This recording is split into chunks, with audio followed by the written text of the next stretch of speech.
right, well, welcome. I really like this session. It's a lot of fun, and I really like the sort of power of these interactive widgets that we're going to be playing with.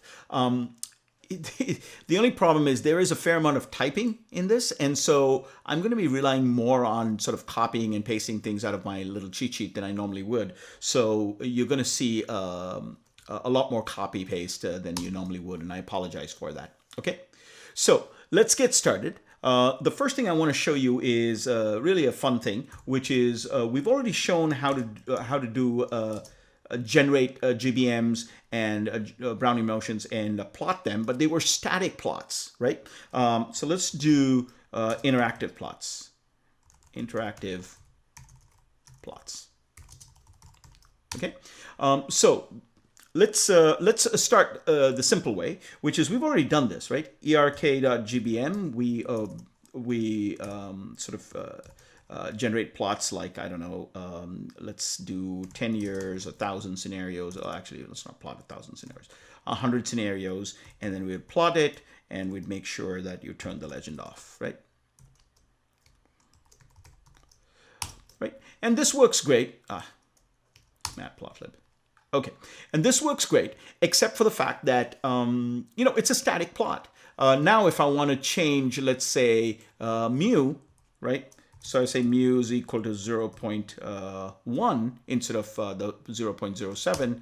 Okay, so you can see that now, maybe you can see that it's gone up, but I would like to kind of interactively understand how mu changes things. And that's where the beauty of this IPy widgets really is sort of, it's really fantastic. So here's how I'm going to do this, right? So what I'm going to do is, the first thing I'm going to do is actually write a function. And there you see, I've just copied that in. So let me walk you through it. And that function is actually, all it's going to do is show the GBM, right? All it's going to do is draw the GBM. So let me see if I can increase that font size a little bit. Yeah, there you go. So all it's going to do is actually draw the GBM. So I'm going to give it the number of scenarios I wanted to plot and a mu and sigma. And what it's going to do here is just call this. That's essentially what's happening. It's just calling my toolkit to generate those scenarios, those prices, and then it's plotting the prices just like it did before, and it's drawing a line at y is equal to 100, right? That's that starting place, right? Let's add the starting price. So in fact, let me change that to S0, right? And then it's also just drawing a dot. It's just putting a little marker there. That's all it is. Okay, so show GBM is just a function. There's nothing special about this. It is just a function that I have wrapped my plot routine in so that I have 3 parameters. Okay, so let me just actually call that function manually just to show you that there's nothing special about this. So I'm going to do show GBM, and let's do 10, or let's do 30 scenarios with a mu of 0.07 and a sigma of 0.15. Okay, and there you go. I've got a nice plot. Simple, nothing clever and nothing special about this. I've just, you know, set the color to be this, and I've set the alpha to be this. Alpha is the transparency of the line, and line width and things like that. Okay, other than that, there's just nothing. It's just I have not anything. I've not done anything different now. The nice thing is, because this function has exposed these parameters as 3 parameters to the function, I can now define a panel, a control panel as follows. So I can say GBM controls, so, or control panel, or whatever you want to call it. Let's call it controls. And this is the widgets that. So if you see what I did above is I started by saying import IPy widgets as widgets, and from ipython.display, import display. These are the 2 magic things that I need. Well, they're not magic commands, but it's magical. Okay, so that's all I need. So once I've done that, I can say from widgets, and then I can call this function called interactive, right? And interactive is really nice because all you do is you say show GBM. So you call the function that you want to make interactive. Okay, and in fact, let's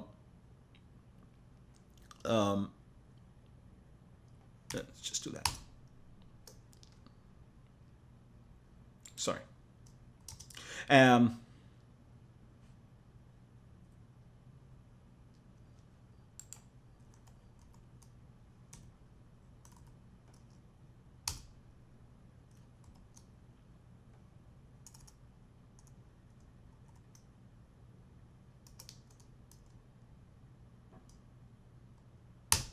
Um, and then you give it the list of controls that you want. So, for example, n scenarios, right?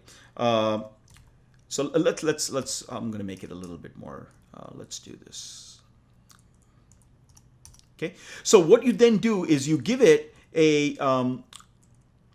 You tell it exactly how you want each one of those parameters to be controlled, right? So let's start with something real simple. The simplest way to do it is to actually just give it a tuple of 3 numbers, right? So, and the 3 numbers are the minimum, the maximum, and the step size. So, for example, let's say I want to start, n scenario starts from 1, and I can go up to, let's say, 20 scenarios in steps of 5, okay? And then for the next one, I want my mu to be variable from 0 to 0.2, so 0.50 to 20%, and in steps of 0, 1, okay? And what's the third thing? I can do sigma. I want that to be variable from 0 to, say, let's say 30%, and also in steps of 0, 1, 0.01. Okay, that's it. And what it does then is, so that gives me my controls, right? Once I've got my controls, I can go in and say, display those controls. So I say display, right? GBM controls. And that's it. I'm done. And you can see here, let me squeeze the size down a little bit so that you can see the whole thing on my screen. There you go. Right. So now all I have to do is, let's say I want to increase the number of scenarios. I just increase the number of scenarios. It's a slider. So let's say I go up to 16 scenarios, and it just redraws, right? If I cut the number of scenarios, it can be pretty sluggish. So that's 1, right? So let's change that to, let's say I can change the number of scenarios in steps of 1. Okay. So I change that, I call that, and now you see I've got 10 scenarios, but let's say I move that down to 4 scenarios, 3 scenarios, 2 scenarios, 1 scenario, right? So I can change the number of paths. All it's doing is re-invoking my function with the new parameter. So anytime I change this, all it's doing is it's calling show GBM again. Okay. Now you can start to see. Let's do 20. Okay. And let's look at the effect of having a large mu, a large drift, and you'll see that. Okay, there you go. It's kind of going all the way up. It's gone up to $1,200. And if I have a mu that's very close to 0, in fact, let's get it all the way to 0, you've got no real growth. You can see that they sort of don't go anywhere. In fact, we can even give it a negative mu. So why don't we allow mu to go from minus 20% to 20%, right? After all, stocks can lose money. So let's look at that. So if it's 0, that's where it is. If I give it a positive drift, you'll see that these lines all tend to go upwards. And if I give it a negative drift, well, it's going down, right? What does sigma do? Sigma controls the spread. So let me make this back to 0. Let me get this back to 0. Let's give a few more. Let's say I have about 15 scenarios so that you can see a spread. And let's squeeze this down. Let's squeeze the volatility down, okay? And it's hard for you to see this, but at this point, the spread, you won't be able to see this change in spread unless you pay attention to the x-axis. And so the x-axis, the y-axis. The y-axis spread is now between 92.5 and 110, right? And as I increase this, you can see that it's actually the spread, the range of possible outcomes has dramatically increased, right? That's what sigma is doing for you.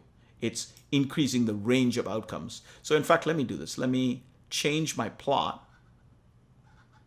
Where's my show GBM, right?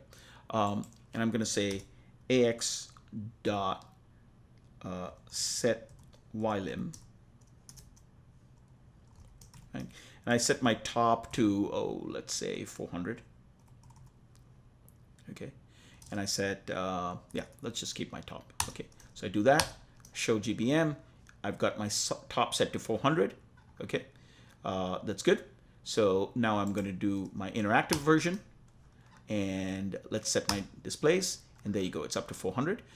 So that means now you're not going to see that wobble around. So now let me increase my mu. And you'll see that it's drifting upwards. And let me cut my sigma. There you go. So at this point now, when sigma is 0, there is no volatility. It's just all of them are going straight up, right? If I drop my drift, that's it. Now let me just introduce a tiny bit of sigma. That means just a tiny bit of fluctuation in the returns. And there you go. So now you've got a little bit of a cloud. Let me increase that to, let's say, 15. It's even more obvious. And as I increase sigma, the spread increases. Okay, so that's basically the simplest possible use of these interactive things. What I'm going to do now is I'm going to use this to play around with CPPI. Okay, so we did a lot of work, if you remember, building sort of the infrastructure to test CPPI, to backtest CPPI. So I'm going to now build an interactive version of that to see what happens when I change the floor, when I change the multiplier, etc., etc. And we did all of this in class. What I want to do is not so much explain how CPPI works, because I think you've got a pretty good idea of that by now. What I really want to explain is how I developed that code, the code that I wrote to be able to do that. Okay, so this is, let's call it interactive CPPI. Wow, CPPI simulation. Okay, so this is Monte Carlo basically. Okay, so we're good. Now let's do the same thing that we did. Instead of show GBM, right? I'm going to do show CPPI. Okay, and here, forgive me, I'm going to copy and paste. I'm going to walk you through this. There's a lot of code here. So let's start with this. Right? Okay, so what does show CPPI do? Well, the parameters that I'm going to expose are the number of scenarios that I want to test, the Monte Carlo width, then what the drift I'm going to use, the sigma, but I'm also going to test different values of multipliers. I want to be able to play around by moving the floor around, and I want to change the risk-free rate. And right now I'm just going to also set the y-axis max so that I can do the same thing that I did before, right? Which I did. Where did I do that here? Right, where I set the y limit. Okay, same thing. I want to be able to change that, what that y limit is. Okay, so what do? I set my start at 0, right? And I generate Brownian motions, right? So now I have simulated returns, and I'm going to use those simulated returns as my risky assets, right? So now I have each scenario that I'm testing is a different scenario for the risky asset. And I'm going to take that risky asset, because let's say I've done 100 scenarios, I've got 100 possible versions of this risky asset, and I'm going to run the CPPI algorithm on that with those parameters. Okay, so remember that when I backtest, when I run CPPI, I get backtest results, which I'm calling BTR, and that gives me it's a dictionary, and I can look at the wealth field of that to get that. So what I'm doing now is I just say, if my Ymax is 100, that means I'm basically going to scale the Ymax to be whatever the maximum value of wealth that I saw here. So let's say the maximum value of wealth that I saw was, let's say $300, right? And what I'm going to do is I'm taking that maximum value, right? And I'm multiplying it by Ymax divided by 100. So if Ymax is 100, then I'm just going to basically keep that value. It's 100 divided by 100. But if Ymax is, say, 50, that means I'm going to scale Ymax down to 50%. So this, you'll see when I actually do it, it acts as a kind of way to zoom in to a portion of the plot. Okay. Okay, so now when I'm done with that, all I have to do is plot it. That's easy. That's just wealth.plot. and then I draw a line for the place where I started. I draw a line for the floor, and this is the one I was telling you about, where I set the y limit to be whatever this y max is. In other words, the scaled version of what the real maximum is. Okay, so this is the real maximum of all the wealth values, but I am setting y max to be to scale that value by y max. Okay, and y max is 100 to begin with. Okay, and then all I'm doing here is exactly what I did before, widgets, and then I'm displaying the widgets. The only interesting thing that I've added here is this, right? So in these cases, you can see I've just added a triple, right? I've just added, and what is that? That's the minimum, maximum, and step value. If I want to have a little bit more control over it, so I can do minimum, maximum, step value, and I can give it a default value as well, right? Or I can give it a description. So I can just add, so I've done the same thing. So I've said y max is this, so minimum, maximum, step value.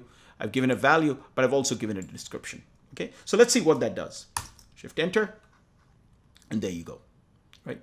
So now I've got this, and now I'm gonna really have to squeeze this down a little bit so that I can fit it. Okay, good. So now this is my CPPI at work. So let's increase that to, let's say, 100 parameters. So far, nothing surprising. When I increase my mu, you should see that changing. Okay, that's good. But now let's impose a floor, right? So let's have a lower drift. Let's have the drift down to about, let's say the actual return is about, let's say 4%, right? That means you're going to have a fair amount of variation. Let me increase the volatility of the portfolio. So now you get more spread.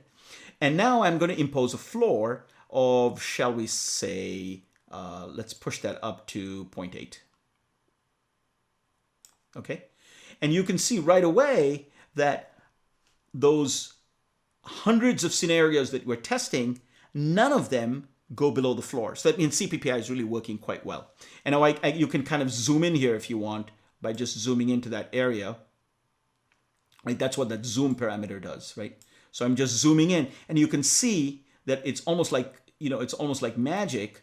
All these values stay away from the floor. So you can see that I've run 100 different scenarios, and in none of them have I violated the floor. Okay, there are no violations so far of the floor. Okay, now let me increase that and see if I can get it to violate a little bit. And maybe there's a few violations at this point. Maybe I have to crank the sigma up a little bit as well. Well, let's look at that. We'll have plenty of time to look at that. So let me zoom in a little bit and see if I can spot a violation or two. And there you go. I think I spotted one right there. There you go. So that's a violation right there. You can see, I don't know if you can see it in this. Yeah, let me crank that up. Yeah. That's a violation. So one of those scenarios, there's another violation, there's a violation, and there's a violation right there. Okay, so you can see now if I set my floor, if I set my M high enough and if I set my sigma high enough, I start to get violations.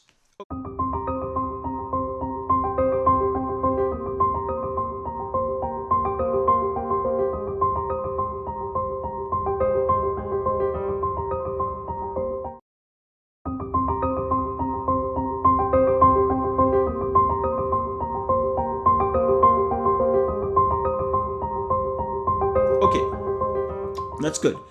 So now let's make this even more sophisticated, right? What am I going to do? In fact, let's do this. Let's add a histogram and then report the violations. Okay, that was going to be the next thing I was going to show you how to do. So let's do this. To be able to do this, what I'm going to show you next, I actually do need to drop down into matplotlib. So all of this stuff so far, what do? We said dataframe.plot. So we just build a data frame and we said just .plot, right? What it's really doing is using matplotlib underneath. And I'm going to do something now that I can do most easily. And I also want an excuse to show you how to do this. By actually dropping down into matplotlib directly. Okay, so let's do that. So I'm going to do a version of this same thing that I just did, show CPPI, but there's a fair amount of code here. So I really apologize for this sort of big fat copy paste and then just walking you through the code. That's really not how I'd like to do things. I'd like to kind of type along, but then there was so much typing here that I thought it might get frustrating. So hopefully this works a little better. Okay, so what is this show CPPI? Well, these are the parameters I'm exposing. So I'm going to have widgets for each one of these parameters. I'm going to have those little sliders and things like that for each one of these parameters. So the number of scenarios, mu and sigma, M, floor, risk-free rate, and Y max. Nothing new there. And all this stuff is the same, right? But what I'm going to do after I run the back test, right, is I'm going to generate the plot. And this is where the stuff starts to be new, right? So what I'm doing now, what I want to do is to be able to generate this paths that I'm showing, right? The same paths that we have here, right? Let me zoom right back out, right? And then I want to be able to draw a kind of histogram to the right. So I want to have a second plot that I draw to the right that shows me what kind of terminal wealth I end up with, the distribution of terminal wealth. Okay, so that's what I'm doing here is I'm saying plt.subplot. So again, let me just crank that up so that you can read that, right? Okay, so what I'm doing here is I'm saying plt.subplots, and I'm making subplots that are laid out in one row and two columns, right? And they are going to share the y-axis, okay? And the ratio of these two columns, that's the width ratios, is 3:2, right? And then I'm going to draw that in a figure which is 24 by 9. Okay, now when I'm done with that, I want these plots to butt up right against each other. So I'm saying subplots.adjust with this space definition. And the space says there should be no space between these two subplots. Okay? Now, what are the two subplots?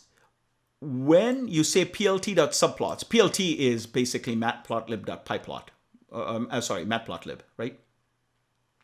So what it's doing is it's actually going to return to me the figure, but it's also going to return those two axes. Remember, there are two subplots, so it's going to return each subplot as an axis. And I've kind of done this neatly in this nice,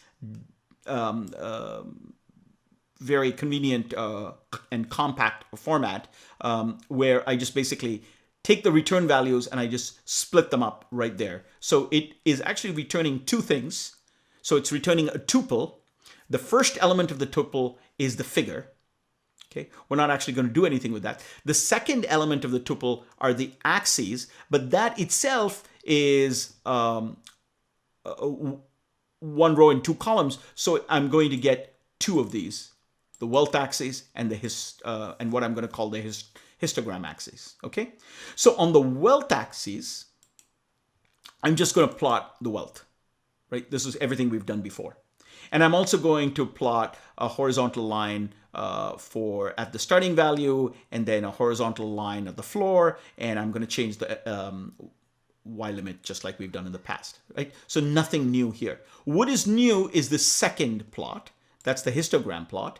And so I am basically going to plot. What am I going to plot in that histogram? I'm going to plot the terminal wealth. And what is the terminal wealth? The terminal wealth is that.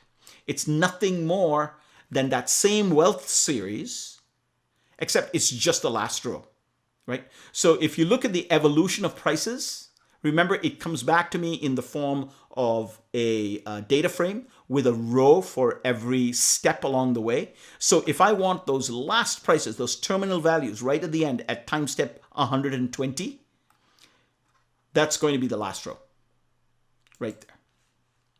All right.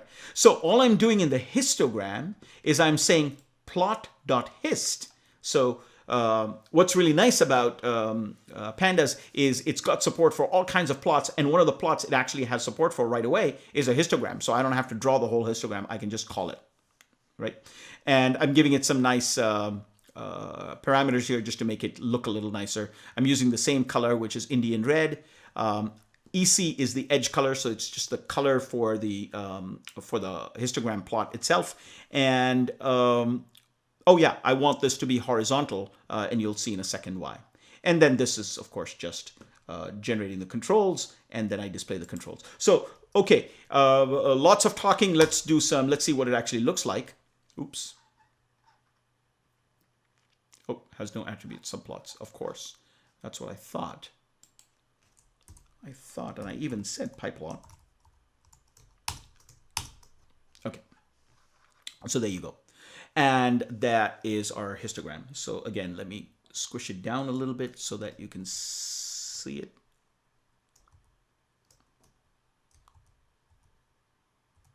Okay. All right.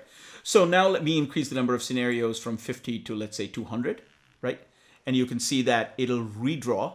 There you go. It takes a little while because at the end of the day, it's still matplotlib underneath, and matplotlib is not very fast. So you can see that let me drop that drift down to about 3, and let me increase the floor so that I have more bad outcomes, right? So I'm starting with $100, and now because my drift is so low, and in fact, let's increase the volatility as well. So now you're going to have more of a spread. So you're going to have more bad outcomes, right?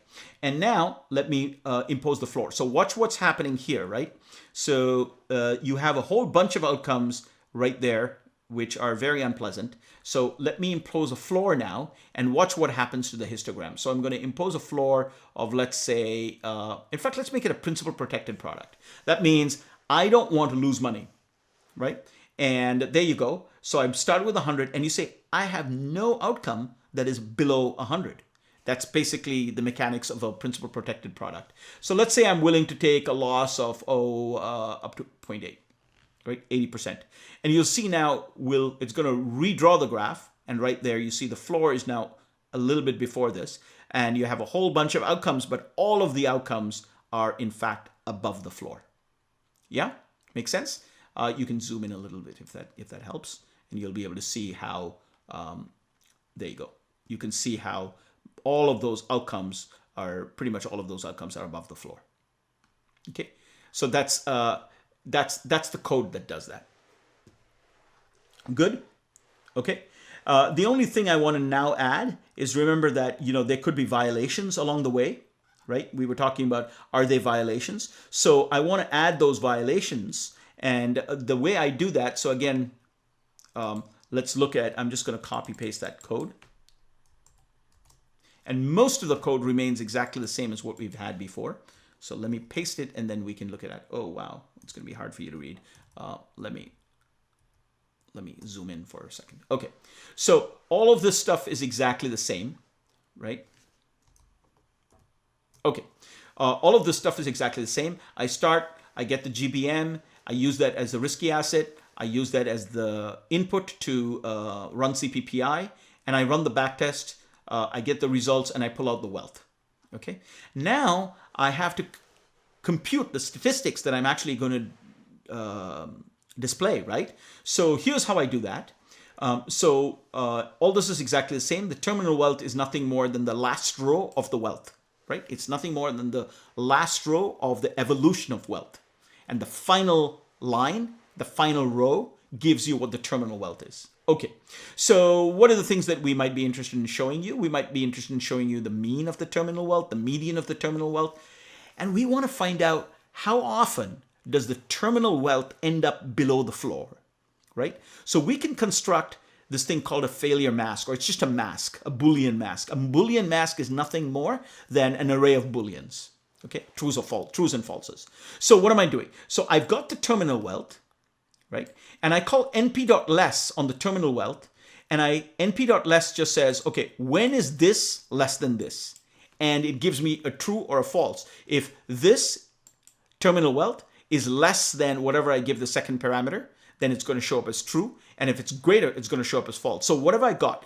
I've got, as a result of this, a failure mask is nothing more than an array of Booleans, and it's true if there was a violation, and if it's false, if it was not a violation, right? You got that? Good. So since we now have an array of trues and falses where the true means that this thing was actually less, the terminal wealth was less, that means we did have a violation. Well, we can just count up all the trues. And one way to count the number of trues is just to call sum on it, because true is basically 1 and false is 0. So adding all the trues is the same as just summing all the ones, right? So that will give you the number of failures, right? So the sum of all the places where there are trues will give you the total number of failures. And a failure is defined as the terminal wealth being less than the start multiplied by the floor. Okay. This is a static floor situation. It's not a drawdown. Okay. Okay. Now this is the number of failures. What is the probability of failure? Well, it's the number of failures divided by the total number of scenarios, right? We can also compute what is called the expected shortfall. The expected shortfall is when there is a failure, right? All this is saying how many failures there are. What this is doing is it's saying when there is a failure, what is the average failure extent? To what extent does it fail? So when we fail, so let's say you end up at 84, right? And the floor is 80, no problem. You're still above the floor. But let's say you end up at 75. Well, then you're 5 below the floor, right? And that's a shortfall. You can think of this as sort of the equivalent of conditional var or beyond var. It's exactly the same idea, right? It's the conditional mean of all of those outcomes that end up below the floor, right? And I just used np.dot, which is the dot product, and it's just a cute way of basically multiplying this number by this and then summing it. It's just the dot product. Okay. All right. And then you just have to watch out for one thing, because what is this? It's np.dot, that's whatever that number is, divided by the number of failures, right? But that's only true that you want to do that if the number of failures is greater than 0, because if the number of failures is 0, then you'd get a divide by 0 error, and you don't want that. So what this is saying is, if the number of failures is greater than 0, then use this value, else use that value. And the way that's done is, it's a ternary operator is one way to look at it. So the expected shortfall is this: if n failures is greater than 0, else it's 0. Okay, everything else is exactly the same. So then all you're doing is plotting. We've already seen how that works. And now the only remaining thing is all these statistics that we computed, we need to display it, right? And the way we display it is with this annotate, right? And annotate, you give it a string, you tell it where you want that string to go, and you tell it what sort of font size, and that's it. Your job is done. Right? So that's how annotation works. And here, if I do have a floor, it's going to print out, it's going to annotate for me. It's going to annotate my my histogram. So I'm annotating the histogram, right?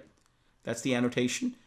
I'm calling it on the histogram chart, and it's going to tell me the violations and the number of failures, and that's pretty much it. So let's do that. Okay, and let me squish this down so that you can see it. Okay, right? This is the annotation I was telling you about. So the mean is 205 and the median is 188. So now let's try adding some drift. What do you expect to happen to the median when I increase mu? Right? So watch what happens to the mean and median, that's over here, as I increase mu. So as I increase mu, let me move it to like 15%. You'll see that the mean and median, both of them should rise, right? Because the outcomes are going to be upwardly biased. What if mu, that is the drift term, is, let's say, very low? Let me put my drift down to 0. Well, what is my mean and median? Well, I'm going to end up on average sort of where I started.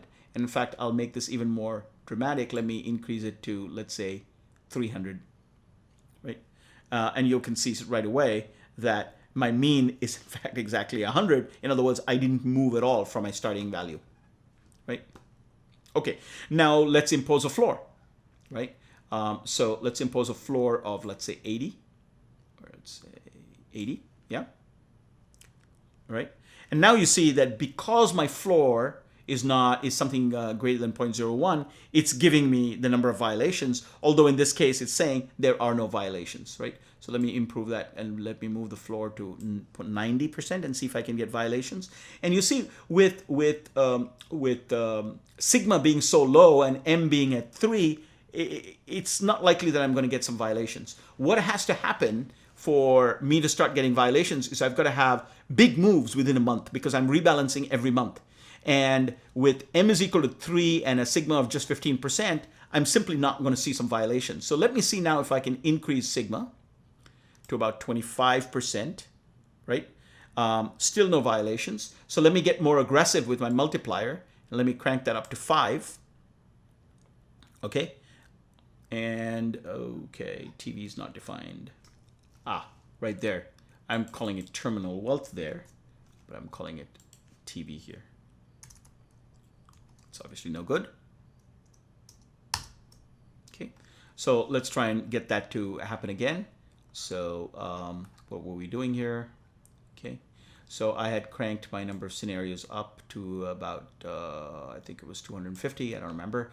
I'd imposed a floor about 90, and I was trying to see if I could get this thing to generate some violations. So to do that, I had to increase the volatility, right? And I also had to make it aggressive, right?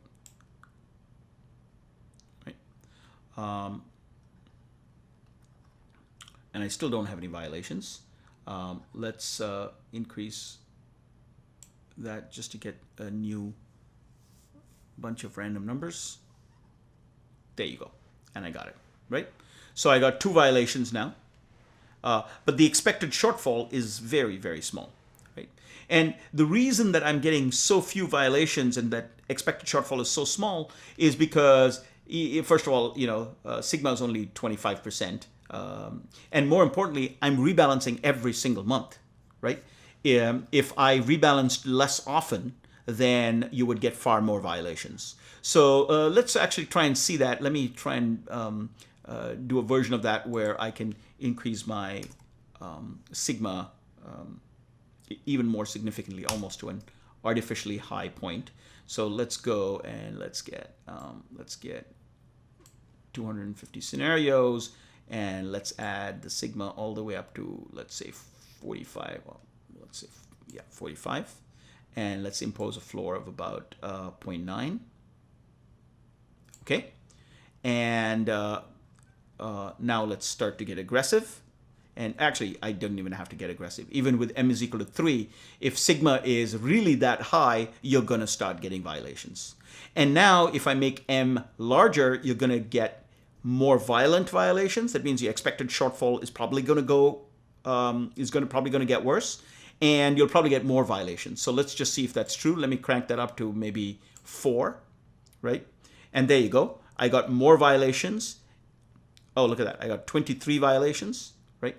And the expected shortfall is bumped up. Let me go all the way up to 5, and let's see what that does. So it's 23 and a $2.71 loss. And you see now I have 42 violations, and my expected shortfall has also gotten worse. So again, the goal here is not to teach you about CPPI. We've already done that. The goal here is for you to understand how this is constructed, and so that you can modify it and play with it and get really a very visceral understanding of how these various CPPI parameters work. Okay, a really fun exercise for you to do would be to take that plot EF2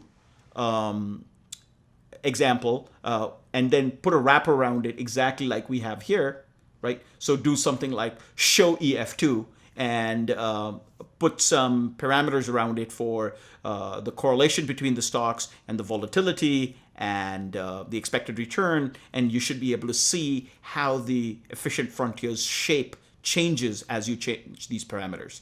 It's really a fun exercise to do. You'll get a very, very good understanding of the importance of correlations and how the efficient frontier is transformed by the parameters. Thank you very much. I'm going to stop here, and I hope you enjoyed this as much as I did.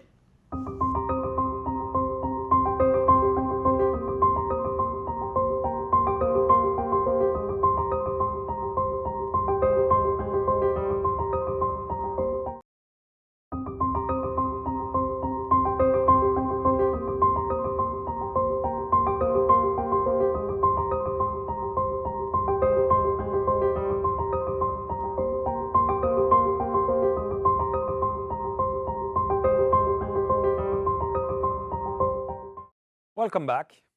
Today we are going to talk about asset liability management and try and emphasize why and how the presence of liability matters when it comes to portfolio construction and portfolio decision. Let's start with this example on the brief discussion of the pension fund crisis. At the turn of the last millennium, there has been a major pension fund crisis. Well, let's take a look at the example of the US. Now, if you look at the collective defined benefit pension plans from the S&P 500 companies, so the largest companies in the US, from December 1999 to May 2003, those pension plans went from a net collective aggregated surplus of about $240 billion, and it eventually transformed over the course of those few years into a net deficit of more than $250 billion. That's really scary. It sounds like $500 billion have just disappeared, going from a positive $250 to a negative $250 billion, or quite. What exactly has happened? Well, there have been two primary explanations for this pension fund crisis. Something that people have called a perfect storm of adverse market conditions. Okay, on the one hand, what we've seen is the turn of the millennium. This is the burst of the tech bubble. At the end of 99, the market super expensive, tech stocks super expensive, and then going to 2000, 2001, 2002, 2003, the bubble explodes, and then we see strong decreasing equity markets. That has translated into, of course, a sharp decrease in pension plan assets, at least the parts of these assets that were invested in equity markets. Now, if it was only for the decrease in equity markets, the situation would have been bad. But actually, the situation, as we saw, went from bad to ugly, because at the same time as asset value was going down because of decreasing equity markets, liability values were going up because of decreasing interest rates. And given that the present value of the liabilities is essentially like a bond portfolio, so the value of the liabilities go up if the discount rate goes down, well, that's exactly what has happened. So it's a perfect storm of market conditions: asset value going up, asset value going down, liability value going up. Then, of course, the surplus becomes a deficit. Now, these are factual explanations, but something that we have to keep in mind is that what has happened is also signaling the weakness of risk management and asset allocation practices. I mean, after all, that's what risk management should be all about: trying to immunize the situation, the welfare of pension funds and other asset owners with respect to changes in market conditions. Well, obviously, something went wrong at that point in time. Okay, so that was at the turn of the millennium. Well, guess what? The same thing happened again in 2008, when we had a big collapse, of course, with the subprime crisis, and then the consequences of the subprime crisis in terms of decreasing equity markets and other kind of asset classes going down. Well, that has translated again into a severely kind of increasing concern for pension plans.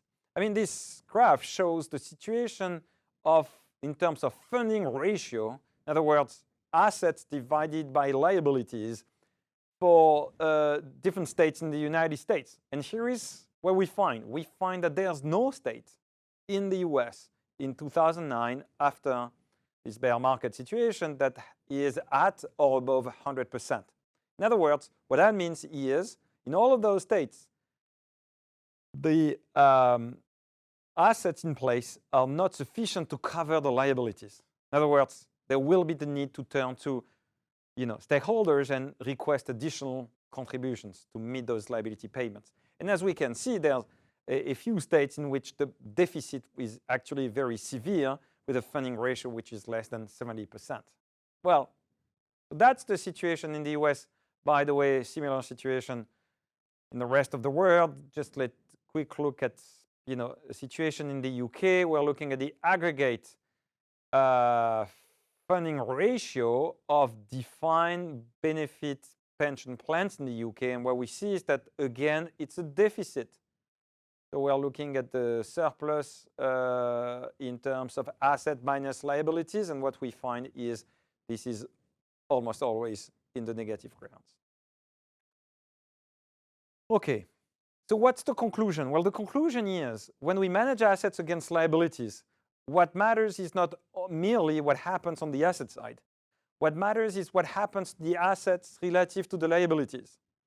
In other words, if asset value goes down, but value goes down even more, this is not bad news. It's actually good news, right? So saying that I don't like when asset value goes down, well, that's not a meaningful statement from an asset liability management perspective. What matters is what happens to the funding ratio, which again is the ratio of assets divided by liabilities. So if assets go down, but liability go down by more, then the funding ratio goes up as opposed to going down, right? Now, there's a related quantity that we've also been discussing, which is the surplus. So the surplus is being defined as not the ratio of assets divided by liabilities, but assets minus liabilities. Of course, we call that a surplus when it's positive. We call that deficit when it is negative. Wrapping up, the bottom line is what matters is not the value of the asset per se. Having a sole focus on wealth is misleading. What we have to worry is the value of assets relative to liabilities. Okay? So in particular, we have to focus on funding ratio, and funding ratio is an important indicator for telling us what's the fraction of the liabilities that you're able to cover given the existing assets. And it is if and only if the funding ratio is 100% or above that you're in a good shape, because you're able to cover those liabilities.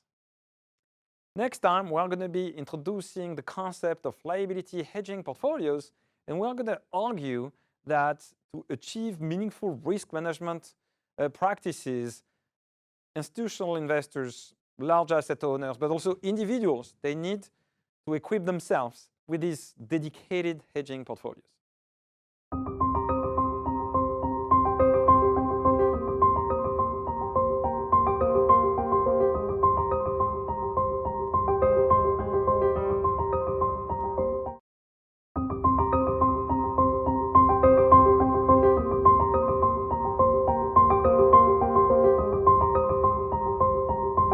All right, so welcome back. And in this session, we're going to just do some setup work. The grand plan at the end of this whole sequence of lab sessions is to answer what I think is one of the most important purposes of investing.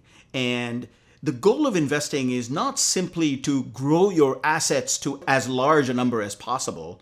The goal of investing, in my opinion, is to make sure that you will have the money that you need to do the things that you want to do in the future, so that you will have the resources to be able to have the consumption patterns that you want in the future. To me, that's a better way of looking at investing.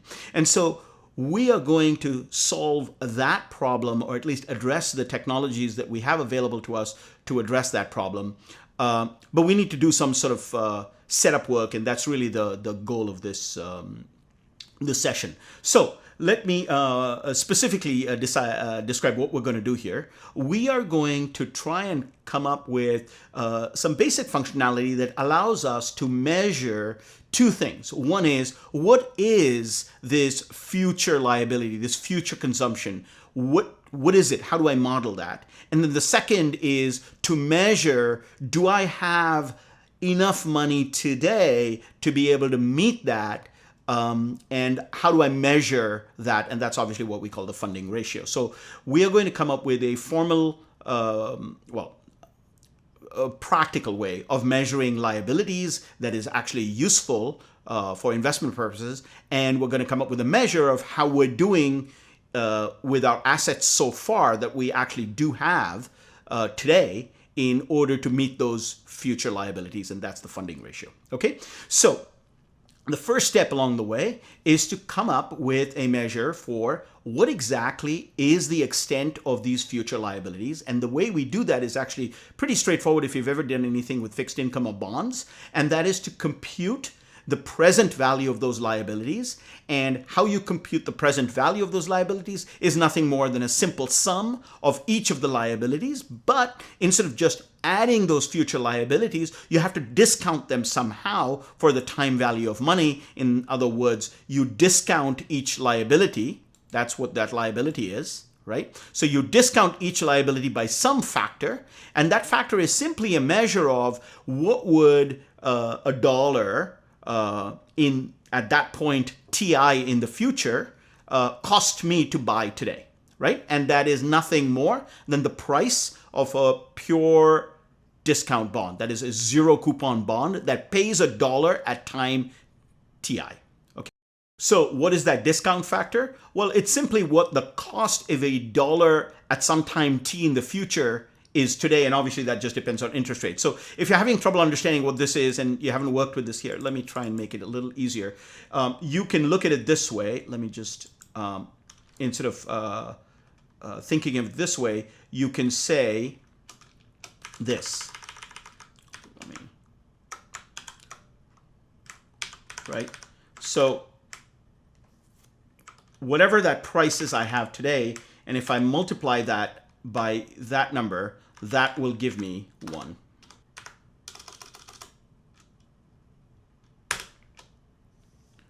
Right? That's an easier way for you to kind of see what's going on with this BT. BT is simply the amount of money such that when compounded at the current interest rate, T times will give me $1. Okay? Good. So that's basically what we're talking about. So let me put it back to the way it was. Okay, good. Okay, enough background. So let's do our usual stuff that by now should be comfortable and familiar. Import pandas as PD. Import numpy as NP. Import edec. edec riskkit as ERK. And of course, we'll do the usual in terms of the load extension. So load auto reload and then what is it? Auto reload 2. Okay, so now we're set. Now let's start writing this, right? So this should be actually fairly straightforward. Let's call it discount. So discount is a function, and it would take what? It takes t and some interest rate. So how much time and how much what is the interest rate, right? And I'll just put some simple comments in place. Something like compute the price of a pure discount bond that pays $1 at time t given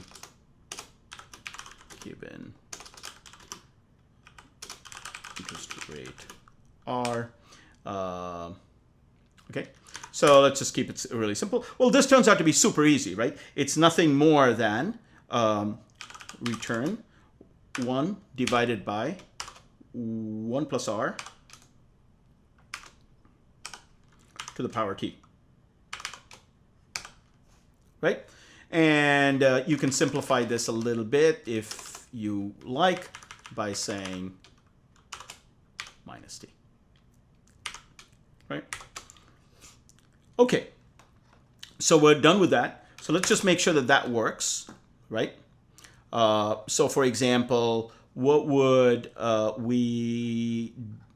what is the discount price? So let's say let's discount in 10 years time and assuming the interest rates of 3%, right? Now I'm making an assumption here that is a simplifying assumption. I'm assuming that the yield curve is flat.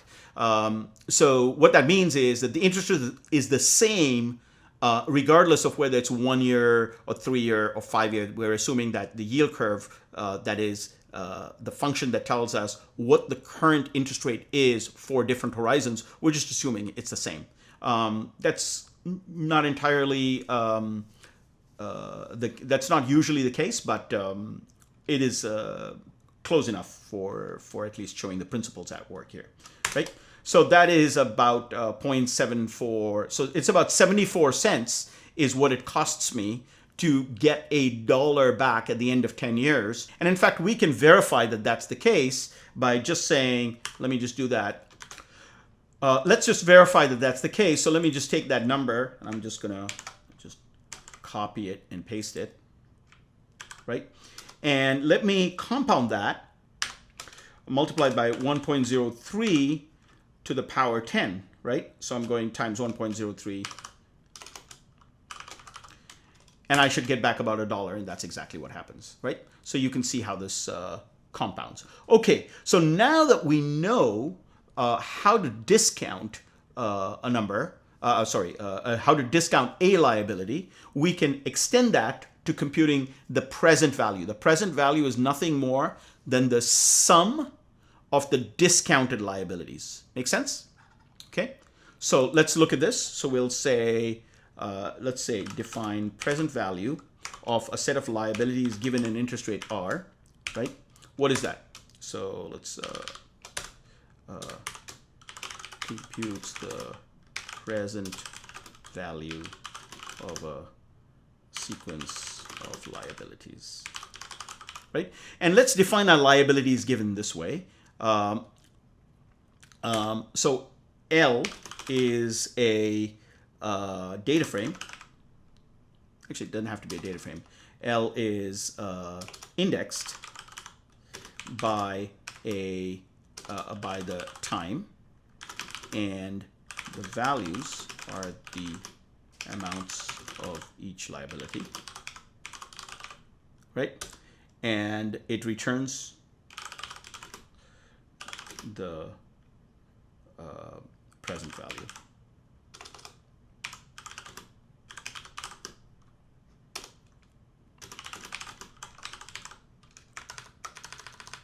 Okay. Okay. Okay, so how do we do this? Well, it's pretty straightforward. We have the dates in the index, and let's call it L.index, right? So we have that sequence of, that's the index of the series or data frame that we're giving it. And the discounts is what? We already have the code to do that. It's nothing more than the discount given the dates of those liabilities. Make sense? And so what we do now is we just return, what's the formula? You multiply each liability by its discount and then sum them up. That's essentially what this is saying. Well, that's easy to do in Python. It's just discounts times the liabilities itself, and that'll give you each of them. That'll be weighted, and you just sum them up. Okay. Good. Well, now we've got enough. Let's try and see if we can make this work. So now let's assume that we have some liabilities, right? So let's write up some liabilities. So let's say liabilities. Is that right? Yeah, that's right. Liabilities. Okay. And let's do that as a series first. And let's have, let's do, the data is, these are the actual liabilities, remember? So let's say 1 million, 1.5 million, and then there's 2 million later in the future, and then there's one more payment that's due way out at 2.5 million. And let's say the index, right? So now let's give it a sequence. So that let's say that 1 million is due in 3 years, and let's say the 1.5 million is due in 3.5 years, and then let's say 4, and then 4.5. Right? So you understand what's going on here. This basically represents a sequence of liabilities that says in 3 years, I need to pay $1 million. In 6 months after that, I've got to pay 1.5. And then, at the 4th year, I need to pay $2 million. And in the 4.5th year, I need to pay $2.5 million. So here, just to make it super clear what we're talking about here, that's what I'm talking about. That's my payment schedule.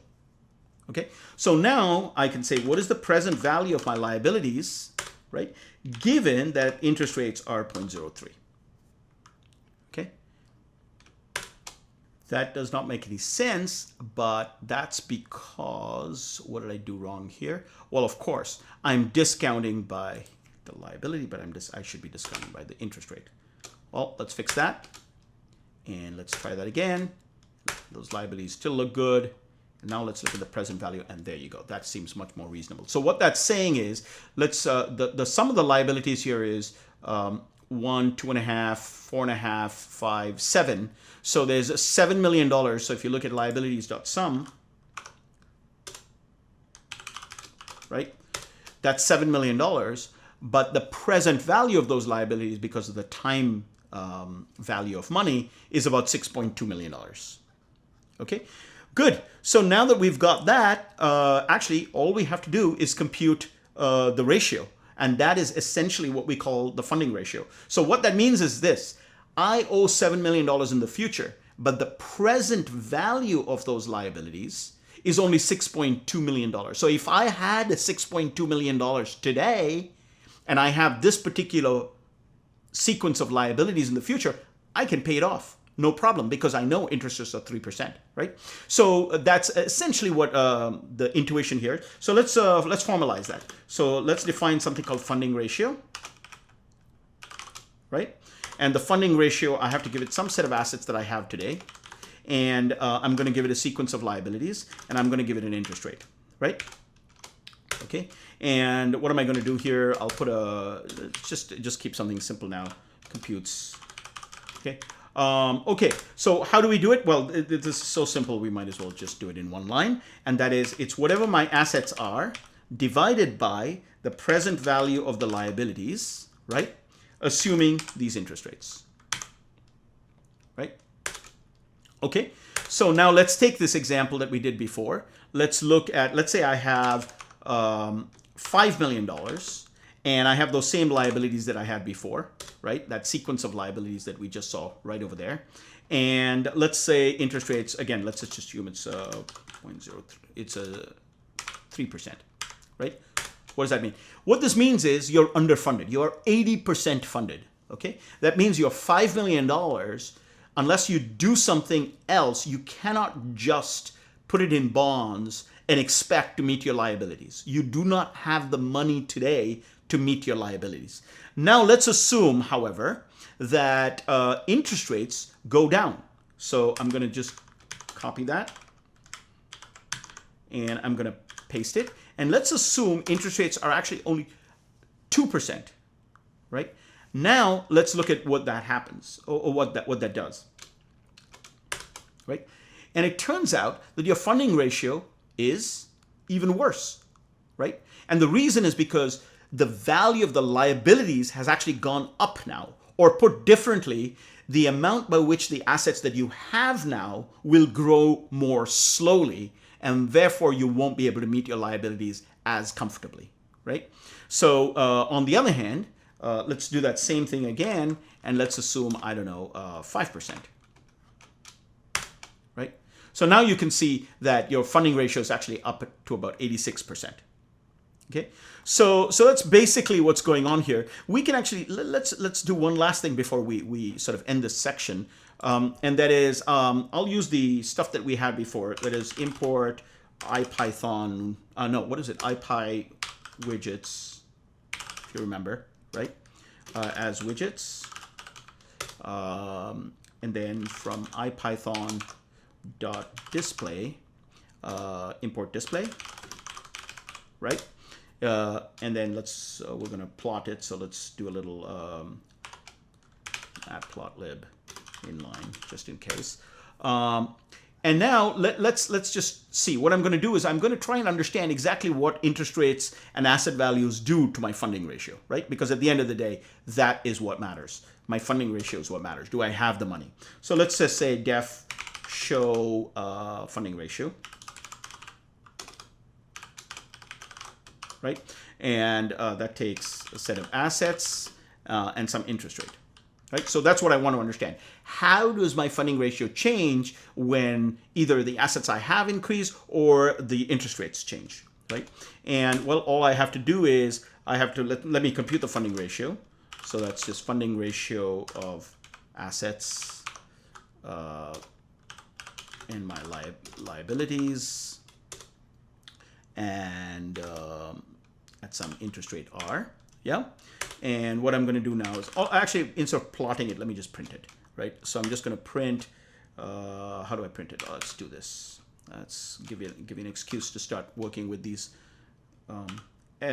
whatever the funding ratio. So what I'm going to do is just an excuse to use a different way of displaying these things is I'm going to format the funding ratio in some nice way. So I'm going to multiply it by, let's say, 100, and I'm going to show it with decimal point and 2 decimal places. Okay, so these format codes, if you haven't seen them before, you can look up the documentation.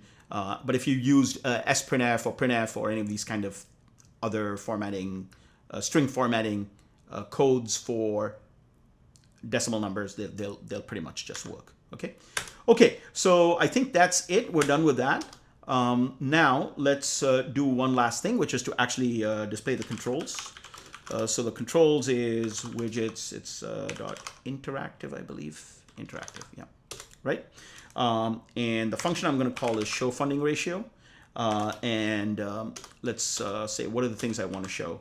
Assets, and I'll make that int slider. Right, if you remember that. Int slider, and I'll run that from, and the 3 numbers are min, max, and kind of the step, right? So actually, let me show you how that's done. Let's spell it out. So min is 1. Let's say max is 10. Let's say we'll do it in steps. Step is 1, and we'll do value. The default value is 5. Let's say. Right? And then what should we do with interest rates? Let's keep that simple.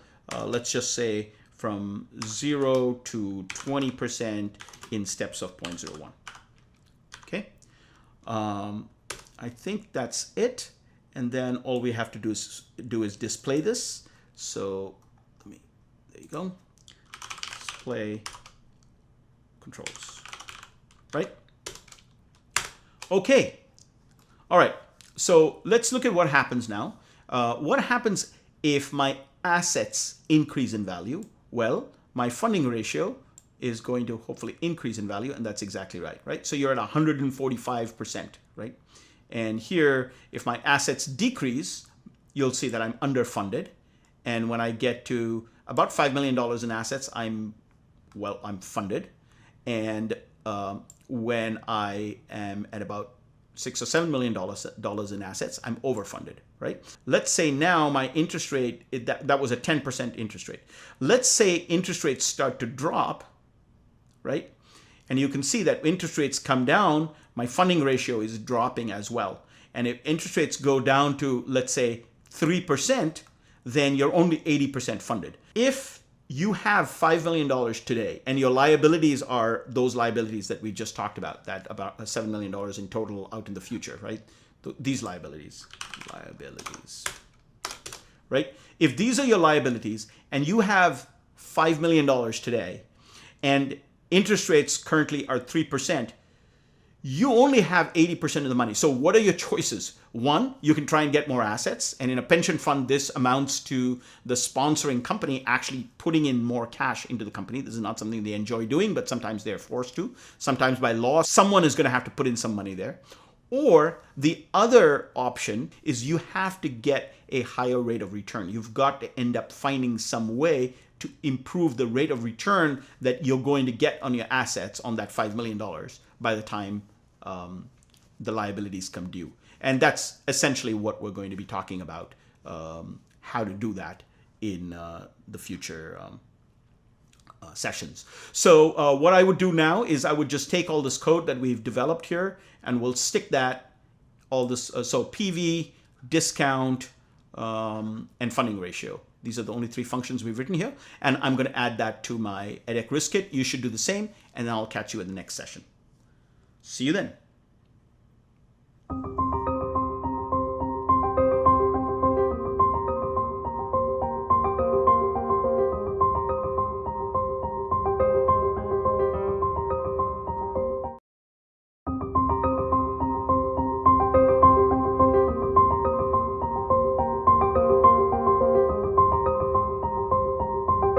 Okay, welcome back. Well, we have a lot of work to do in this session, so let's get started.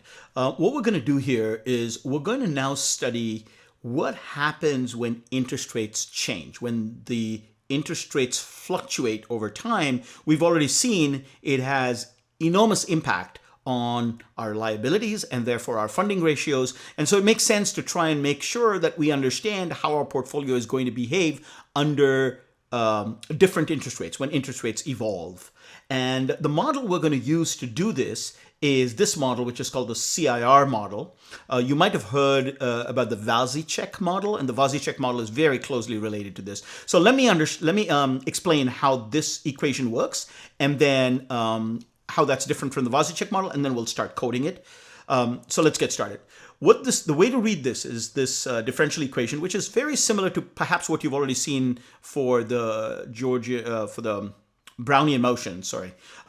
The way it works is similar in the sense that it models changes in the interest rate. So DRT, you should read it as small changes to interest rate, and the small change that happens to the interest rate at time t is defined by this equation. And what is that on the right-hand side?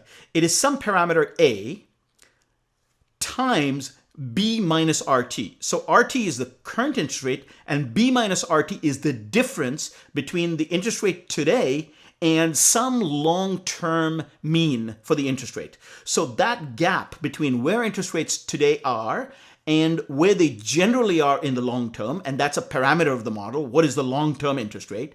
The difference between those two shows you how far you are away from your mean, long-term mean interest rate, right?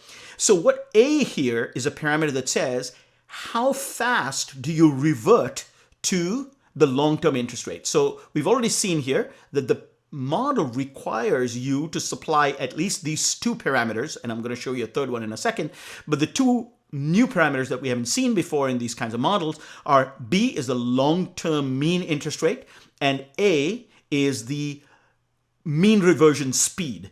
And so if you imagine that A is 0, then this whole term goes away, and therefore the long-term mean reversion, the long-term mean rate has no role. The D in RT, that is the change in RT, does not depend on the mean. On the other hand, on the long-term mean. On the other hand, if you have some A, which is non-zero, then the bigger it is, the faster the observed interest rate will converge back to the mean, the long-term mean. So this is a mean reverting model where A represents the speed of mean reversion. If A is 0, then in general will not revert to the mean. And if A gets larger, it gets faster and faster where it will revert back to the mean sooner than it would if A was small. Okay, so this whole term here is really representing the fact that changes in the interest rate depend on the long-term rate, or rather the distance from the long-term rate, or the difference between where you are today, where RT is today from B, which is the long-term rate, and the speed of mean reversion. So A times B minus RT gives you the amount of the adjustment. And of course, you want to multiply that by the amount of time that has passed. So this is a small amount of time. And in this minuscule amount of time, or this infinitesimally small amount of time, this term represents the mean reversion. Then there's a second term here, which is, so ignore the square root of RT for a second. And that's basically something that you should have seen before. And that's actually the same as what we saw in the Brownian motion model, which is, it is some measure of some random shock or a random number. So whenever you see DWT, just think of it as a random number.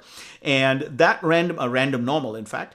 And that random number is multiplied by a scaling factor, which is sigma, which is the volatility. So in other words, if sigma is high, then you'll get large changes at each point in time. And if sigma is small, then you'll get very small changes. And at the point where when sigma is 0, this whole term goes away and you basically have no random effect. In other words, it's just a deterministic progression over time of the interest rate. Okay, so if what I said didn't make sense, that's fine. You're going to start to see it, but I always like to try and explain the intuition behind it so that when we're coding it, we'll hopefully be able to see what we're doing. Okay, so what this is doing is, in a nutshell, it's a mean reversion model where it says that changes in the interest rate are a function of how far you are from the long-term mean plus some shock, which is a function of sigma. Now, I told you, ignore the square root of RT. And in fact, if you just ignore the square root of RT, you would get what is the Vazicek model. The square root of RT is just a way to prevent negative interest rates. And so what that tends to happen, as you'll see, is as RT tends to 0, this amount, the shock amount, will basically have no impact. And so the chances that you will just jump across to a negative number in interest rates are very, very small. Okay, so that's why the square root of RT is put in there as a multiplier. It basically says when RT grows to 0, the shock becomes smaller and smaller, and so you basically will eliminate the effect of the shock, and so the chances that you'll end up with a negative interest rates also goes away, or at least goes down. Okay, so that's good. The one other little parenthetical remark I would like to make before we actually get started is what exactly is this interest rate? So this interest rate is something that we call the short rate. So let me just make a sort of detour here. Well, I guess it's not a detour because we haven't really even started coding this. But let me take a few minutes before we get started to just explain the difference between the short rate versus what we all think of as sort of the annualized rate, right? The annualized rate of return. So let me just spend a couple of minutes sort of walking you through that process of understanding that difference, because I think it's helpful. Okay, so let's think about exactly what the short rate is. The short rate is the instantaneous rate that you get for a very small amount of time if you borrow a sum of money and it's just for, let's say, a day, right? How would you compute that interest rate? So let me sort of motivate that by just starting with something that I think is obvious, and then we'll just shrink the time frame smaller and smaller, and hopefully you'll be able to see what's going on. Okay, so let's assume that I give you $1 today, and I tell you that I'm going to charge you 100% as your interest rate. So your interest rate is 100%. And at the end of the year, so I'm going to loan it to you for a year, and you have to give me back the principal plus the interest. So I'm asking you now, what does $1 grow to at the end of 1 year at an interest rate of 100%? Well, this is not a trick question. It's very, very simple. You give back the dollar plus the interest is 100% of 1, right? And so if I do that, it's basically $2. Okay? Not a trick question, no problem. So the short, no pun intended, answer here is that if interest rates are 100% a year and you borrow $1, then at the end of the year, you owe me $2. Okay, actually, it's a little bit more complicated than that. What if I change things that says, look, I'm not going to change your interest rate. Your interest rate is still 100%. I want you, however, to pay me that interest, not just at the end of the year, but I want you to pay me at the end of 6 months, then twice a year, at the end of 6 months and then at the end of the year. right? So why would it make a difference? The reason is because let's compute the number. So first you have to, of course, return the principal, and then what do you have to do? Whoops. What you have to do? You've got to return at the end of 6 months. You've got to give me 6 months worth of interest. That is half the year's worth of interest. We know the interest for the whole year is $1. So at the end of 6 months, you give me the principal times 0.5, right? And that's fine, no problem, except that now at the end of the year, right, you have to give me the interest for that second 6 months is still, it's 0.5 like before, right? But the principal now is 1.5 because that $1 plus plus the 0.5, right? Plus this amount. So in other words, here, maybe it's easier to see it this way, right? I'll have to give you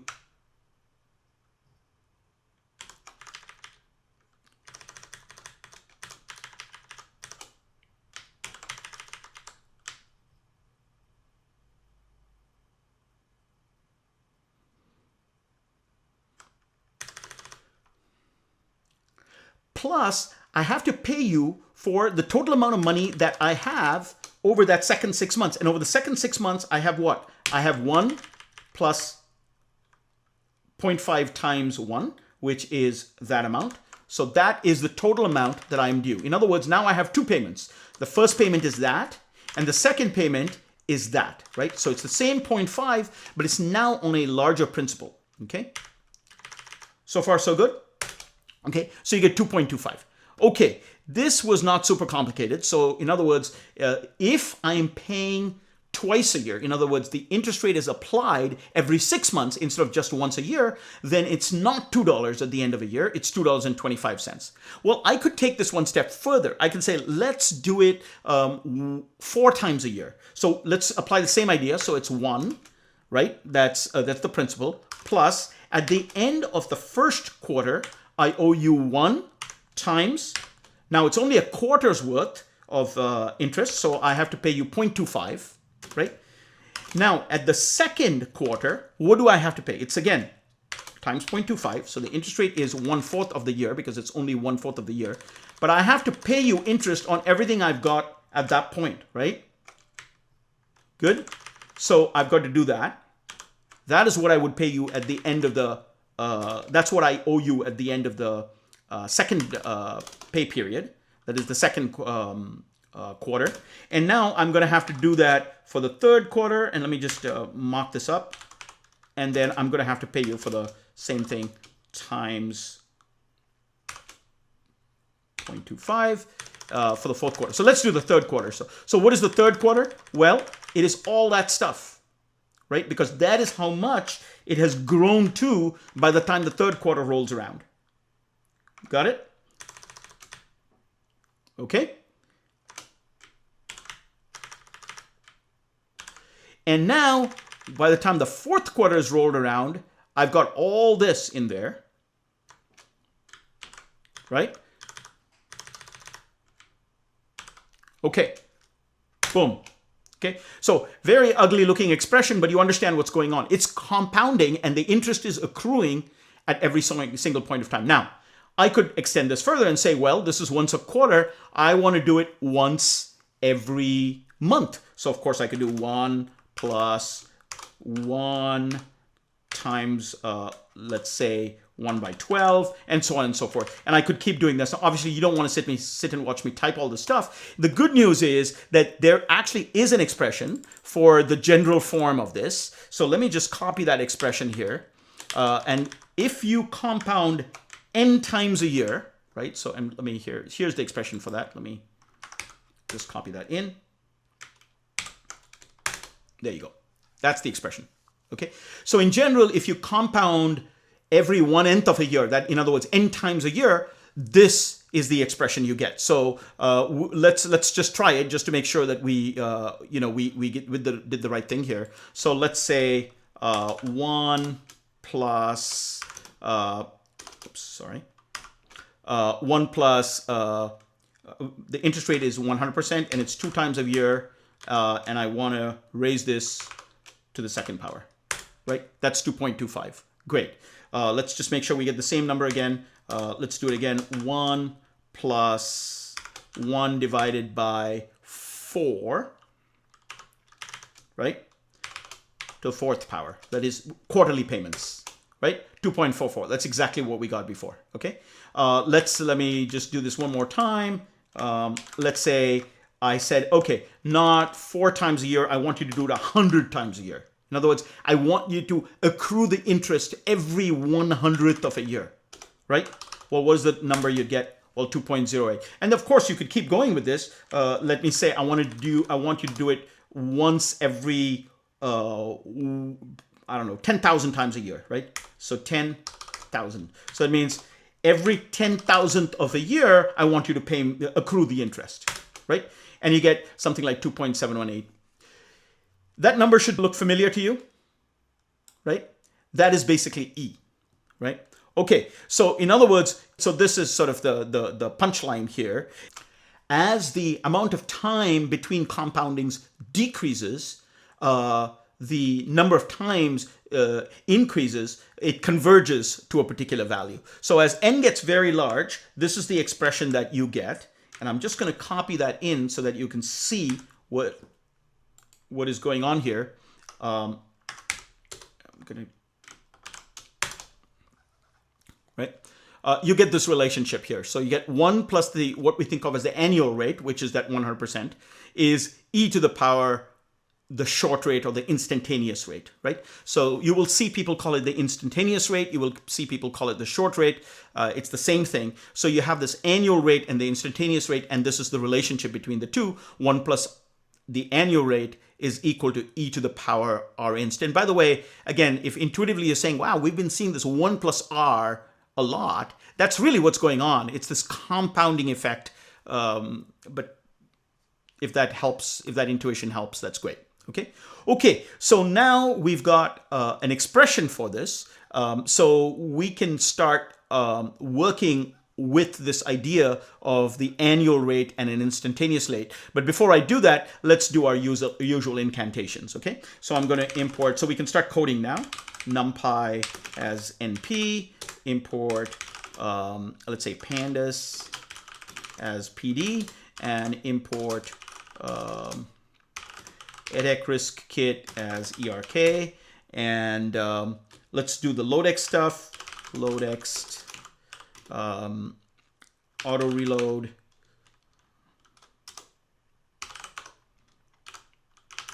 and auto reload 2. Okay. All right. So now let's define our function that we know that we need to convert. So I'm going to define inst to an of some interest rate, and that's just converts short rate to an annualized rate.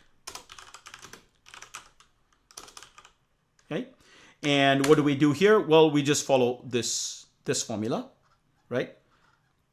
And this kind of a thing where our annual is x to the power of something minus 1, that happens so often that NumPy actually has a short form for it. So it'll be NP, and it'll be exponential. That's what that is, right? So it's e to the power of that minus 1. So you could just do this, e to the power r minus 1. But this happens so often that there's an efficient way of doing it. You can say expm1 of r. Okay?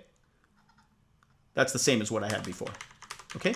And then the other thing we want to do is I'm going to def n to inst. It's the exact opposite of this. R, right? And this one does the opposite, right? It's exactly just the formula that we had here. Convert annualized to a short rate. Okay. All right. And this one is also simple enough. So why don't we just type it right in? And that says a return What do we want to do here? It's the exact opposite. It's log of 1 plus r. And there again, that happens often enough that you'll find that it's convenient to just use log 1p, right? So that's the same. This is exactly the same as 1 plus r. Okay, so I'm going to do this, and it's just more efficient. Okay, good. So now we've got those two functions, and now let me just save that. Okay, and now we can go back to our main order of business, which is that equation, right? So let me just copy that equation because it'll be nice to see it on the screen. Okay, so, okay, that's what we're going to do, right? Okay, so let's write that code. And this is going to seem very, very, very close to what we've already done for the Brownian motion, okay? So I'm going to sort of blast through this part. Let's see if this all makes sense to you. And if not, go back to the Brownian motion part because I spent a little bit more time there talking about it. So let's define our function CIR, right? The CIR model, what are we going to give it? You're going to ask it the number of years, and let's start that out with, let's give it a default value of 10. So the number of years for which you want to simulate interest rates, right? And let's say the number of scenarios, and let's say by default it's just 1. And what do we need? Now we need to give it the parameters to the model. So A, and let's give it a default value of, let's say, 0.05. Let's assume very little mean reversion. Let's look at the long-term interest rate. Well, that should be, let's call it 0.3%, right? These are just default values. You can change it to whatever you want. Sigma is 0.05. Let's call it that. It's a bit high for interest rates, but why not? Steps per year. Let's do this. We do a lot of stuff with monthly data, so let's just use steps per year is equal to 12. It's a bit large, but for purposes of illustrating what we're trying to do, this is fine. Now, when I say the step is too large, it means that the number of steps per year is too small. Typically, for more accurate simulation of interest rates, you want more data points than 12. But to illustrate the thing, it really is fine because then you'll be able to sort of work things you'll be able to see how it works on screen. Okay, 12 is good enough for that. And then there's this thing of, remember, this gives you the change in the interest rate. So you have to start somewhere, right? And what I'm going to do is I'm going to define a default of none for that. And you're going to see in a second why, right? And I'm going to say something very basic here. It just implements the CIR model.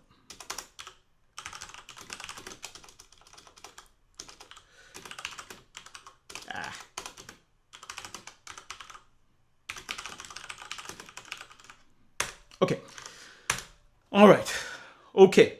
So let me tell you why I said if R0 is none. What I want to do is, if you don't give it the starting rate, I'm just going to assume we're going to start at the long-term mean, right? So I'm going to say if R0 is none, and that's how you check for something being none, right? I'm just going to say R0 is assigned B. So in other words, all it's saying is that, hey, you can give me a starting interest rate, but if you don't give me one, it's no big deal. I'll just take it to be the same as B. Okay. Of course, the important thing here is the interest rate that we were talking about. You've got to convert it to an instantaneous rate. So let's do that. So R_0, right, is, let's say, and to inst. I'm just going to show you how to do this. It actually turns out that in the grand scheme of things, it's not that important to do this conversion from annualized to internal. Here, it looked like a big deal in this case because you had an interest rate of 100%, right? So obviously that made a big difference between one plus one, which was 2, and a compounded version, which is 2.71828. In reality, for small values of R, the instantaneous rate and the annualized rate are really not that different. And so I'm not going to actually make much more of a fuss about that. It's a subtlety that I'd really like you to know and understand, but I'm not going to dwell on that. And the difference really, if you use one instead of the other, and as long as you're talking about relatively small interest rates, 3, 4, 5, 6%, it really doesn't make that much difference. Okay, all right. Now we have to come up with dt. So dt is the delta time. That we've already said is 1 divided by steps per year, right? That's the easy part.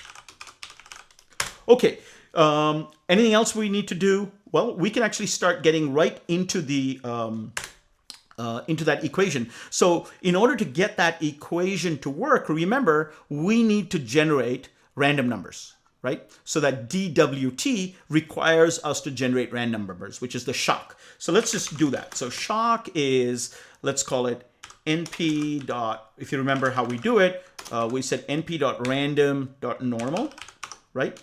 That's the function that generates random numbers. And what you do is you give it a mean, center, and I'm going to give that 0. And the scale, right, that is basically the sigma of that is, remember, we have to do np dot the square root of dt, right? And then we have to give it how many random numbers do we want, right? Well, first we want how many rows and how many columns. So actually, for the number of rows, let's just compute a new variable. Let's call it num steps, right? And what is the number of steps that we're going to need? It's going to be the number of years that we want to simulate times the number of steps per year, right? So let's do that. And I'm just going to be a little paranoid, and I'm going to say int of that. And the why? Because I want to be able to call it with things like 1.3 years and 1.4 years and stuff like that, right? So that's the total number of steps that I want to have. And so let's do that. So that's the number of rows. And how many columns? I want 1 column for every scenario. So that's just the number of scenarios. Okay, easy, right? Okay, I think we are done in terms of generating the shock. What else can we do? Well, actually, I'm going to do something here. I'm going to have the number of steps as that plus 1. And I'll show you in a second why. Because I'm going to initialize that array of rates. So I'm going to define an array of rates. And the rates are going to contain the initial rate at row 0. So I need one more time step. In other words, if I want to simulate, say, 3 years, I want to start off with R0 is the current rate. Okay, so let's do that. So I'm going to say rates is np dot empty like. I think we've seen this before. Shock. This is just a shorthand way of saying, just give me an empty NumPy array that has the same dimensions as this. And we've already been through the hassle of computing the exact size that we want it right there. So I'm just going to use a shortcut and say, give me another array that looks exactly like that in terms of rows and columns, number of rows and number of columns. And now I can initialize that with r underscore 0. Good? Great. Great. So we've done all the setup. Now all we have to do is start simulating the changes in the rates, right? So what that means is for step in, let's say, range 1 to num steps, right? Why from 1 to num steps? Well, because we already filled out R0, right? Rate 0 is already done. So now all we have to do is rates 1, 2, 3, 4, and just kind of click through time as we go, right? Click through these simulation steps. So we're performing the actual simulation now. And what do we have to do? Well, what we have to do is we've got to compute the change. So let's do DRT. The change in rate is what? It's nothing more than A times, right, B minus RT. Well, let's fill out RT. So let me go in here. Let me initialize. So what is RT at this point? RT is nothing more than the rates that you're coming into this switch, which is the rates at the end of the previous step, right? Right? So at step 1, you're looking at the rates that you had at step 0. At step 5, you're looking at this rate that you had at the end of step 4. Yeah? So B minus RT is just that part, times A is that part here, right? So far, it's just a very, very simple translation of that formula, right? Multiplied by dt, right? So we're actually done with that first part. That's A times b minus rt times dt. That's exactly what we have here. Plus the shock part, right? So what is the shock we want? We want sigma times square root of rt, right? So square root of r underscore t, right? That's what we just computed, right? And by the way, if I cut this out, if I just didn't type this in, I would get the Wazerzek model, right? Times whatever the shock is. I just went through all this trouble of generating the shock, so let's just use that shock or the random number or the that's basically this dwt, right? So it's the shock for this step, right? We have generated shocks for every possible step here. This is what we did here. We generated a whole bunch of shocks at one shot. So far, so good. So now we know the rate that we were coming in with. We know the change in rate. Well, it's pretty easy to update the rates now, right? So the rate, did I call it rates? Yes, rates for this step is nothing more than whatever I had r underscore t plus drt. And I'm done. Okay, so what do I do here? Now I just say return, and I want to give it back as a data frame because then everything just looks nice, right? Even if it's this thing, even if it's just a single column. So I want to say data equal inst, I want to convert it back to annualized rates, inst to an, right? Rates. And what is my index?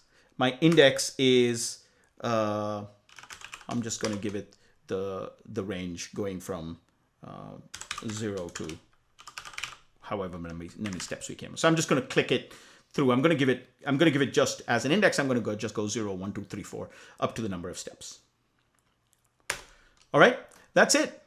So you can see that this formula is translated into this code, and it's almost a 1:1. I think that's pretty much it. I'm going to do one thing here just to be paranoid. And I know we talked about how this number is a positive number, right? But just to be doubly sure that just through round off error, we don't have some big shock that's close to 0 and we've got a big number, negative number. So just to be paranoid, I'm just going to do this.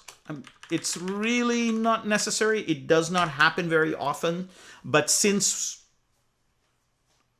it might, I'm just being super cautious. Okay? All right. Okay, so I think we've done a lot of work. Let's see if any of this stuff works. I generally don't like typing in that much code, but let's try plotting something. So matplotlib inline. Just, you may not need to do this, but I like doing it just to be paranoid. Okay, so let's generate some scenarios. So I'm going to do CIR, right? And let's generate, I don't know, 10 scenarios to be safe, right? And I'm going to plot it, and what should we do? Let's give it a nice fig size. We're going to need it is equal to, I don't know, 12.5. Seem big enough? Okay, so let's try that. Oops. Yes, of course, np.square root. This is the problem when you just try and type all the stuff without looking and you type this much. I hope you're not going to watch me fix a whole bunch of bugs now at this point. Let's try that. Okay, there you go. Let's get rid of that legend. We don't need a legend for this. Beautiful. Those look like interest rates to me, right? They're moving around. There's one case that's going up. It's what you can see that the interest rates have shot up there quite a bit. Let's do this. Let's try and see what happens. So let's just play around with this for a little while. Let's say sigma equals 0.01, right? So I'm cutting sigma down. And what should you expect to see? You shouldn't see quite as many going up to like 14 and 15%. So let's just try it and see if that's true. And yeah, you can see that it goes up to about 3.8% and it goes down to about this, but not much more. So you see you've been able to contain the number of the growth of interest rates. It doesn't go as crazily. You could actually play around with this stuff using the interactive widgets if you want.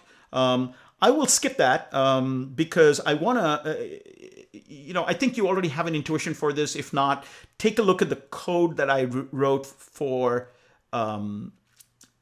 the Brownian motion. In fact, let me do this. Let me pause this recording here. I'm going to just type it in here. I'm going to show it to you, and then you can play around with this, and I'll give you this notebook for you to play around with. So let me just load it up, and then I'll give you the worksheet for you to the notebook for you to play with. Okay, so all I did was cut and paste that code in here, and let me hit enter, and you can now play around with this. So here's the code to do that. You've probably seen versions of this already, and you can play around what happens if, let's say, the number of scenarios. So let me increase the number of scenarios. You'll see it's much more. Now it's much more number of lines. Let me cut sigma, and you'll see if I cut it all the way down to 0, it just grows, right? Interest rates are just constantly going up, and it's heading towards the long-term mean. If the speed of mean reversion increases, so let me increase the speed of mean reversion, you'll see it's just getting to that number faster. And if the speed of mean reversion decreases, right, you'll see it's moving to that long-term mean, but it's just doing it more slowly, right?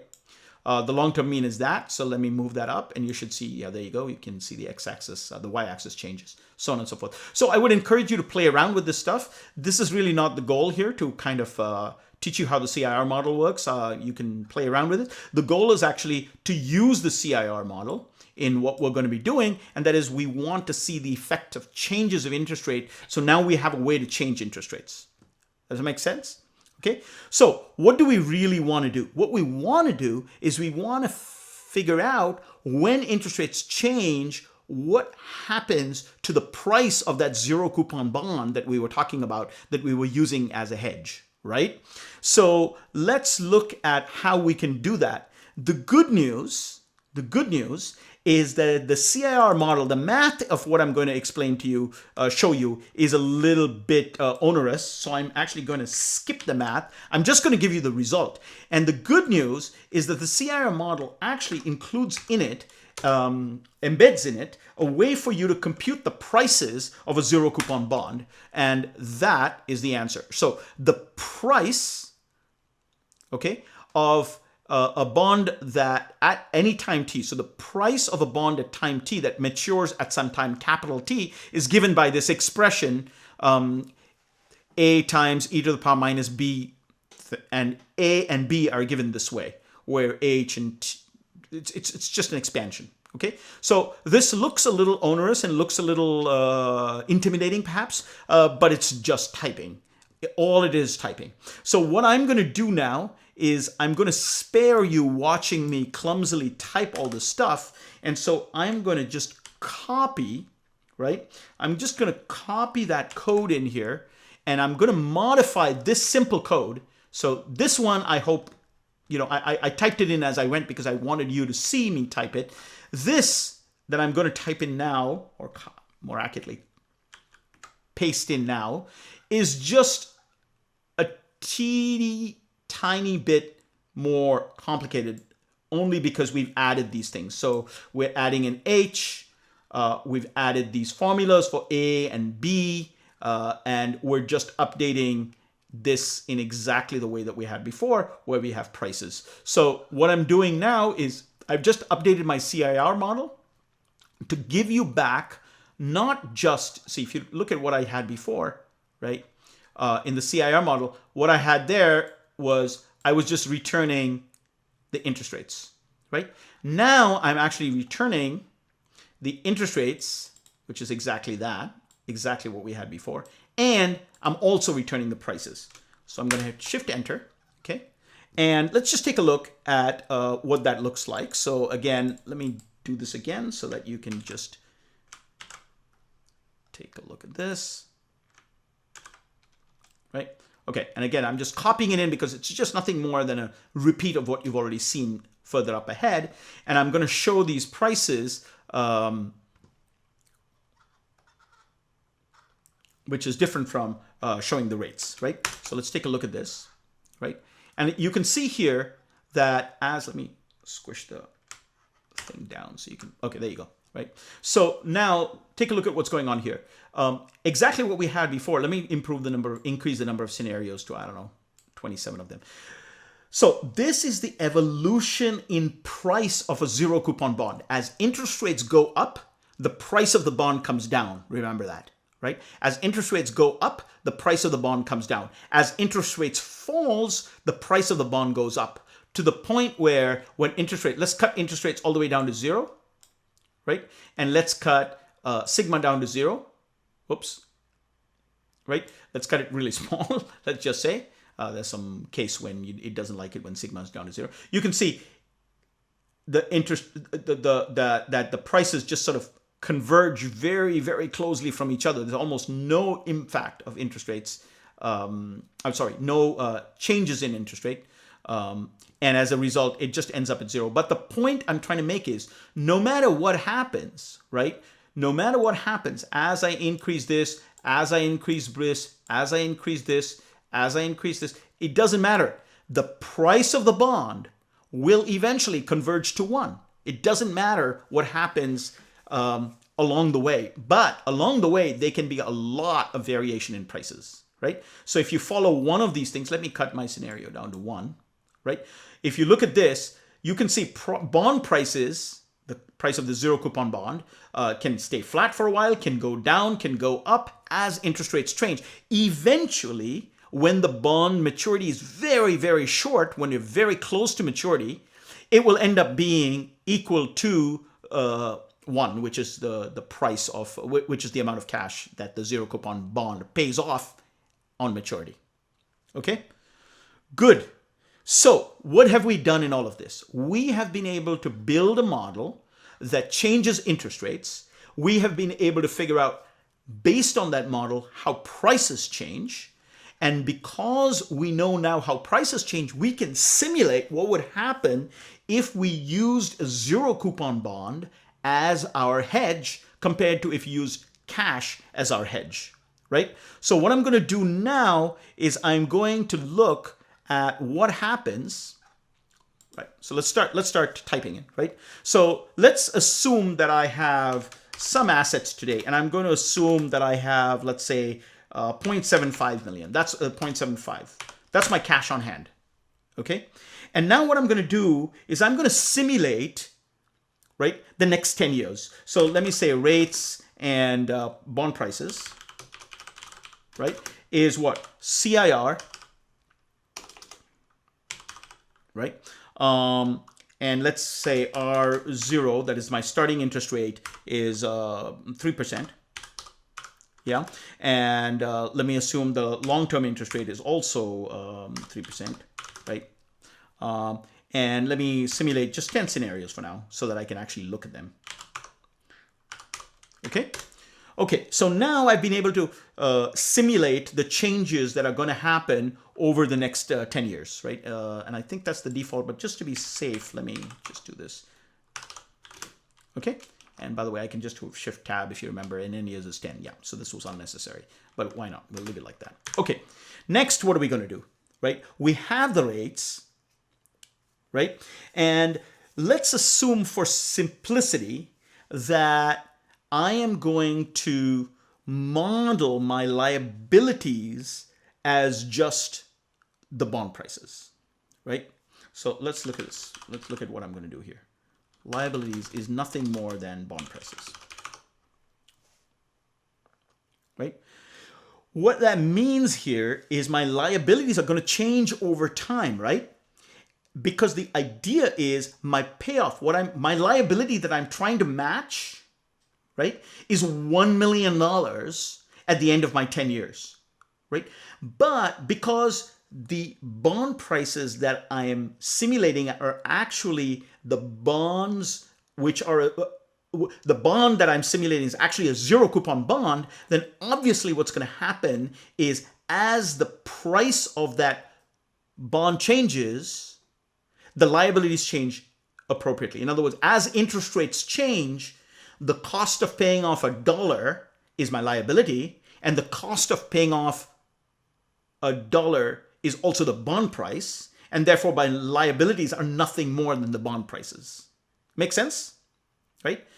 That's the basic little trick that I'm using here, is for me to model my liabilities changing over time, I'm just using nothing more than the changes in the prices of the zero coupon bond, because I know that they're basically the same thing. Okay, so now I can try and figure out what the price of a zero coupon bond today is. Okay, so what is the price? If I wanted to buy a zero coupon bond today, let's call it ZC0, right? If I want to buy a zero coupon bond today, what would it be? Well, we already know what that is.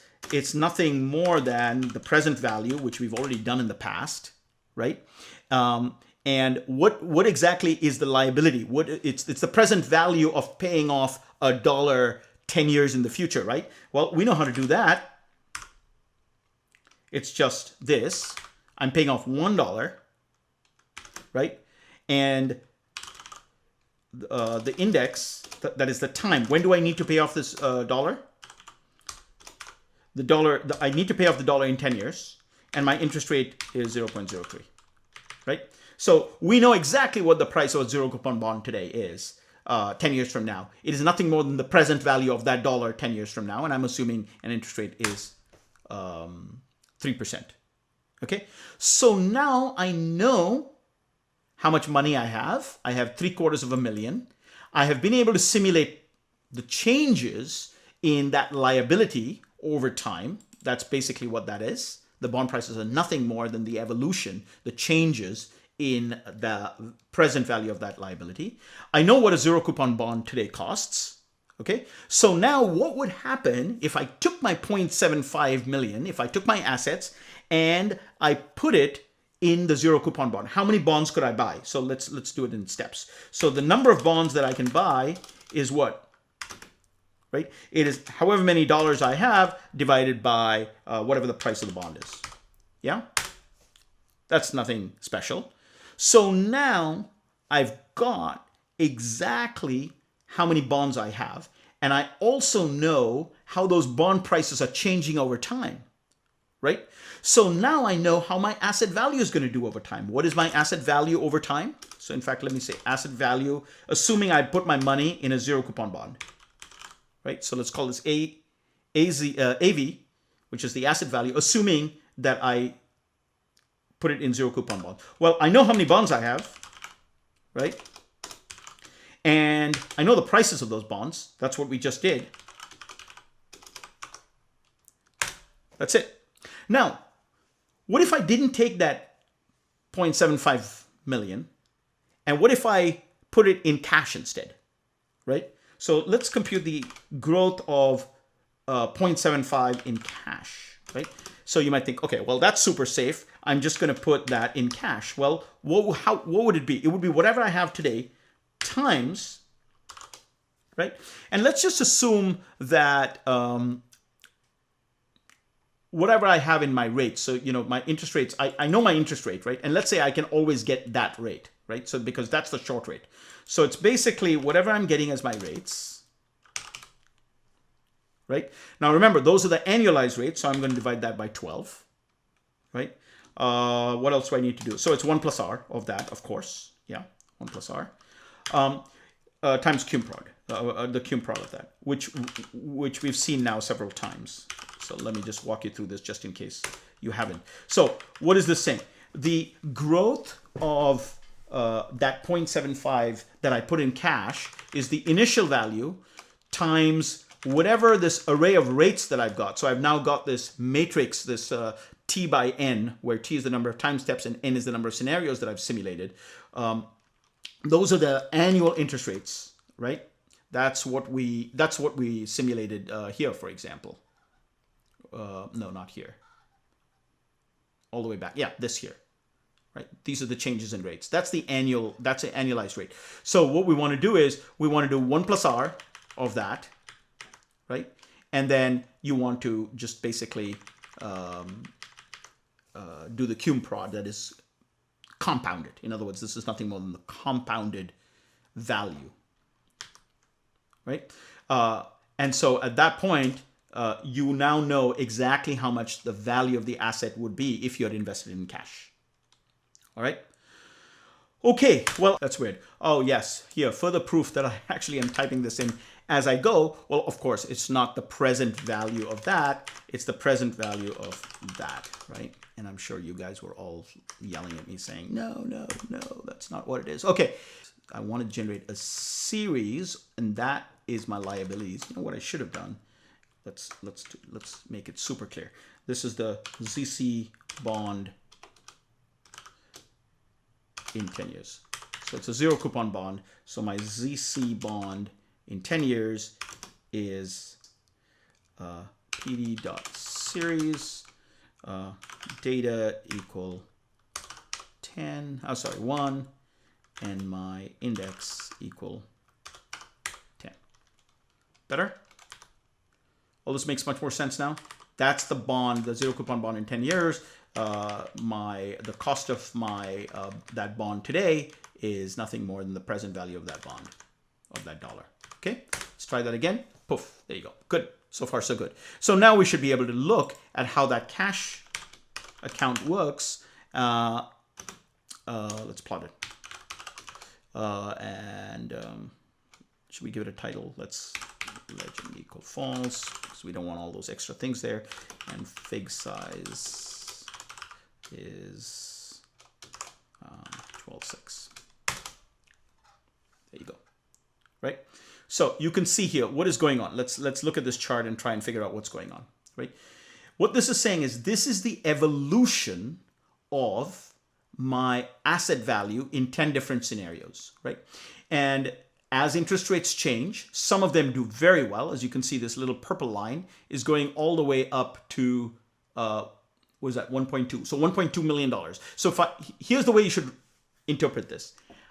If you put your money in cash, right, your $0.75 million in cash, and you just kept it in cash, that is your hedge. Remember, the liability you're trying to match is $1 million 10 years from now.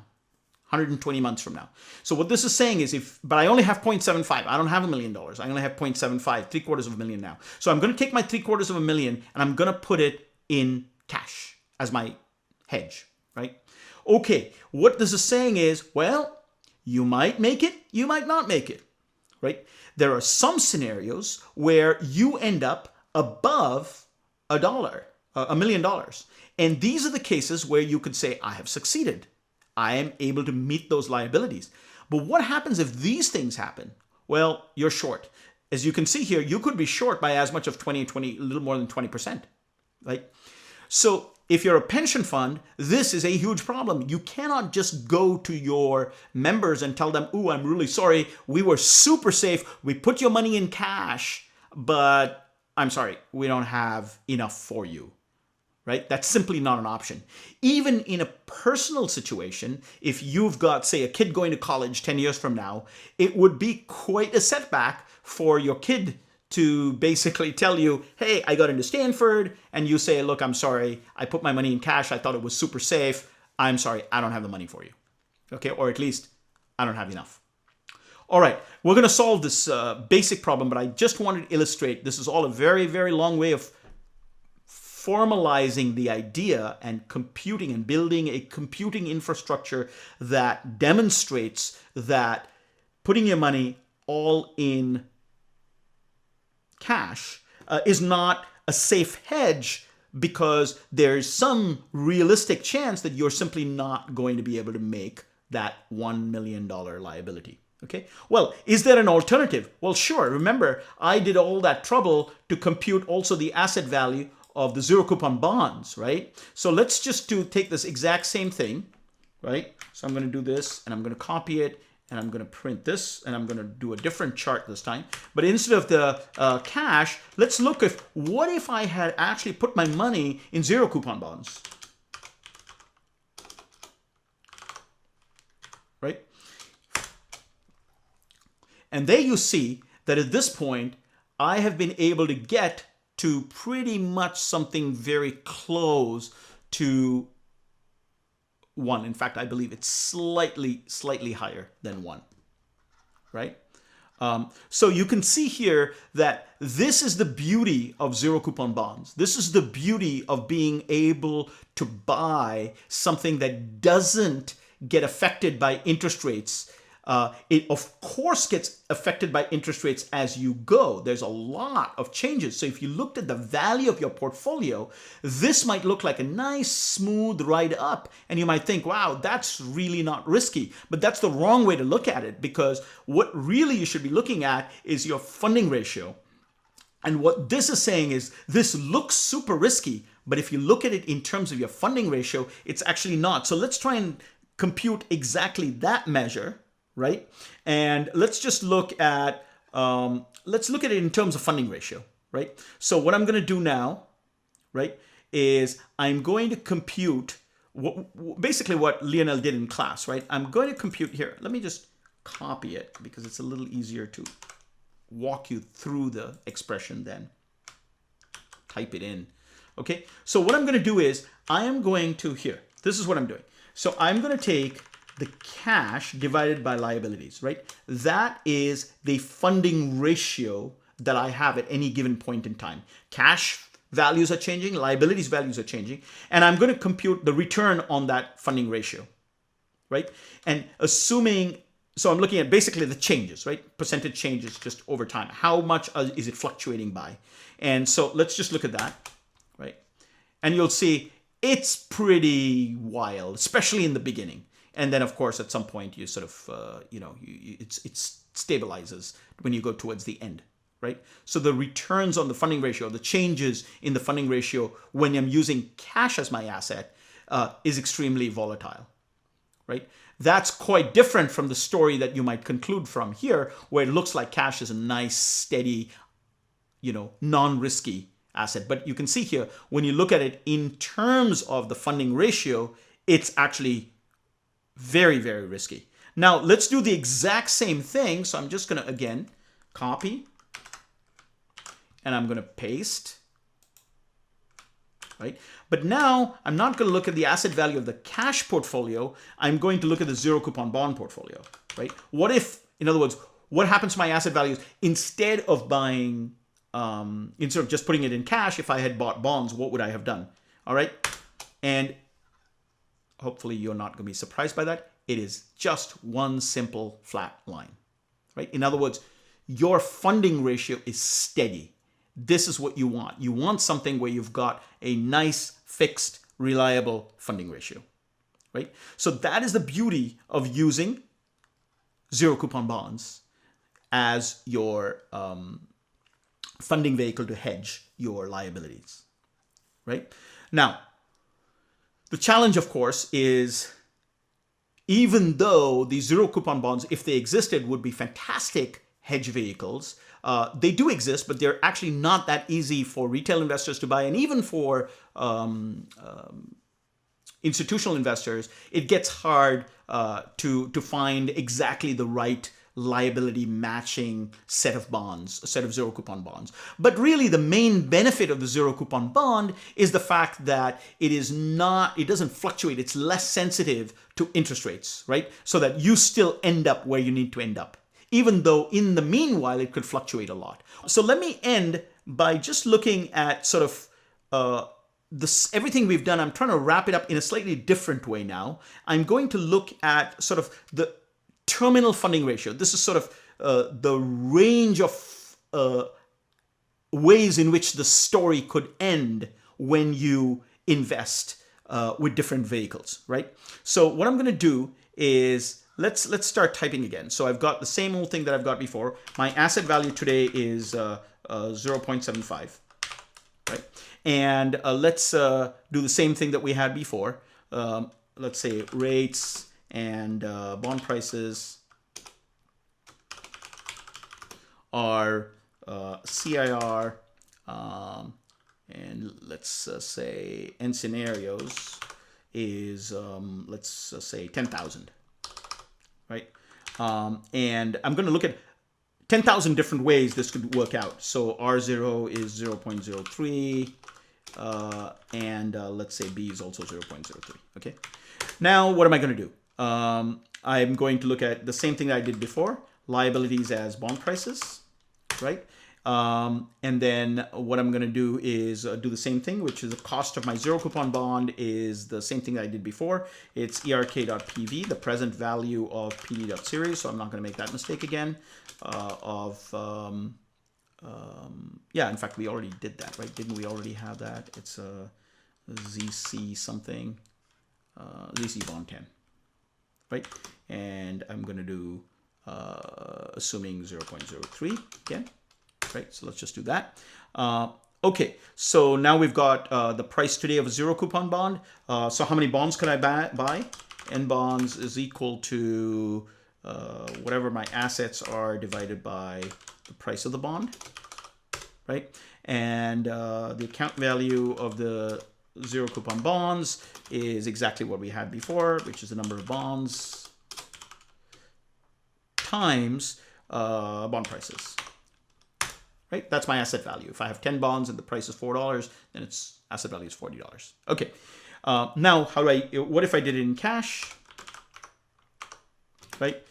This is just a repeat of everything we've done before, right? What is that? Well, that's nothing more than whatever I have today, right? Multiplied by, let's say, rates divided by 12 plus 1, right? Dot cube prod. Okay, I think that all looks good. I think that looks good. Let me run it. But this time I'm running 10,000 scenarios, right? So it's going to take a few seconds to run, especially if you're on a computer that is old as slow as this. By the way, that's what that little star there means. That star there says, which now is now gone, means it's computing. Okay, so now I'm done. So what do we want to do? We want to look at the terminal funding ratios, right? So in other words, I don't care about all the intermediate values. I want to know how am I going to do at the very end, at the last point in time, right? So let's call it terminal funding ratio, TFR, if I use cash, right? So what is this terminal funding ratio? It is nothing more than the account value of my cash, right? But I want the last one.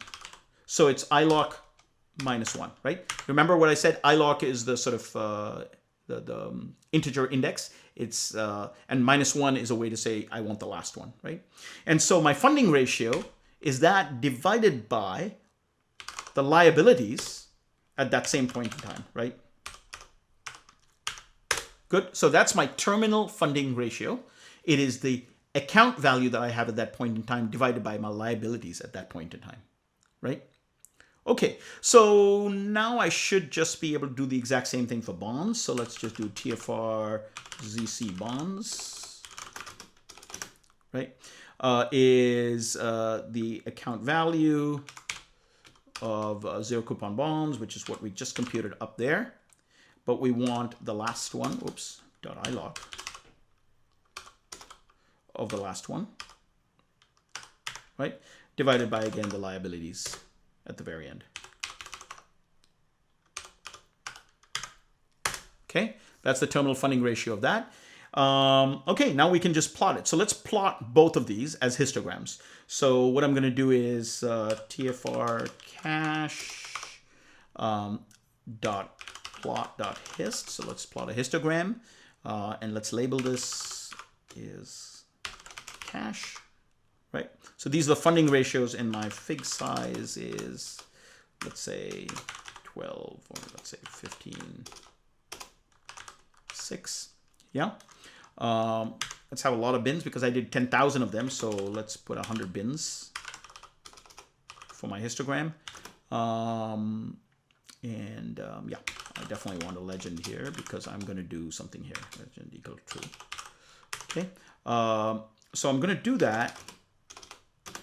And then I'm going to plot the other one on exactly the same thing. So I'm going to do TFR, I'm going to do the bonds, and I'm going to plot that on exactly the same one, plot.hist, right? And AX equal AX. We've done this a few times before now, right? And then this one is what happens if I have zero coupon bonds, right? And again, bins is 100. What else do I need? Legend equal true, right? Okay, So let's look at what happened. Oh, wow. Look at this. You can see that the axis, well, let's just give them two axes. There's an easy way to fix that, which is just secondary y. Let's put this on a secondary y axis.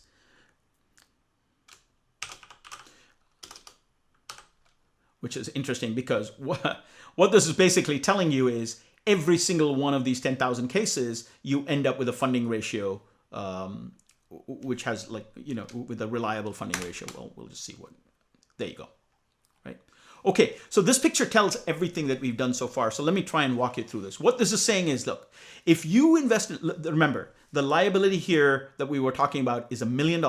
You started with $750,000, right? And you had 10 years to get there. And what we did is we said, hey, what would happen if I put my money in cash? Right? And then the second question is, what if I put my money in a zero coupon bond? Right? And what this is telling you is, what is the spread of funding ratios? Right?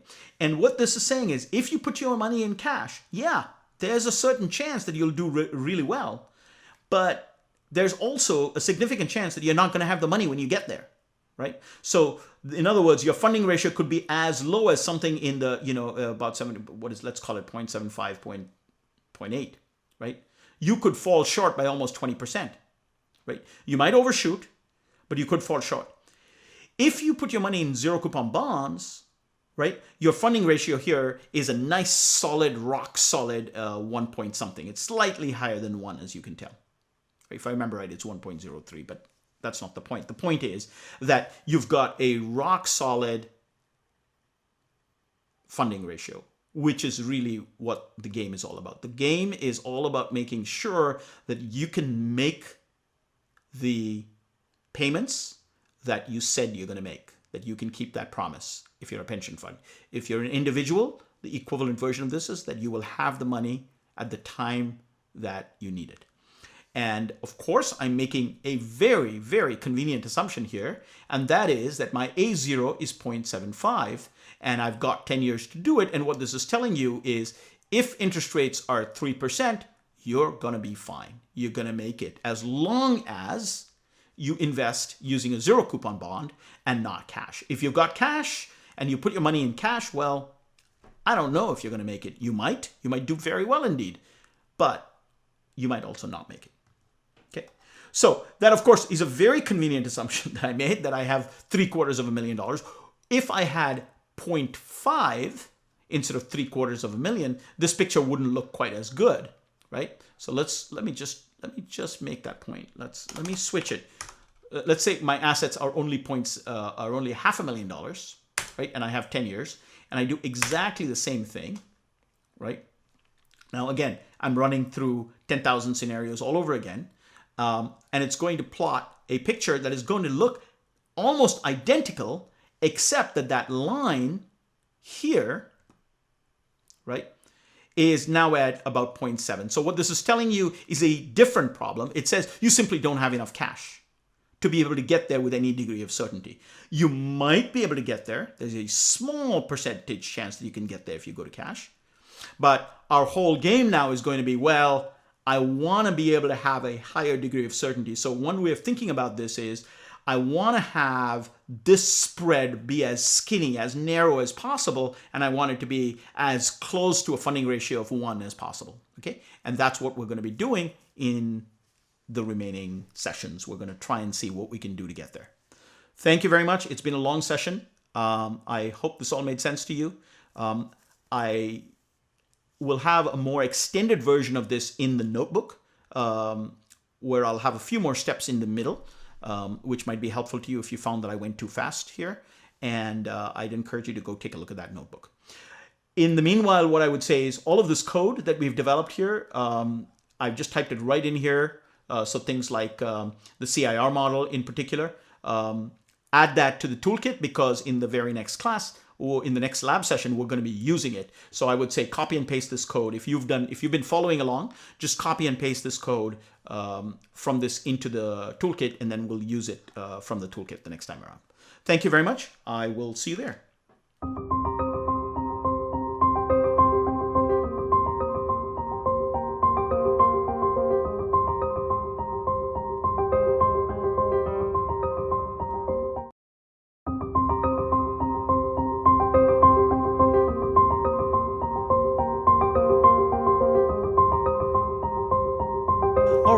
Welcome back. We're going to do something really interesting this time. We've talked a lot about why it's a good idea to use zero coupon bonds instead of cash in your GHP because relative to your liabilities, it can be quite risky actually to use cash. If you can find a perfect set of zero coupon bonds that match your liabilities exactly, then it would be far better to just buy those zero coupon bonds. Of course, the problem is that it's not always easy to find these zero coupon bonds that are perfectly matched to your liabilities. So what we're going to do in this section is we're going to look at what we can do to get that major advantage that we got from a zero coupon bond, and that is that regardless of what happens in the intervening period between the time I buy the bond and maturity, even though it might wander around, the nice thing about that zero coupon bond is I know that that dollar will be there regardless of what happens to interest rates. Well, it turns out we can do something somewhat similar here by just holding a portfolio of regular coupon bearing bonds or coupon paying bonds, as long as we can do this kind of factor matching or duration matching. Okay, so we're going to now look at exactly how to do that, and we're going to build a portfolio of regular coupon paying bonds that have that same advantage, that is that we can match them up to our liabilities and they will in fact go up and down in value relative to the liabilities when interest rates change, okay, in the same way. All right, so long story short, we're going to do something that will allow us to work around the problem of not having the perfect zero coupon bond available to us. All right, so this stuff here, so let's get going. This stuff here is should be very simple and straightforward. You've seen this a gazillion times, so I'm just going to go ahead and do that right now. And the code that I'm going to write to compute and work with regular coupon bonds is simple enough that I'm just going to actually type it right into my code right here, and I've already pre-typed it, and I'll just walk you through it so that you know exactly what's going on. But I feel it's simple enough that you don't want to sit and watch me type. There'll be plenty of time to do that later on down the road here. So okay, so you need two pieces of code. The first is something that actually generates the cash flows. Okay, so let's look at what that is. So here's a function that generates the actual cash flows. So you give it the maturity, the principal. So maturity is something like a 3-year bond would be, this would be 3. The principal is also called the face value of the bond, and that's $100. And then there's a certain coupon rate. So it's a let's say 3% coupon. And that basically means that it's going to pay coupons every single year equal to 3% of the principal. So that's the coupon rate. And that coupon rate is paid over the year, and this tells you how many coupons per year. So a typical bond will pay once or twice a year, but there are some bonds that pay more often. We're actually going to just assume for the most part that most of these coupons are 12 per year, because that means that we get a coupon every month, and that means we can work with monthly data much more easily, and we don't have to worry about sort of, bond prices in between one coupon and another. Okay, so it's just a simplification. We don't have to worry about if you're a bond, if you're experienced with fixed income, you might be familiar with the challenge of computing the dirty price for a bond. We don't have to do any of that stuff. So I'm just going to, for the most part, use examples where I'm going to be paying 12 coupons a year. That way I don't have to worry about partial payments of coupons, okay, when I'm working on monthly data. Okay, this code is actually very straightforward. So let's just look at that a little bit. So how many coupons do I have to pay? Well, I have a maturity of, let's say, 3 years, and let's say there are 12 coupons per year, then, well, I have to pay 36 coupons, right? And because I might have some round numbers here, like 1.5 years or something, I've used round, okay? And what is the amount of each coupon? Well, that's obviously very straightforward as well. It's whatever the face value is multiplied by the coupon rate and then divided by the coupons per year. Okay, so that's straightforward.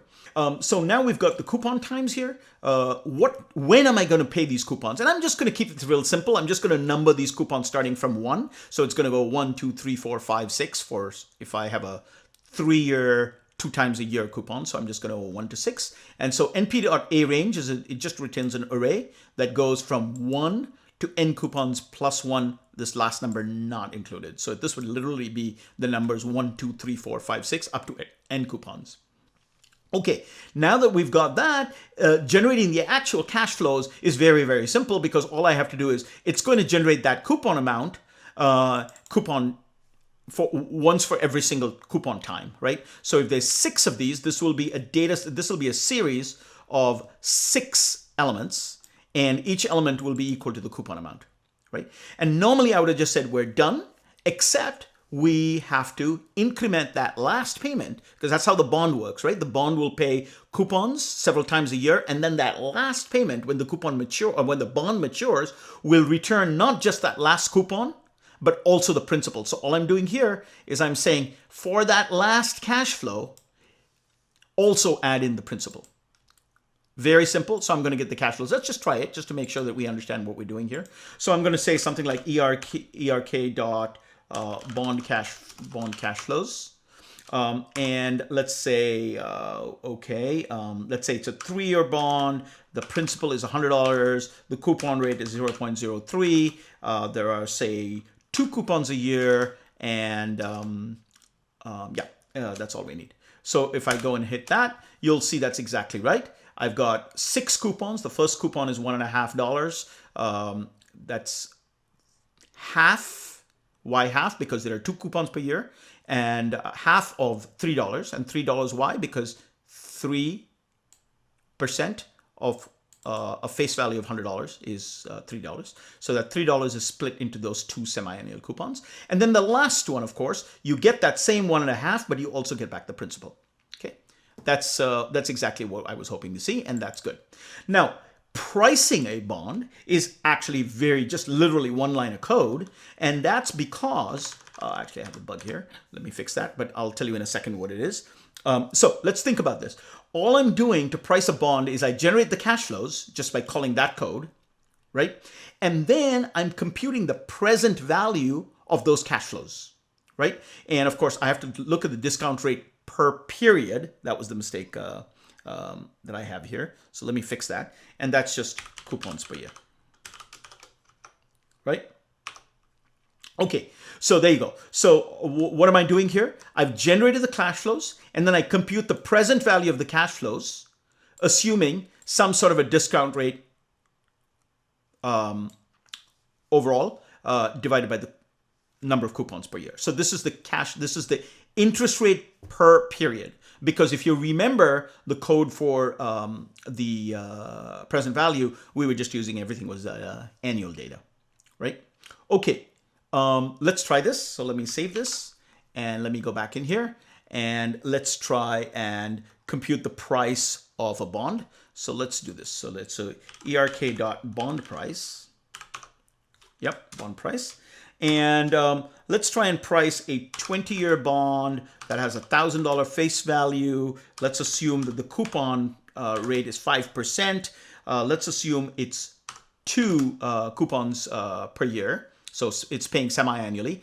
And then here, remember that the discount rate is the discount rate to use to discount all those coupons. So that's the prevailing, that today's interest rate is the way you should think about it. What interest rate should I use in order to discount these cash flows? And the answer is, well, you would discount it by whatever that rate is, and of course divided by the coupons per year, because these cash flows are per period.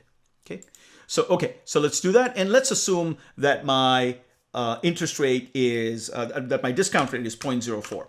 So think about what's happening and tell me what you think you should see here, right? So ask yourself, this is a bond that's paying a 5% coupon, but today interest rates are 4%. What would you expect to see as the price of this bond, right? And the answer is, it's actually selling at a premium. Why? Because it's paying a coupon of 5% that is higher than the current interest rates. So let's try and compare that with, and I'm just going to copy and paste that here, right? And let's say interest rates have not changed. Interest rates have not changed, and so the current interest rate is the same as the coupon rate. And you'll see that it, other than within round off, you'll basically get $1,000, right? Because that's the face value of the bond. That's exactly how bond pricing works, right? This is exactly what you would expect. Okay, good. So hopefully none of this really shocks you. And so what I'm now interested in doing is looking at, okay, how is this, let's first examine the problem. How is this bond price going to change with interest rates? So for example, I've got the same thing and I can look at it, say 0.02, for example, right? And now you see that because the interest rates have fallen even further, it's selling at even more of a premium, right? So that we already know. As interest rates fall, bond prices rise. I'm just seeing exactly this. So let's look at, let's just formalize why it is that using just a straightforward bond as a hedge is a problem. Okay, so let's what I'm going to do is this. I'm going to just plot it, is what it is. So let's do linspace. Linspace, I think we've seen this before, but it just gives you a whole bunch of points, right? So I'm going to look at interest rates starting from 1% going up to 10%, and I'm going to look at 20 points along the way, right? So this will simply go 0.01, 0.0, it'll figure out how many steps it needs in order to get there. So in fact, let's just look at it, right? And you'll see it's 0.01, 147, 19, blah, blah, blah. And it's basically going from 0.01 to 10%, right? 1% to 10%. Okay, so now I have the rates, and all I'm going to do now is I'm going to do prices, right? So these are the bond prices. I want to look at what are the bond prices for each of these different interest rates of this bond. And I'm going to do something that we've done once before that you might have forgotten. So I'm going to sort of, this is a good opportunity for you to remember that. I'm going to do something called a list comprehension. So I could have done this with a loop.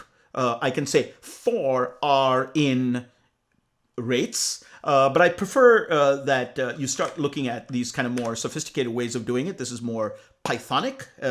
So let's look at the sort of more Pythonic way of doing it. So let's look at the bond price. So what we want to do is we want to create a list of bond prices, right? So what we want to do is you want to look at the bond price, right? Of what? Let's take a 10-year bond, and let's say the face value is 1,000, and let's say the coupon was 5%, and let's say it's paying twice a year, okay? At what rate? Well, the rate is exactly what I'm going to vary, right? Right? So it's going to be some rate, right, for rate in rates. So you can see this is kind of an embedded for loop, but it's really nice because I don't have to say for rate in rates and then keep a temporary variable and keep constructing a list as I go. This is a much simpler way of doing it. Okay, so let's look at that, and I'm just going to print that out, and I'm going to actually print out the prices just so we can see. And you see that it's basically computed a list of prices for me, right? So let's just look at, let's just plot that, right? So I'm going to plot, so let's do pd.dataframe, right? And let's say the data is the prices, right? And the index is the rates, right? And what I'm going to do is I'm going to plot that, right? And I'm going to plot that saying change in price of, or let's say prices of, price of 10-year bond with different interest rates, something like that, right? Oops. Title equals. Okay. Okay. And you can see, oh, let's get rid of the legend. And let's give it a fig size of, let's say, 12, 6, 15, 6. Okay. And you can see what's going on here. As interest rates rise, the price of this bond is falling. Right? That's basically what we've been able to establish. And you can see, therefore, that using this 10-year bond as a hedge is not such a good idea, right? Why? Because the price, if interest rates go up, the price of the bond is going to fall. Bad hedge. Okay, so what we're going to do is we're going to try and construct a combination of bonds that has some sort of resilience to interest rates in much the same way that a zero coupon bond has resilience to interest rates. And the reason that the zero coupon bond has resilience to interest rates is because it basically comes down to just one payment, right? So in other words, if I give you $1,000 at the end of 10 years, then I know that at the end of 10 years, I'm going to get those $1,000 and that's it. So interest rates in the middle sort of don't matter. The problem with this bond is all these intermediate cash flows that are being generated. So let me explain what's going on. So if I look at the cash flows of, say, bond cash flows, right? Let's keep it simple. A 3-year bond, let's say $100 face value. Let's call it $1,000 face value, 6% coupon, and let's say 2 payments, right? So let's look at what these cash flows look like. Okay, so what this means is these are 6 payments in 3 years. So this is at the end of the 3rd year, that is by the time I've got my 6th payment, I'm going to get $1,030 back. But along the way, I'm also getting 30 plus 30 plus 30 plus 30. So the question I should ask you is, how long am I waiting before I get my cash flows, right? And the answer could be one of at least 2 ways. One way of looking at it is to say, well, you're waiting 3 years because that's when the last cash flow happens. But another way of looking at it is saying, well, you're getting some of the cash before that last cash flow, right? So you can actually compute the weighted average time that it takes to get back the cash, right? The weighted average time, right? The weighted average time weighted by the amount. So in other words, I'm going to say it's 6 periods in this example. Let's just do it in terms of periods. So there are 6 periods, and although I'm getting 6 periods, I'm waiting 6 periods for this payment, I'm also getting some money back at the end of the 5th period and some money back at the 4th period and so on and so forth, right? So what I can do is I can compute the effective waiting period to get my money back, right? So let's do that. What I'm going to do is so these are the cash flows. We've got it, right?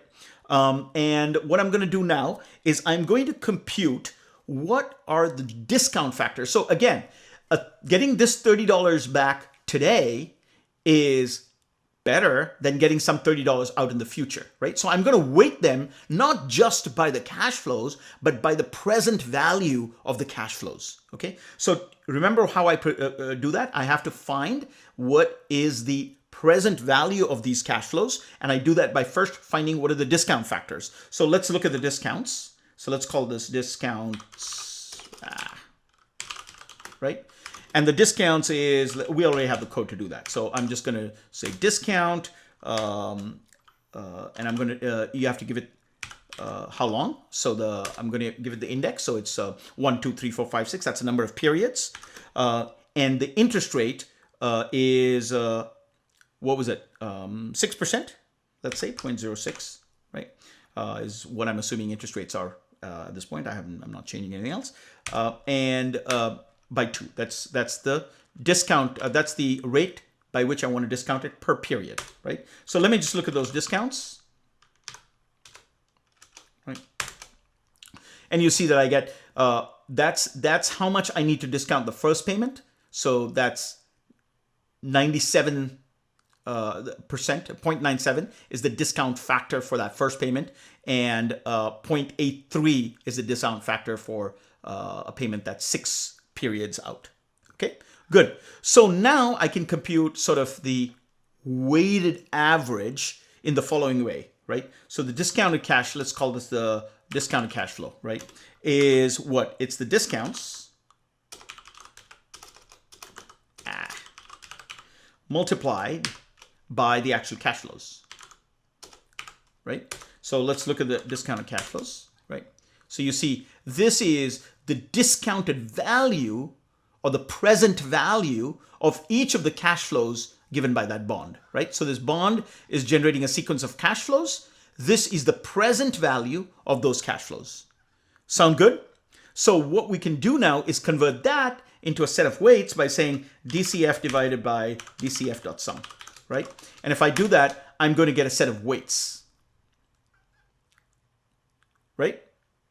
So let's call that the weights.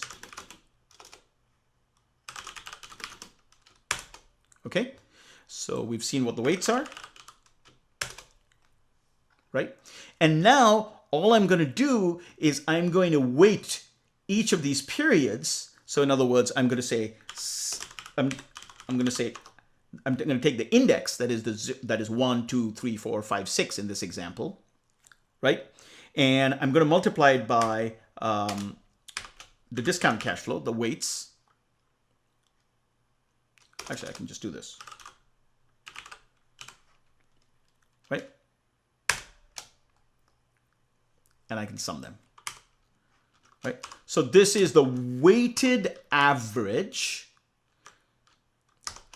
of all the periods, right? And I get 5.57, right? So what this is saying is that the last payment is at 6. In other words, the maturity of the bond is 6, but the weighted average duration that I have to wait, weighted by the present value of each of the cash flows, is equal to 5.57. So effectively, I'm not really waiting 6 years. I'm literally waiting 6 years for the last payment, but I've already got some before that. So the weighted average duration that I'm waiting is 5.57 years. And this number is called the Macaulay duration. The Macaulay duration is the weighted average duration. And here is the key insight. The key insight is that this is directly related to the rate of change, the first derivative of the price with respect to interest rates. So in other words, if the interest rates moves and you have a large duration, then the price is going to move a lot. If you have a short duration, then the price will not move as much. So the duration is directly linked to the amount by which the price will change when interest rates change, right? So what is the duration of a zero coupon bond? Well, there's one payment in a zero coupon bond, so the weighted average duration of that one payment will be the duration of that payment, which is the maturity. So for a zero coupon bond, the weighted average duration, which is the Macaulay duration, the Macaulay duration is exactly the maturity. But for every non-zero coupon bond, one that pays intermediate coupons before maturity, it's going to have a duration shorter than the maturity of the bond, right? So this is the Macaulay duration. So let's do this. Let's quickly, now that we've understood what it does, let's just write the code to do that. And then let's see why this is useful to us, right? So I'm going to say def Macaulay duration, okay, of some kind of a bond. So let's say it has some cash flows. So you give it a bunch of cash flows and you give it a discount rate, right? That's what we've been doing. That's what we just did, right? Okay. And again, I'll just keep this quick and I'll say something like computes the Macaulay duration of a bunch of sequence of cash flows. Okay, what is it? Well, super simple. The discounted cash flows, flows is what? It is just nothing more than the discount of that flows.index, whatever I'm passing. So whatever I've got here as the payment sequence, the coupon number 1, coupon number 2, etc. Flows.index, and whatever the discount rate is. Right? So just apply that discount rate. And you want the discounted cash flows, so multiplied by the cash flows itself. Right? That's exactly what we did before. Right? And then we said the weights is nothing more than the discounted cash flows, discounted flows divided by the sum of discounted flows. Right? That's what we did. And then we said return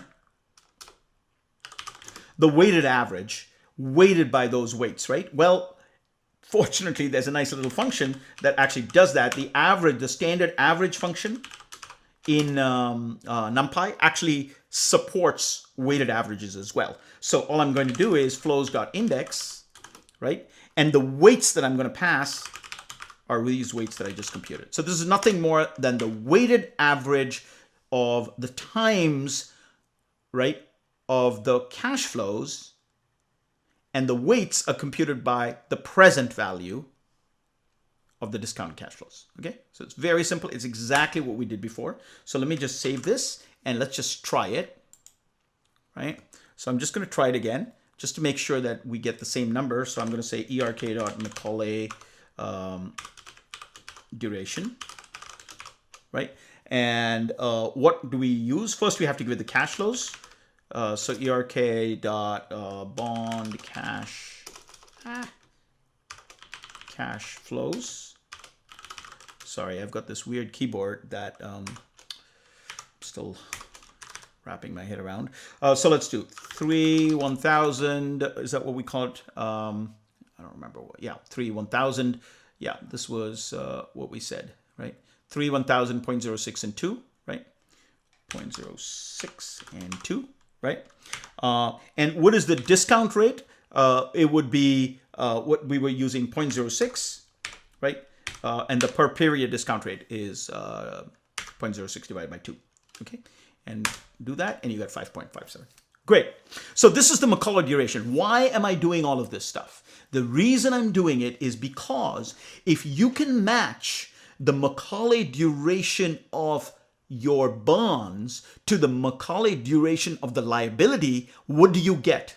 Then you get two portfolios that have the same sensitivity. They change in the same way with changes in interest rate, right? So this isn't literally, the Macaulay duration is not exactly equal to the first derivative of the change in price, but it is directly related to it. They're connected in exactly the same way. And therefore, if you can match the duration of your liabilities and the duration of your bonds that you're holding, then you're home free, because as interest rates move, your liabilities are going to go up, but your bond portfolio is going to go up by hopefully the same amount. Now, this is not a perfect matching. This is not a perfect match. And the reason is because this only works for sort of parallel shifts of the yield curve. If interest rates as a whole go up, but we know that the yield curve has more complex behavior. It can steepen, it can flatten, it can show added curvature. And so you're going to have to work a little harder to fix those things. In other words, those are the additional other factors of the yield curve.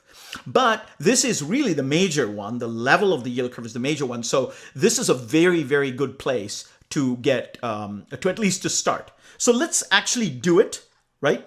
And then let's test it, right? So now let's do the real deal. So we've got everything we need. So now I'm going to say duration matching.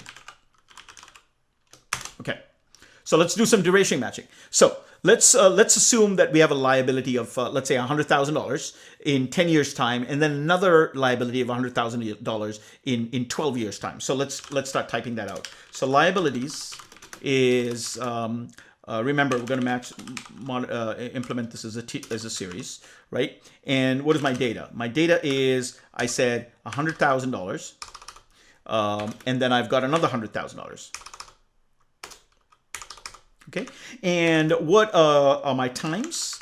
The first one is due in 10 years and the second one is due in 12 years. Okay, so those are my liabilities. So first question, let's assume interest rates are 4%.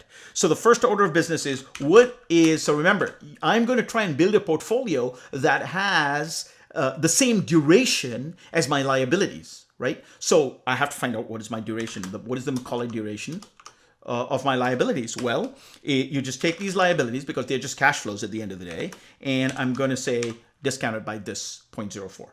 Okay, and what this is telling you is you've got a 10-year liability and you've got a 12-year liability, but based on interest rates of 0.04, your duration is 10.96. Okay, so it's somewhere in between 10 and 12, and that's correct. It's almost exact. It's a little less than 11, and that's a little less than halfway between the two, right? Because of interest rates. Good. Okay, now if I had a zero coupon bond, Easy. I would just buy a zero coupon bond that, that had duration of 10.96. That would be great. If I could go out and buy individual zero coupon bonds of 10 years and 12 years, that would be great too. But let's assume we don't have any of that stuff. We only have two types of bonds available, right? We have a 10-year bond and a 15-year bond, right? And so let's keep it simple. Let's assume that the 10-year bond, actually let's both of them do the same thing. Each of them pay a 5% coupon once a year and has a face value of 1,000, right? Real simple. So what do we have to do? First, we've got to figure out what is the duration of the bonds that we have. We know we want to construct a portfolio that has a duration of 10.96, but we can't do that unless we know the duration of the bonds that we have right now. So let's look at them. Let's find the Macaulay duration of the 10-year bond. That is ERK dot Macaulay duration, right? Of what? Right. So first we need to give it the cash flows. So we've got a way to do that already. We can compute the cash flows of a bond. That's easy, right? And again, we're using an interest rate of 0.4. So all I have to do is give you what the bond parameters are. And let's say it's a 10-year bond, face value is 1,000, pays a coupon of 5%, and it pays once a year. Right? I'm just going to keep it simple, right? And then let's assume we also have a 20-year bond, okay? So my 20-year bond, very, very similar. It's got a 20-year maturity, right? Everything else is exactly the same, right? Okay, so let's look at that, and let's look at what's the Macaulay duration of the 10-year bond, and what's the Macaulay duration of the 20-year bond. Let's look at that, right? And you can see that the 10-year bond actually has a duration of about 8.19, and the 20-year bond has a duration of about 13.5, okay? Now, that might surprise you, by the way, that the 20-year bond has a maturity, has a duration so much shorter, but that's just because the present value of those last payments are actually much less. Okay, so remember that it's the duration is the weighted average, and it's weighted by the present value of each of the cash flows. Right? It's the weighted average time that you have to wait. Okay, so good. Now we know what the durations of these things are. All we have to do is figure out what fraction of each of these two bonds I should hold. So some number times that, plus some other number times that. So my weight, let's say my weights are W1 and W2, right? Well, W1 times that, plus 1 minus W1, which is W2, times that, should end up being 10.96, right? That's very easy for us to figure out. So what does that mean? So let's formalize this. In fact, let me just put the math down here. There you go. So let's just look at this, right? So what this is saying here is I have a short bond and a long bond. My short bond is 10 years, my long bond is 20 years, right? So I have to put some amount of money, some fraction in the short bond, which has 8.19, and then 1 minus WS, the remaining weight, I'm going to put in this other bond, which is the long bond. And I've got to find out what is this WS such that WS times this plus 1 minus WS times that equal to 10.96. Well, that's just very simple algebra. And I get WS is the duration of, so in other words, I've just substituted. So I've got some duration for the short bond and duration for the long bond. And the answer is very simple. The weight in the short bond is simply the duration of the long bond minus the duration of the target by duration of the long bond minus the duration of the short bond. Okay, so in this particular case, you can plug in these numbers, but instead of doing that, I'm just actually going to write the code to compute exactly this fraction. And let's just do exactly that. In fact, I'm just going to copy it and paste it and walk you through it. Okay, there you go. So I've got a thing called match durations, right? So I'm going to give you the cash flow of the target. I'm going to give you the cash flow of the short bond. I'm giving you cash flow of the long bond, right? And I'm going to give you some discount rate. And all I'm going to do here is I'm going to compute the duration of the target, the duration of the short bond, the duration of the long bond, and I'm going to return to you the weight in the short bond. Simple enough? It's all the stuff that we just did, right? So let's do that. Let's do that. And how would I do that?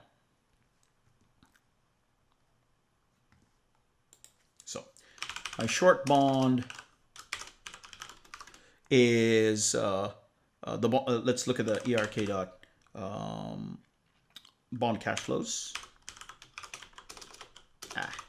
Sorry, hate my keyboard.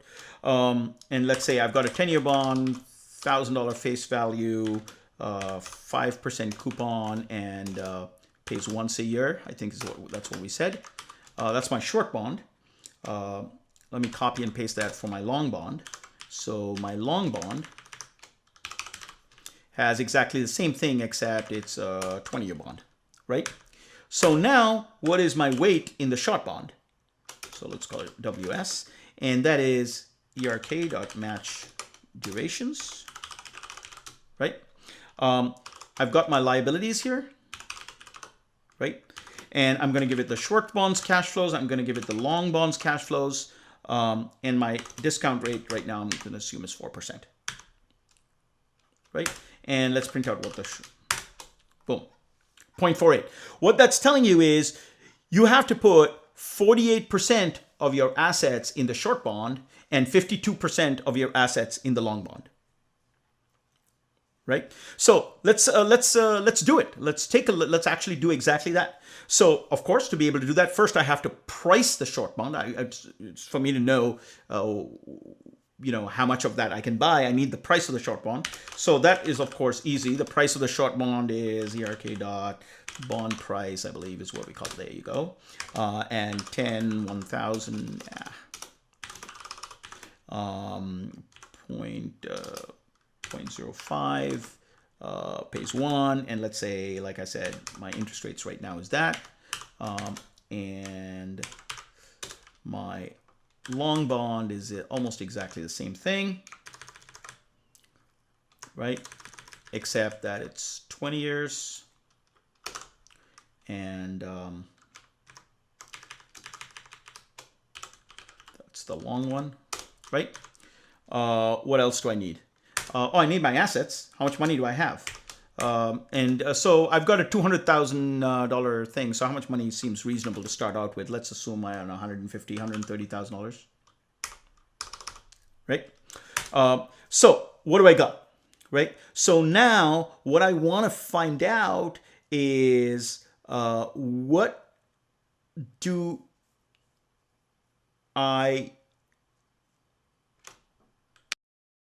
I need in order to compute the Macaulay duration of this portfolio that I'm now going to buy? Well, I need the Macaulay duration of, what I need is the cash flows that this portfolio is going to generate. Well, I know what the cash flows of the portfolio are going to generate. It's just going to be depending on how much of these bonds I buy, right? So let's call them the portfolio flows, right? And my portfolio flows is just whatever I get from the first one plus whatever I get from the second one. So I'm just going to concatenate them, okay? So I'm just going to concatenate these two cash flows, right? And what are the two cash flows, right? The first is the cash flows that I get from the first one.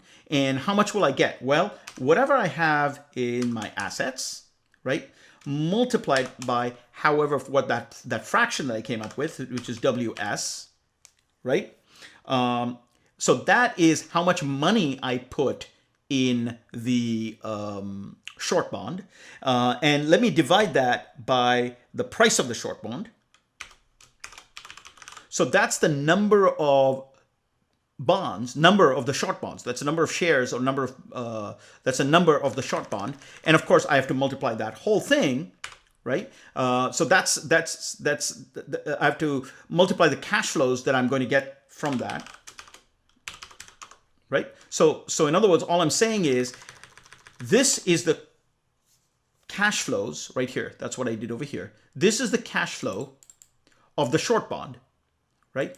But I own several of those bonds. How many bonds? I own A0 times WS divided by P short. Right? That's the money divided by the price, right? So that's how much I'm going to get from the short bond, right? And for the long bond, I'm going to get something somewhat similar. So I'm just going to copy and paste it. I'm going to get however much money I put in the 1 minus WS. That's the weight of A0 that I'm going to put in my long bond. And I'm going to multiply that by, that's how much I would get. And of course, I have to divide it by the price of the long bond. Okay, that makes sense? So this is going to generate a set of flows for me. And now I compute the Macaulay duration of those flows. Right? And let's call that the portfolio flows. Right? And it's 0.04.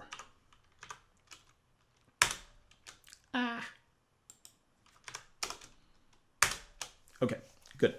So now 10.96 is the number of periods. This is the way you should look at it. In this case, the number of periods is it's 1 per year, so it works out to the number of years. So 10.96 is the duration of this particular portfolio. And if you look back to what we were looking at the duration of the liabilities, where did I have that? I had that here, right there, right? It's the exact same thing. Okay. Now let's compute the funding ratio, right? So the funding ratio, let's write a little extra code for that. Except the problem here is we were just using a single asset, right? Now we're much more interested in doing this with a series of assets. So that's pretty simple fix. So all we do is we now update this to say that the assets itself could be a series of cash flows. Okay, because remember, the assets that we're holding now are bonds, and bonds will generate a series of cash flows. So it's a very simple fix. So all you have to do is do that, right? So we save that. And now let's go back and look at our funding ratio, right? So what I'm going to do now is so we have the portfolio flows, right? So I'm going to look at the funding ratio. Let's look at the, let's call it CFR, right? The cash funding ratio, or the current funding ratio. Current funding ratio is ERK dot funding ratio, right? And now, because I've got, I've updated it so that it'll support a bunch of cash flows, I can give it these flows, right? So these are my assets. My assets are a bunch of cash flows because I've bought a bunch of bonds, right? And this is exactly how much of each bond I bought, and I know the cash flows of each bond, and so I've produced the cash flows that I now own as assets, right? And then, of course, we want to look at the liabilities. That's the funding ratio between that and the liabilities, and again, let's use 0.04. Okay, good. So let's look at CFR. Okay, and you see that I'm pretty much funded at this point. I'm like 0.9998, right? So that looks like pretty good news. So let's see if we've really solved the problem. What I'm going to do now is I'm going to do the same thing that we did before. I'm going to look at a whole bunch of rates. So let's go. Rates is np.limspace from 0 to 0.1. That is from 0 to 10%. And I'll look at 20 data points along the way. And what I'm going to do is I'm going to construct the funding ratio as these interest rates change for a whole bunch of different cash flows, right? So let's look at, let's do this. So let's call this the changes, right? Okay, so let's call this the funding ratio changes, and I'm going to construct a data frame to do this. PD.data frame, because I'm going to now I'm going to plot it. But before I do that, let me give it some nice labels and stuff like that. Okay, so what I'm going to do first, I'm going to say how is the long bond going to change, right? So what is the long bond? So what I'm going to do here is, again, the same sort of list that we saw before, list comprehension. And what I'm going to do is do the long bond. Let's do the short bond, right? And I'm going to come up with a list comprehension for that. And our duration match bond.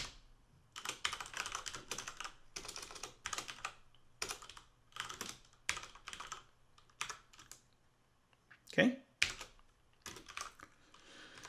Okay. So what are the funding ratios here? So what I have to do is I have to compute the funding ratio, right, for the long bond. And what are the long bond here? The long bond cash flows. Well, we had right there, right? Long bond.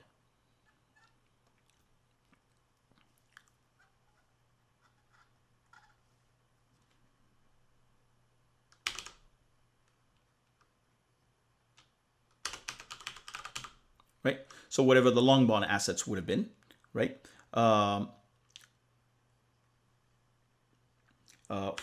Compared to some liabilities for our in rates. Okay? And the other ones are going to look really similar. So let's just do all three of them.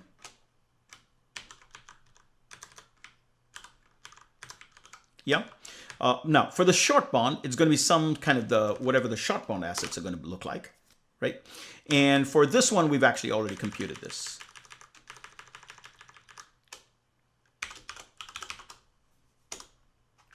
Right? We've already done this.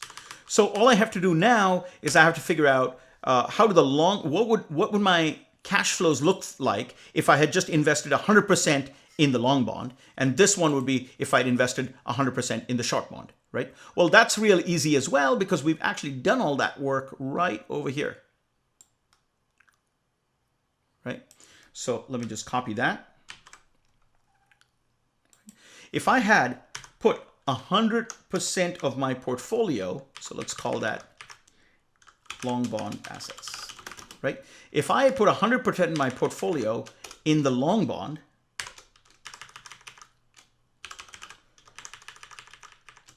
this would have been the cash flows, right? And if I had put all of my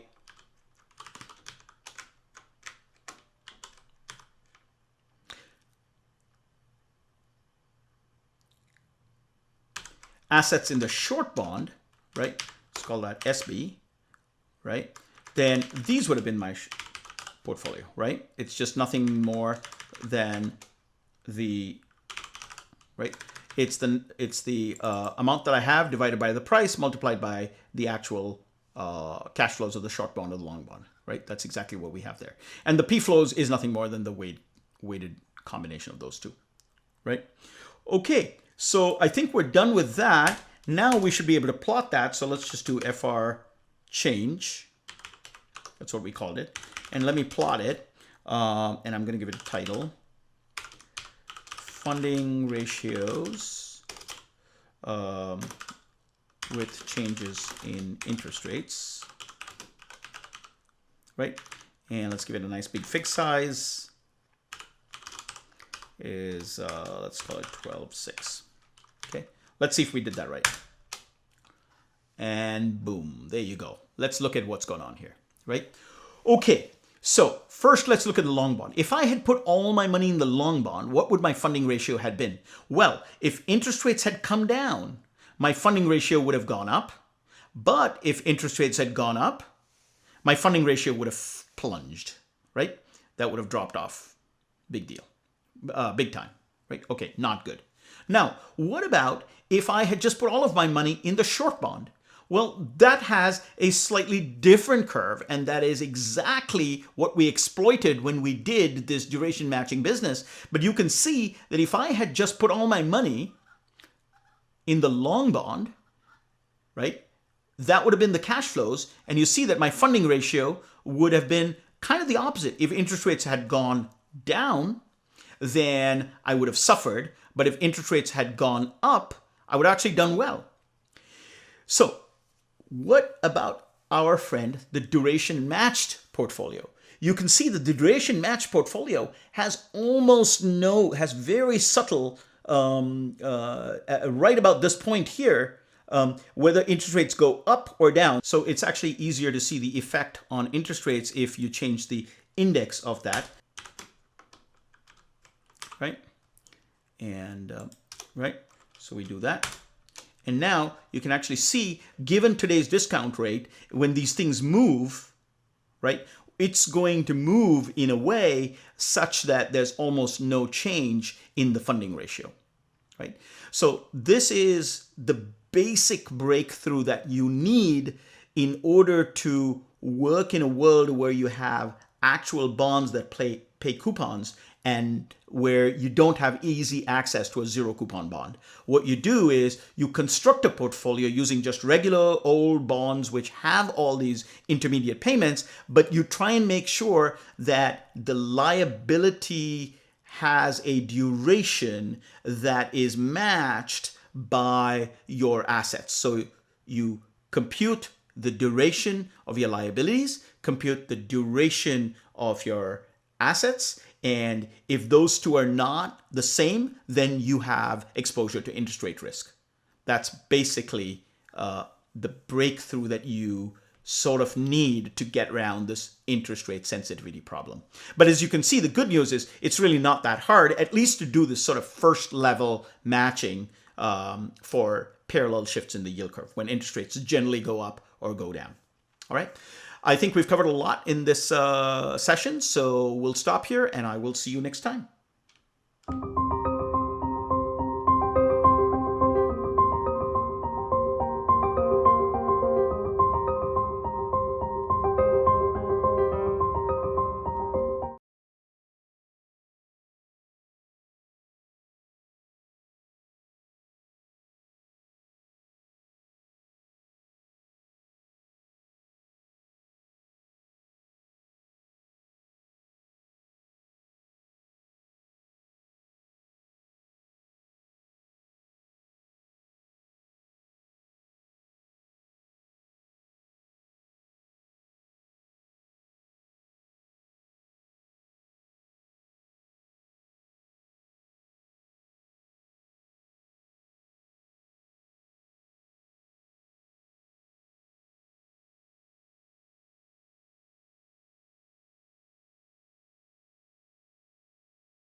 right, welcome back.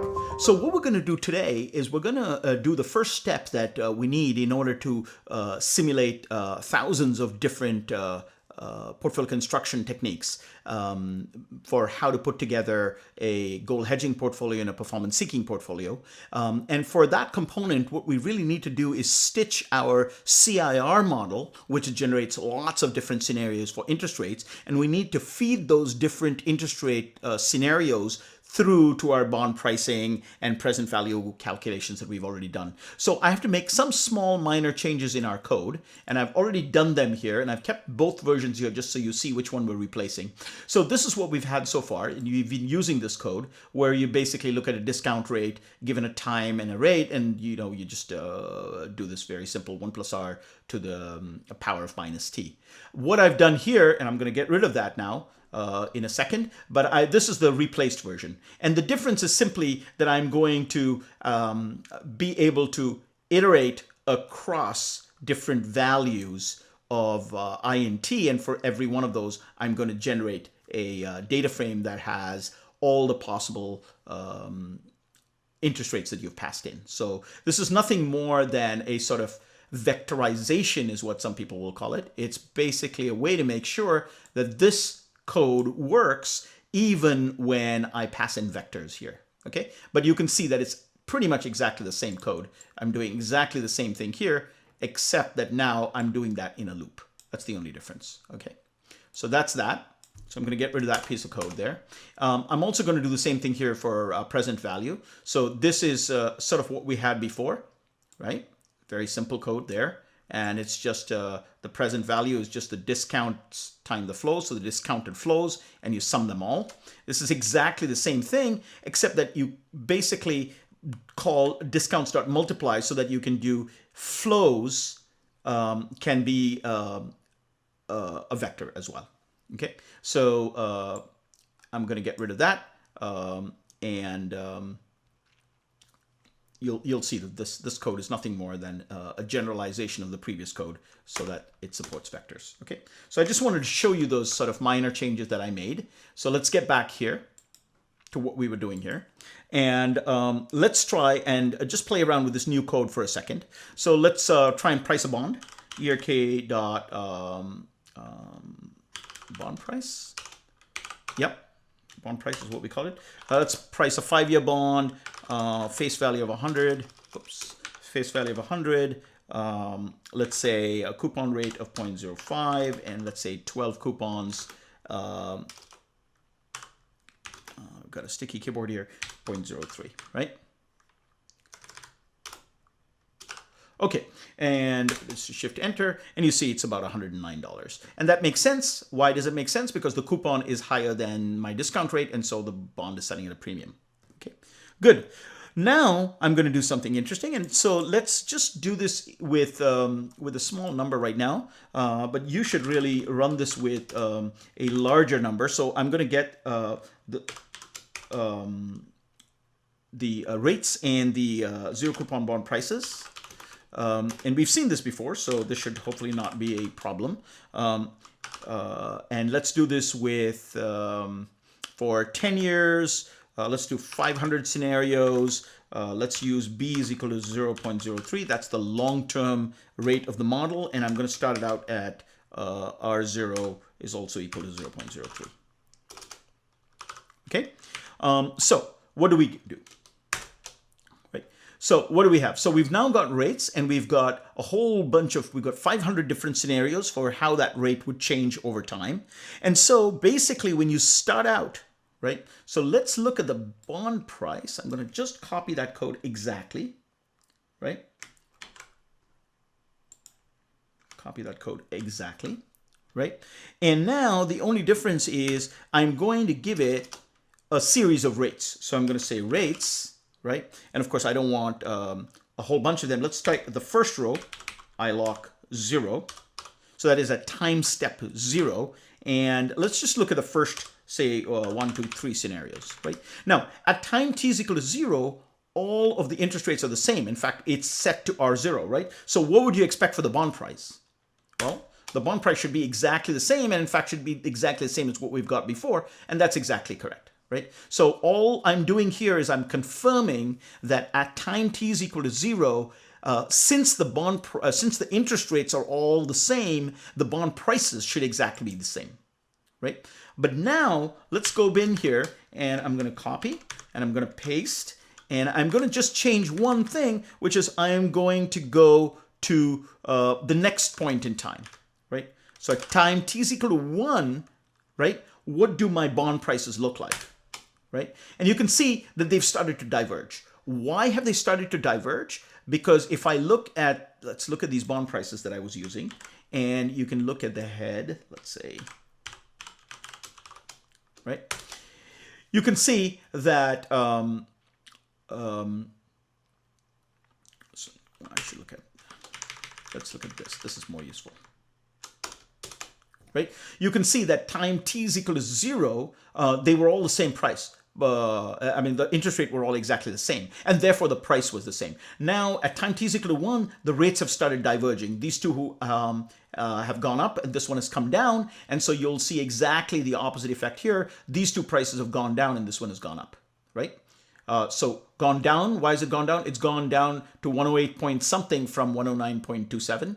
And this one has gone from 109.27 to 109.98, right? So I just wanted you to get your head around this. And you can see what's going on as interest rates start to move, bond prices start to move. Okay, good. Nothing very complicated about that so far, right?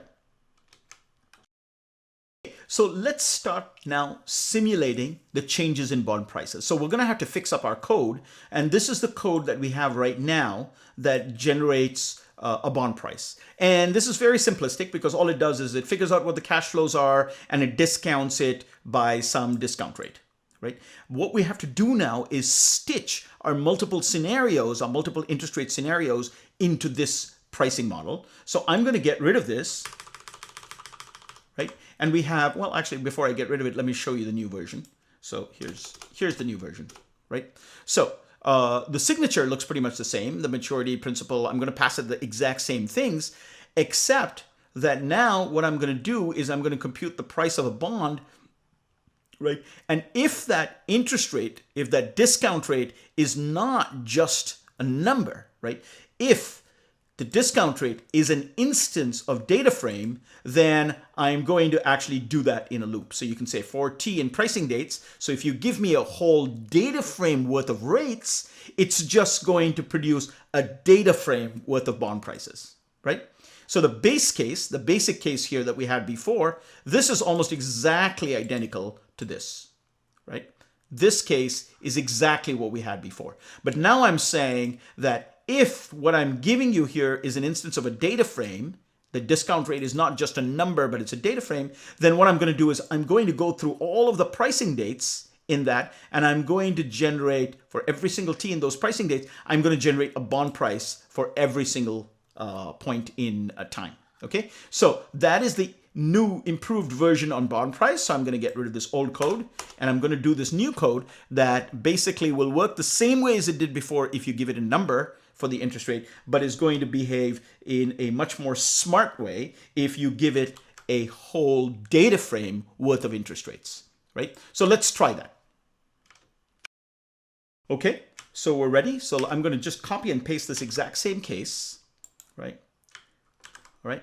Now, I'm not going to give it just a single set of rates, right? So I'm going to give it a whole bunch of rates, right? And let's do a little bit more than 3, let's say 4 or 5, right? So I've got a whole bunch of bond prices, and they are going to be running. There's 500 different scenarios, but I've just taken the first 5 scenarios, and we ran this CIR model for how many cases? For 10 years, right? So we should see 10 years worth of bond prices now.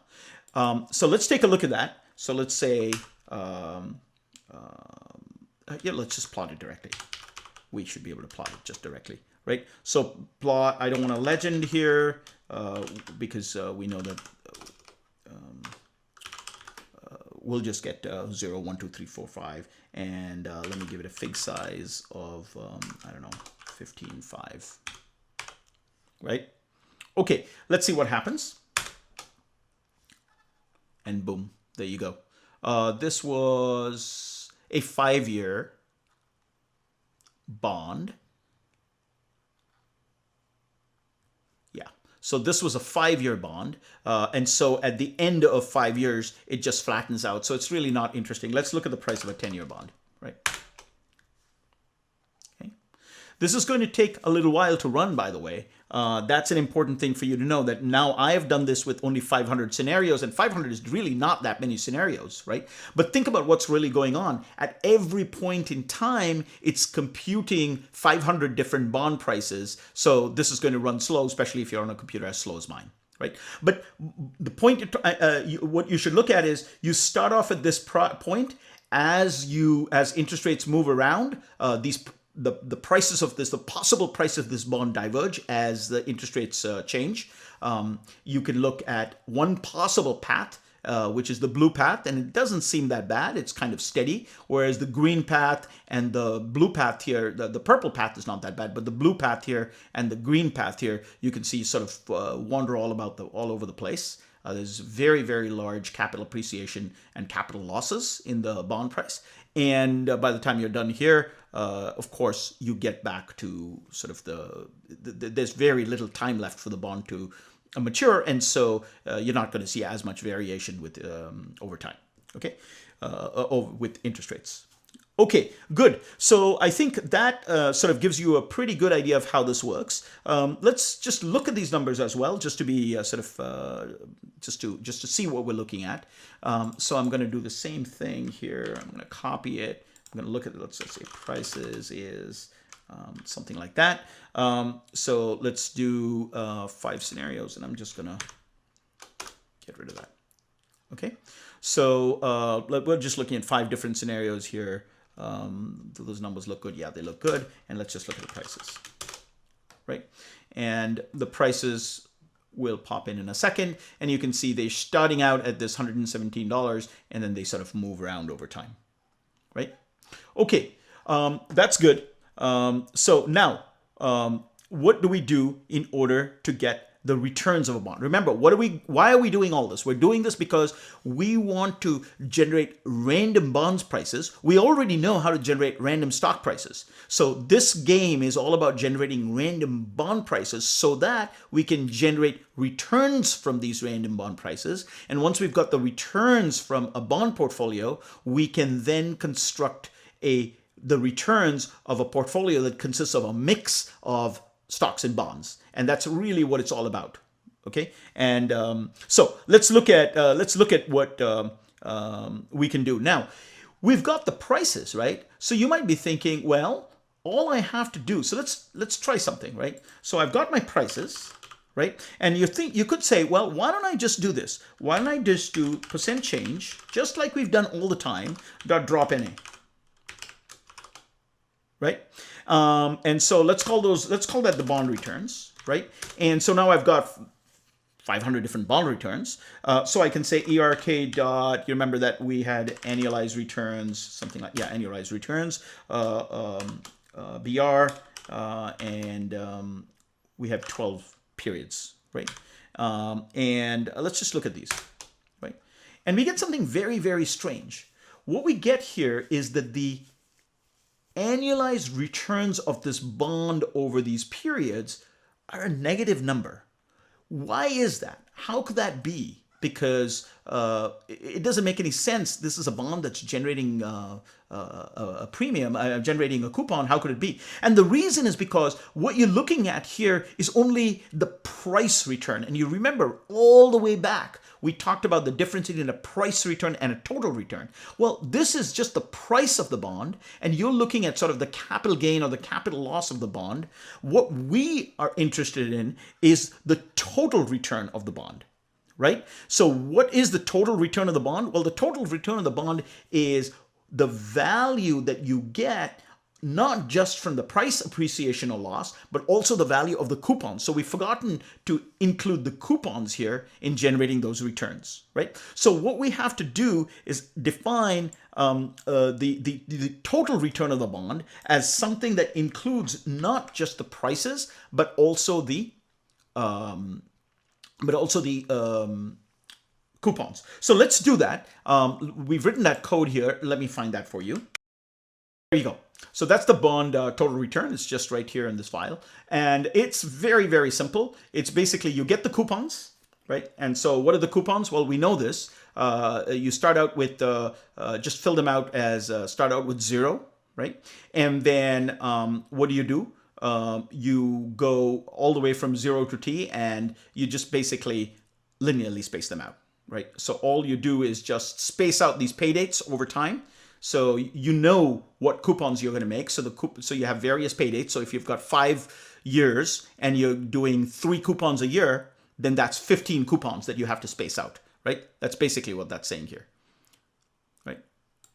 Coupons per year times how many 5 years, and then let's say divide by 12, because the data that you're passing in are monthly bond prices. Okay, so I'm assuming now that the prices that you're passing in are monthly prices. This is a big assumption that I'm making here, just to simplify the math, right? Okay, so once I've got my pay dates, then my coupons data structure is very easy to fill out, because I know exactly what I want to pay on every single date.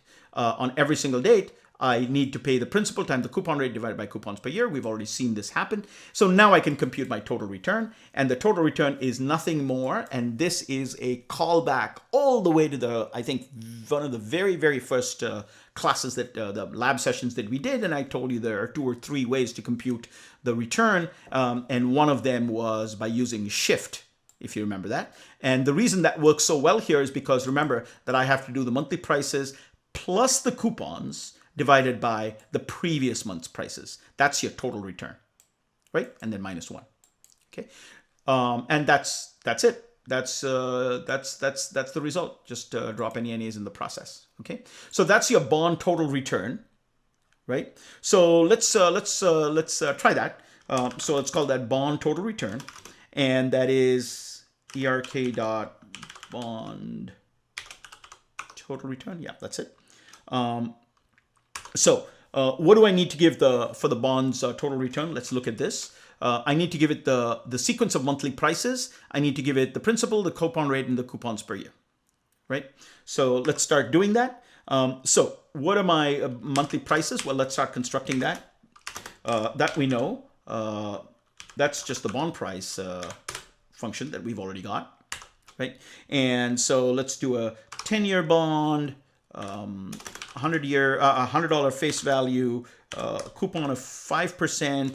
Let's do 12 payments per year. And for the rates, let's just do the same old that we're doing. 1, 2, 3, 4. Let's just go with 4 for now, right? Okay, so those are my prices. I've got my prices. So now all I have to do is compute my total return. So I give it the prices. That's the first thing I have to give it, if you remember. Monthly prices. And then the principal and the coupon rate. Well, the principal is 100 and the coupon rate is 0.05. And we've said the number of coupons per year is 12. Okay, and now let's do the exact thing that we did before. Let's do ERK.annualized returns of BTR, the total return, 12. Okay, so let's compute that. And now you should hopefully see better returns. So these are, about 2.8%, 3%, 3.4%. And you can see that the total returns that you get from a non-zero coupon paying bond are affected by interest rates, right?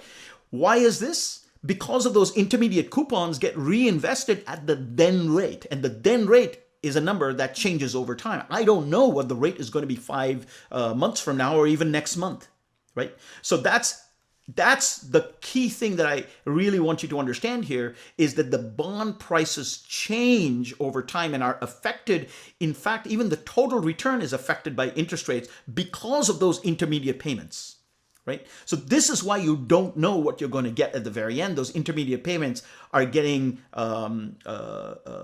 twisted in value, are getting deformed in value, are getting affected. The value of those intermediate payments are affected by the interest rate at that point in time.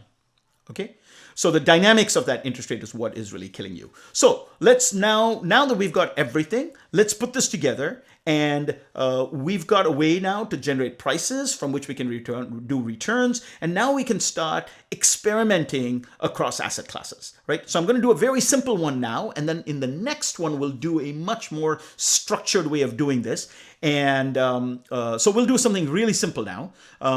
Let's assume that I have got a 10-year bond, and let's price that bond out. Let's look at the variations in prices. So let's call it the price of the 10-year bond is ERK.bond price. Whoops. Bond price, right? And again, 10, 100.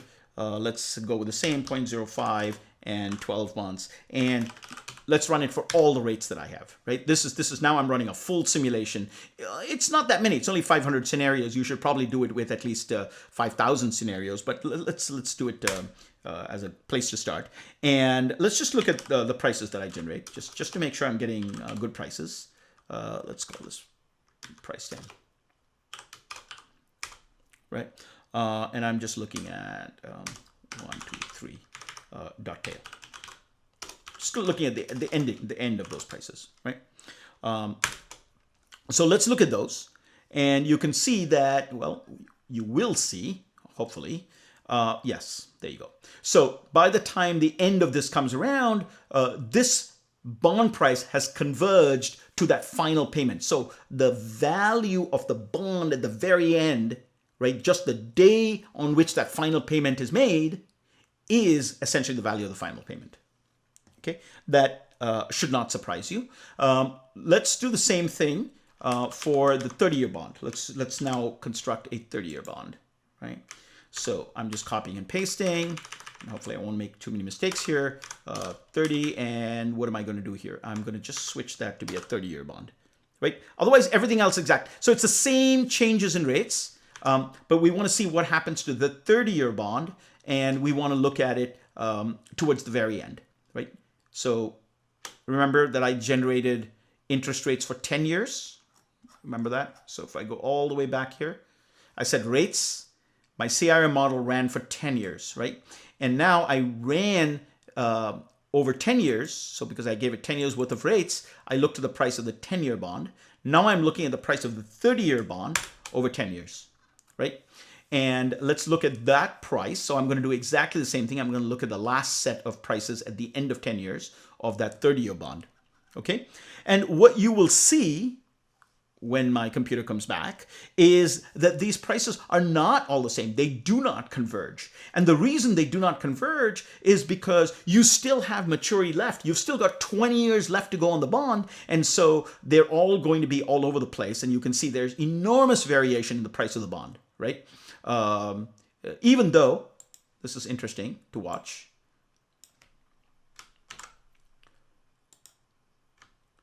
right? So if I look at the head of this, right, look at that. They're starting out at exactly the same price. Well, of course, because the interest rate today is known, there's no variation. And then interest rates move, and look at the difference in bond prices in 10 years' time. In some scenarios, it's as in, you know, it's 101, it's 125, it's 175, it's all over the place. And you can now see why you do not want to use the long bond as your hedge. You are not safe. You don't know the value of your bond portfolio 10 years from now.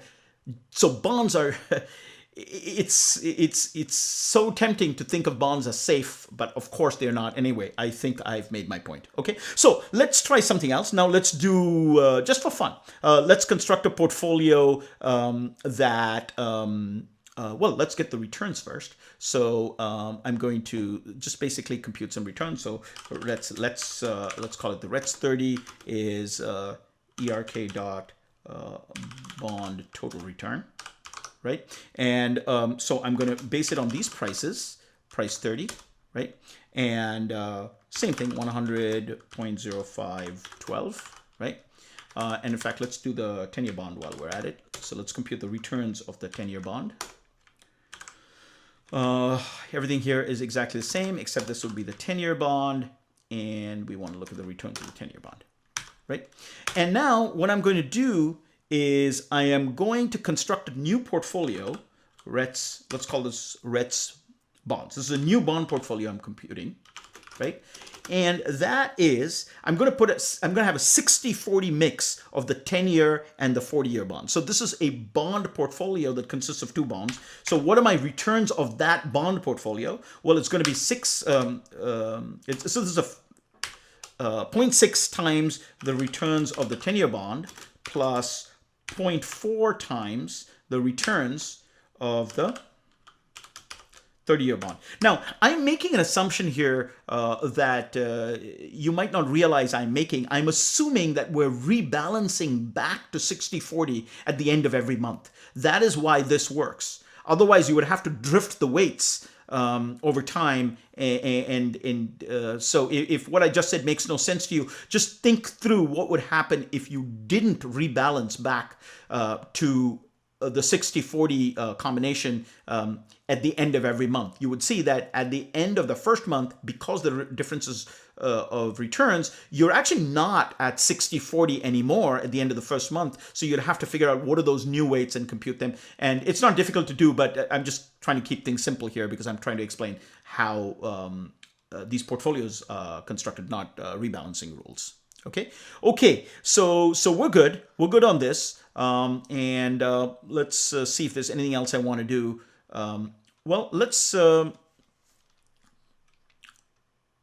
just do this, and let's stop here and let it run for a few minutes while I tell you what I'm going to do next. What I'm going to do next is I am going to now generate the price and the returns of a stock portfolio. Right? So before that, let me just quickly say, what do these returns look like? So there's a couple different things we could do to sort of summarize the returns of each of these different scenarios. So one thing we could do, it's not a great idea, but I'll tell you how people do it sometimes, and it's not really a good idea, is look, you've got 500 different sets of returns now. Right? So one way in which you can do it is take all of those returns and construct a composite return, which is the average of all of them, right? So I'm going to call that, so the mean, let's say the mean RETs of the bonds. Okay. So now you're going to construct one time series, right? So here I've got 500 time series, but I'm going to take them all and I'm going to convert them into a single time series. So I'm going to take my bonds, which there are 500 of those, and I'm going to do the mean of them, right, across the columns. Right? So this mean RETs bonds will now give me one time series, which is the average across all these different columns. Remember, every column is a different scenario. Right? And then I can do my ERK dot, let's look at the summary stats, for example, of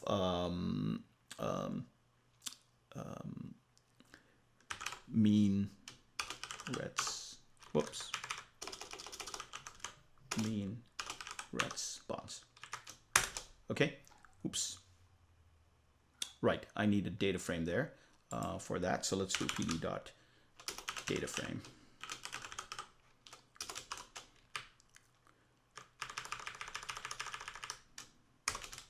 Okay, there you go, much better, right? So you can see that I can compute the returns of a composite, right, of the average of all of those. That's one way of doing it. Perhaps a better way of doing it would be to compute the summary stats for each one of the returns and then do the average across those, which is another way of doing it. And we can talk about that later. But the key thing I want you to look at is that this composite obviously has no drawdown, right? Which is weird, but that's because this is the composite. We know that some of these things have drawdowns, right? Okay, well, let's now move our attention to equities. But that's stuff we've seen before, so that should be easy. So let's price out equities, and we have already the code to do that. We called it GBM, right? Did I call it GBM? Yes, we did. And so let's do n years equal 10, just like we had before. And scenarios is 500, so that we can combine them with these bond portfolios that we just built.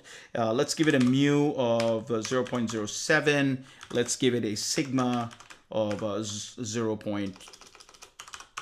of 0.15, so 15% volatility. Okay, and let's just make sure that we got what we wanted, and I'm going to just point out one minor subtlety here. So I'm going to look at the shape of what we got. So it takes it's pretty quick, and it comes back and it's giving you 121 data points, even though this is 10 years. And that's because what we've got here is prices. So we want to do returns. And so let's do RETs of equities. Right? And here we can safely do that. So it's the price of equity dot percentage change dot drop NA, which we've now done so many times, right? And let's look at RETs EQ dot shape. Okay, and now you've got 120, which is exactly what we wanted. Okay, that should be the same as the bonds shape. So let's just make sure that it's good. We're in good shape. Now we can start combining these two, right? So now I'm going to construct a portfolio where I can do, this is a stock bond mix for this first time. Let's do a 70-30 mix, right? 0.7 times RETs EQ plus 0.3 times the returns of the bonds, right? And then let's just for now, even though it's not perfect, let's do this way we is RETs dot, whoops, this composite business. RETs, it's a reasonable way to at least think about it, even if it's not very accurate. So let's do a composite of axis equal 1. You can do that, or you can say axis equal columns. I like it. I like doing columns because it's just a little bit more clear. And now let's do erk.summary stats of this composite. And remember to give it as a data frame because that's what it's expecting, right? And there you go. Okay, let's look at this, and there you go. So now you see that you've got you've got a series of returns for a 70-30 mix of stocks and bonds. And so this is what this has allowed us to do now is we've generated random bond prices. We already knew how to generate random stock prices. This gives us everything that we need to be able to combine random stock and random bond prices. And then the trick is all about how do we allocate? Is this 0.7 and 0.3 is what we call a fixed mix allocator. And in the next couple of classes, sessions, lab sessions, what we're going to do is find the solution to the allocation problem given a certain liability stream. So the whole goal now is going to be, hey, I have some assets, I've got some liabilities, what do I do? Where do I put my money? How much should I put in stocks and how much should I put in bonds in some intelligent way? And we'll look at fixed mixes and we'll solve, or at least come up with some tools to address and evaluate how we're doing on the asset allocation problem. All right. That is what we'll do next. I will see you then.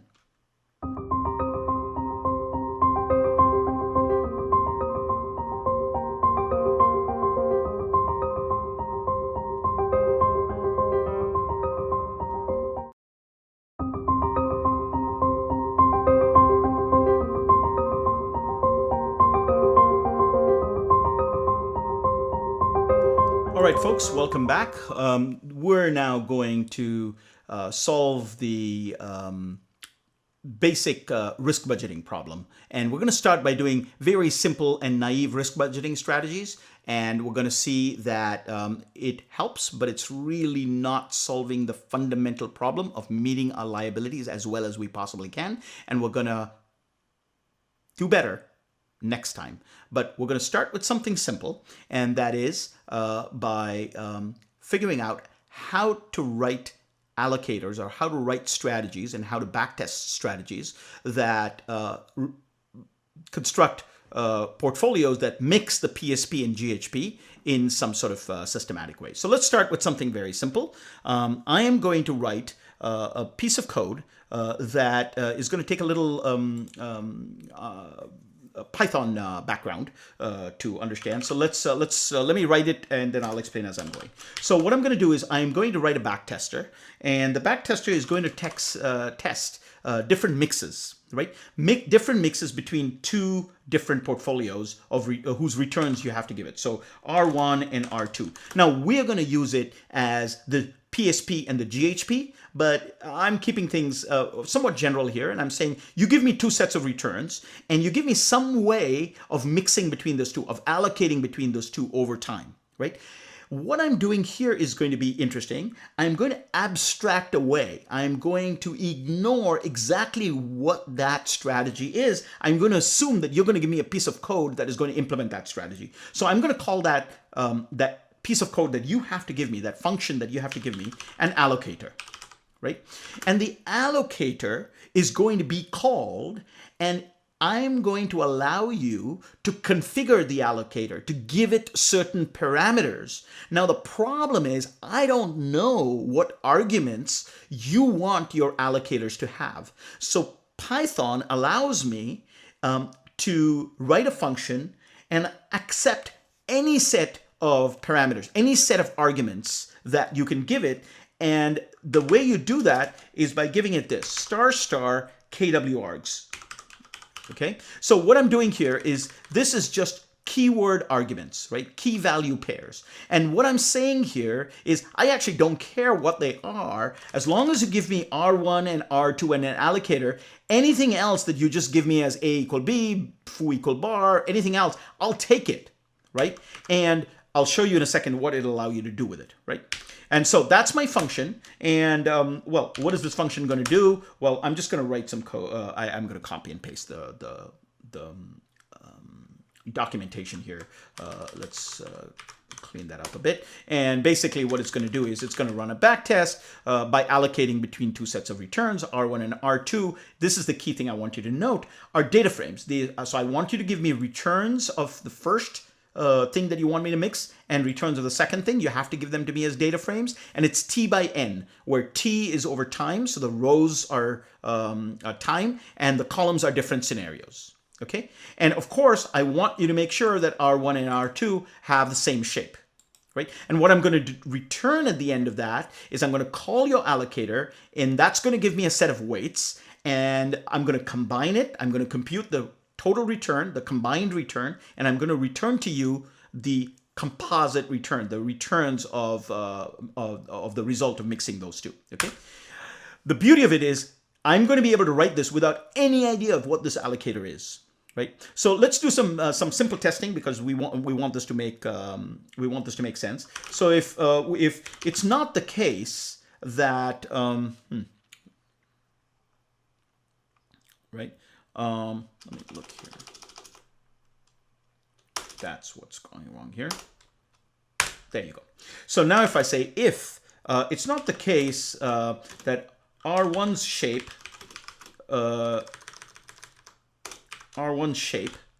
is the same as R2 shape, because this is really important to me. I need R1 and R2 to be the same shape, right? Then I'm going to just raise a value of it, right?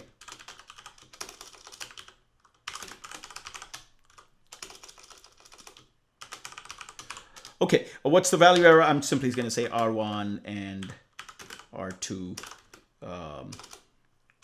need to be the same shape. Okay. Okay. Now, what am I going to do? Somehow I have to get the weights. So I'm going to get the weights between R1 and R2, because if I had the weights, then combining the returns to give you the total return, the combined return, is easy. Now, how do I get the weights? Well, I don't know, but you better tell me, because there's a function that I'm going to call. So your allocator, right, had better be a function. Right? So I'm going to call whatever you pass me as the allocator. This is the idea of functions as first-class objects. This is just a variable, and it's a variable that happens to point to a function. And we'll call it in a second, and you'll see exactly how this works. So what am I going to call the allocator with? Well, I'm going to call it with the R1 and R2 for sure, right? And then I'm just going to give it everything else that you gave me. I don't even know what they are, but I'm going to pass them on. Right? I'm going to pass them on. So your allocator function just has to be something that can take R1, R2, and a bunch of other things. Okay? It doesn't have to use them all, but it has to take them. Right?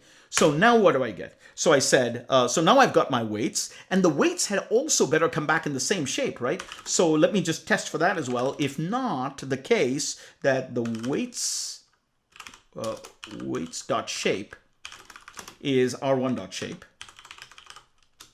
right? Then let me raise an error, right? And I'll say something like allocator returned weights that don't match R1. Okay, good. So so now I've got my returns. I've got everything else that I need. So I can actually now compute the returns of the mix. So I can say the returns of the mix is what? It is the weights that I got times R1, right? Plus 1 minus weights times R2. So my allocator here is a very simple one. It just returns one set of weights. And the idea is you could do a more complicated one where it has to return a combination of weights for R1 and R2 so that you can have leverage or you know, things like that. But it doesn't all have to add to one, but I'm keeping it simple here, and I'm saying for every case, I'm just anything that's not in R1, I'm going to put in R2, right? And then I'm done. Return R's mix. Okay, good. Let me just hit enter and make sure that all at least compiles. Okay, that's good, or parses. Okay, so I'm not quite done because I can't really call this function until I have an allocator. So let's write a really simple allocator, right? In fact, let's write an allocator that we've already sort of written at the end of last class. So I'm going to call this the fixed mixed allocator, right? Fixed mix allocator. Right? Now the key part here is, remember what I have to accept. I have to take R1, R2, because that's the deal, and then pretty much anything, right? And what I'm going to do is I'm going to say it's a fixed mix allocator. It's going to take a parameter called W1, and then just a bunch of other things that I don't really care about, right? So I can just say, it really doesn't matter what I do there. There's just some other key value pairs, right? That's my fixed mix allocator. Right, and let me try and put some decent. I'm going to copy paste some decent comments here. I've not been very good about that so far, so let me at least make sure we've got something here. Okay, so it produces a time series. The key thing I want you to understand is that the PSP and GHP, this is R1 and R2 basically, are T by N data frames that represent the returns of the PHP and DHP. That's fine. Each column, and what it's going to do is it's going to return a T by N data frame, same as that, right, of PSP weights. Right? And how do I know what the PSP weight is? Well, it's whatever I've told. When I call that function, I'm going to give it W1, which is the weights in the first portfolio, right? So that's really easy because I already know what it is. You just tell. I was given that as a parameter, right? So the data is nothing more than W1. Right? So if I've said, let's say I call the fixed mix allocator and I say it should be 70% in the PSP. Well, that's 0.7. So all I have to do is return a data frame that says 0.7, 0.7, 0.77 all the time, right? And so because it's fixed mix, it's the same mix every single time. And so all I have to do is just match it up. I have to make sure that at all point in times, R1 dot columns, right? Boom, done. That's my entire code, right? So if you remember, we ran this experiment last time where at the end of last session where I constructed a 60-40 bond mix and all that kind of stuff, right? So let's just repeat that experiment. I'm just going to copy and paste exactly the same code from what I did last time, at least so far, and then I'm going to do one. So none of this is new because it's literally a copy paste from my previous session, right? So I'm going to generate a bunch of rates, and then I'm going to price the 10-year bond. I'm going to price the 30-year bond, and I'm going to compute the returns of the 10 and the 30. And then I am now going to do something interesting. instead of doing the sort of very simplistic thing that I did before, where I literally just typed it into the command line, I'm actually going to call my fixed mix allocator. And you see here, I'm actually not calling it to the PSP and GHP at all. I'm just going to give it those two sets of returns. So watch what I'm doing here, right? So I'm going to construct my returns of the return of the bond portfolio, and I'm going to call my mixer. I'm going to backtest the mixer, and I'm going to give it the returns, the 10-year bond and the 30-year bond, and I'm going to call the fixed mix allocator with my W1 is 0.6. Okay, so again, it's not exactly what we had written it for. We were writing it originally to do allocations between the PSP and the GHP, and here I'm giving it two sets of bonds, but the point is the mixer doesn't really care. All it's doing in this particular case is a fixed mix, so I might as well just use that, right? So that's what I'm doing here, right? So I'm sort of misusing that, right? And just to sort of show you that the code in the backtester doesn't really care about PSP or GHP or any of this stuff. It's just mixing different returns, right? And in this particular case, it is a very simple fixed mix allocator, so it works really well. Okay, it's just 60-40, right? Now I'm going to do the same thing that I did before, which is my composite of the bonds, and I'm going to go across the columns, and I'm going to do exactly what I did before, which is the compute the stats of this composite. Okay, and let's just see if basically it runs. The numbers won't mean a whole lot because, like I said, we're just computing portfolios of bonds, and we've computed the sort of composite return across all bonds, and that's the same as what we did last time. So I just want to make sure we get sort of similar numbers to what we got last time. And if I remember right, it was about 3%. Oh, that's not good. Oh, BT mix, of course. We don't have BT mix. Why did we not have BT mix? Yes, that's because I have not put that. So there you go. I've got I'm calling erk.cir, that's okay, but I'm calling erk.btmix and I'm calling erk.fixedmixallocator, and I haven't really put them in my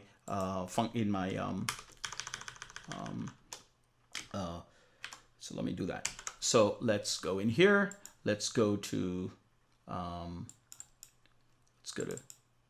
that. Let's go to the very bottom.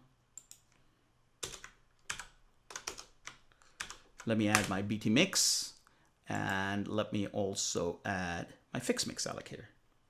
So I wrote the code in here, but I didn't put it in my risk kit, right? And let me save it. Good. Let me go back in here. Let me make a little space for myself. Let me clean out the stuff that I'm doing here. I don't really need these. So let me shut down that one, and let me go back in here. And let me also delete this, which I was messing around with before we started. So let me delete that. Okay, so let's go back here. All right, so we've got both of those, and now we're going to have to run this one more time. Shift Enter. Good. Okay, so this is going to run, and what we would expect to see are a set of summary results, which are very similar to what we saw last time. And I think, if I remember right, it was about 3% and something, right?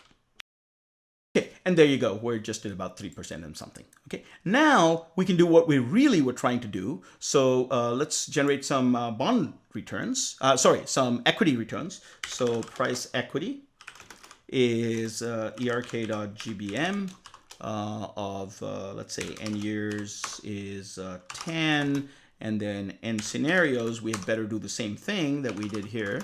It's 500. And let's do mu is equal to 0.07 and sigma is 0.15.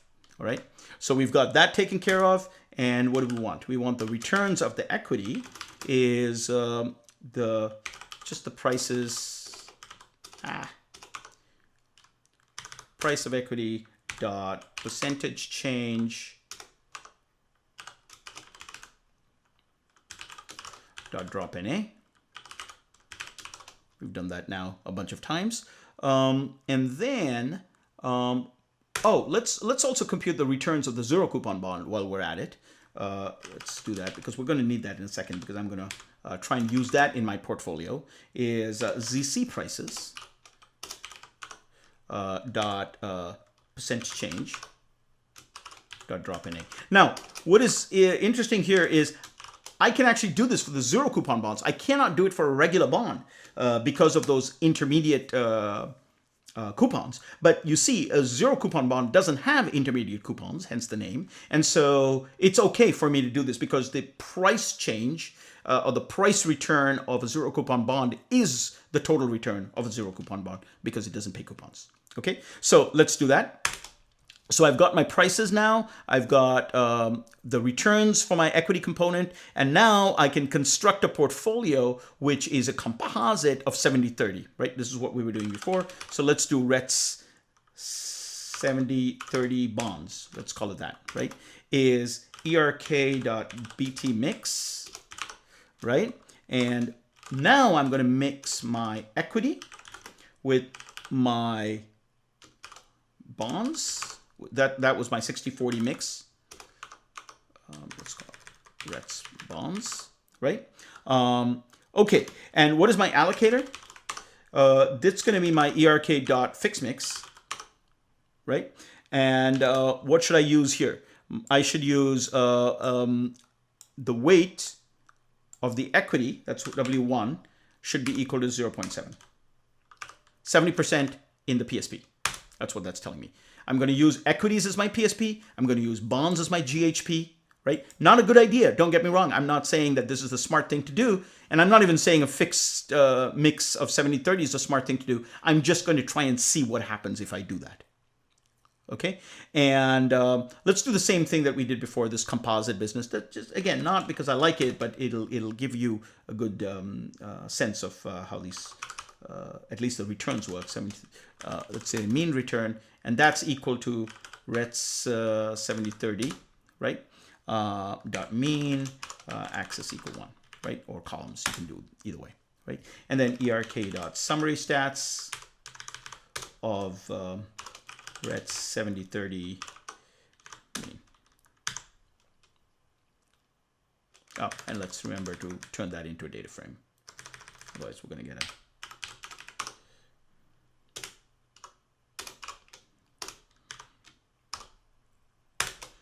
all right, so what did this tell us? This obviously tells us something not that stunning in terms of news, and that is that the annualized return here is higher than the return you would get with just a 60-40 bond mix, right?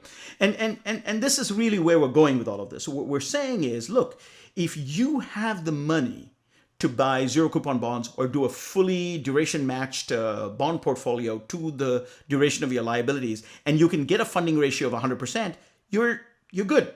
That's the end of your story. You have the money that you need, so just move everything to bonds and stop taking any further risk. But if you don't have the money, you're going to have to put some money in the PSP, and this thing is showing you exactly what would happen. Well, the more money you put in the PSP, the more your annualized return is going to be, and so the better your chance that you hit your portfolio.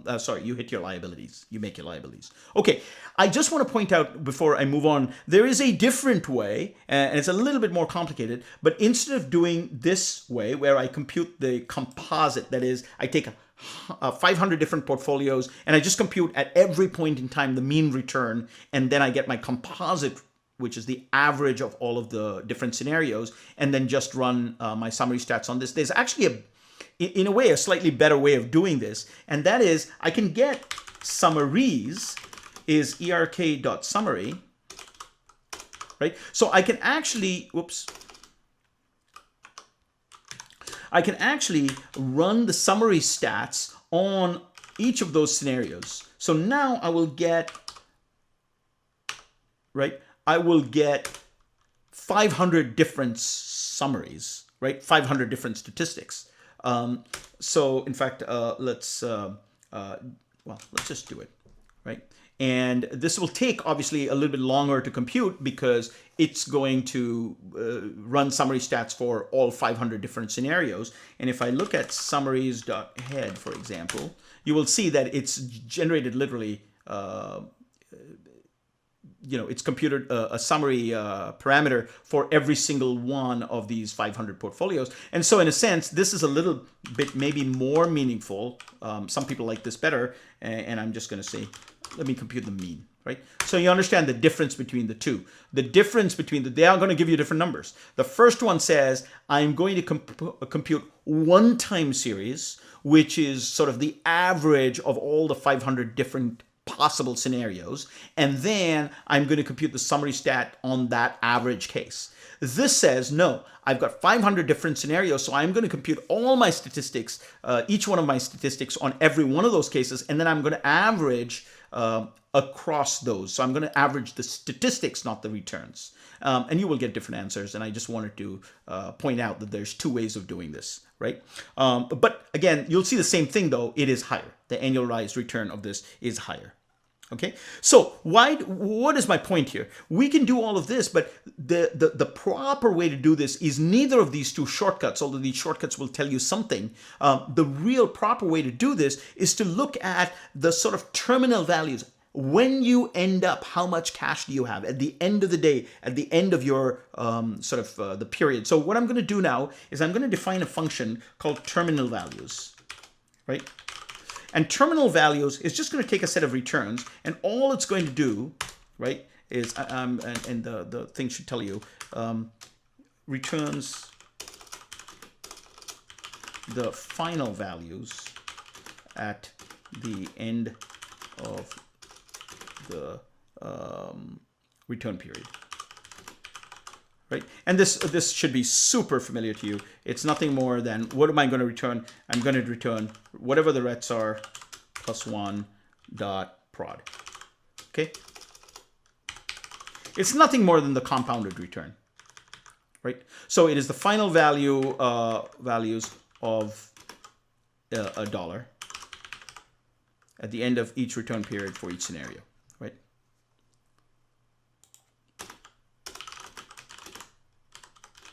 Okay, that is not a great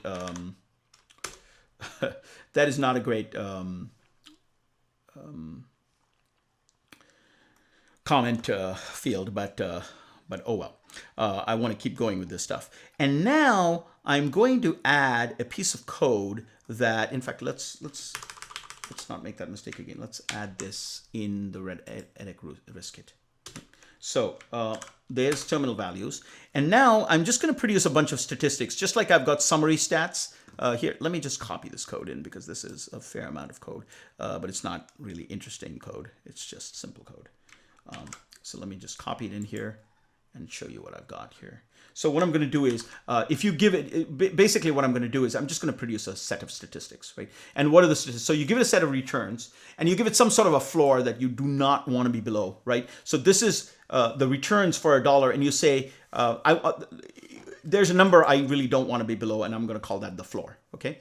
The sort of minimum acceptable, and maybe you could give it a cap as well. You can say that's sort of, or let's say instead of cap, let's call it target. Well, let's just call it cap for now, right?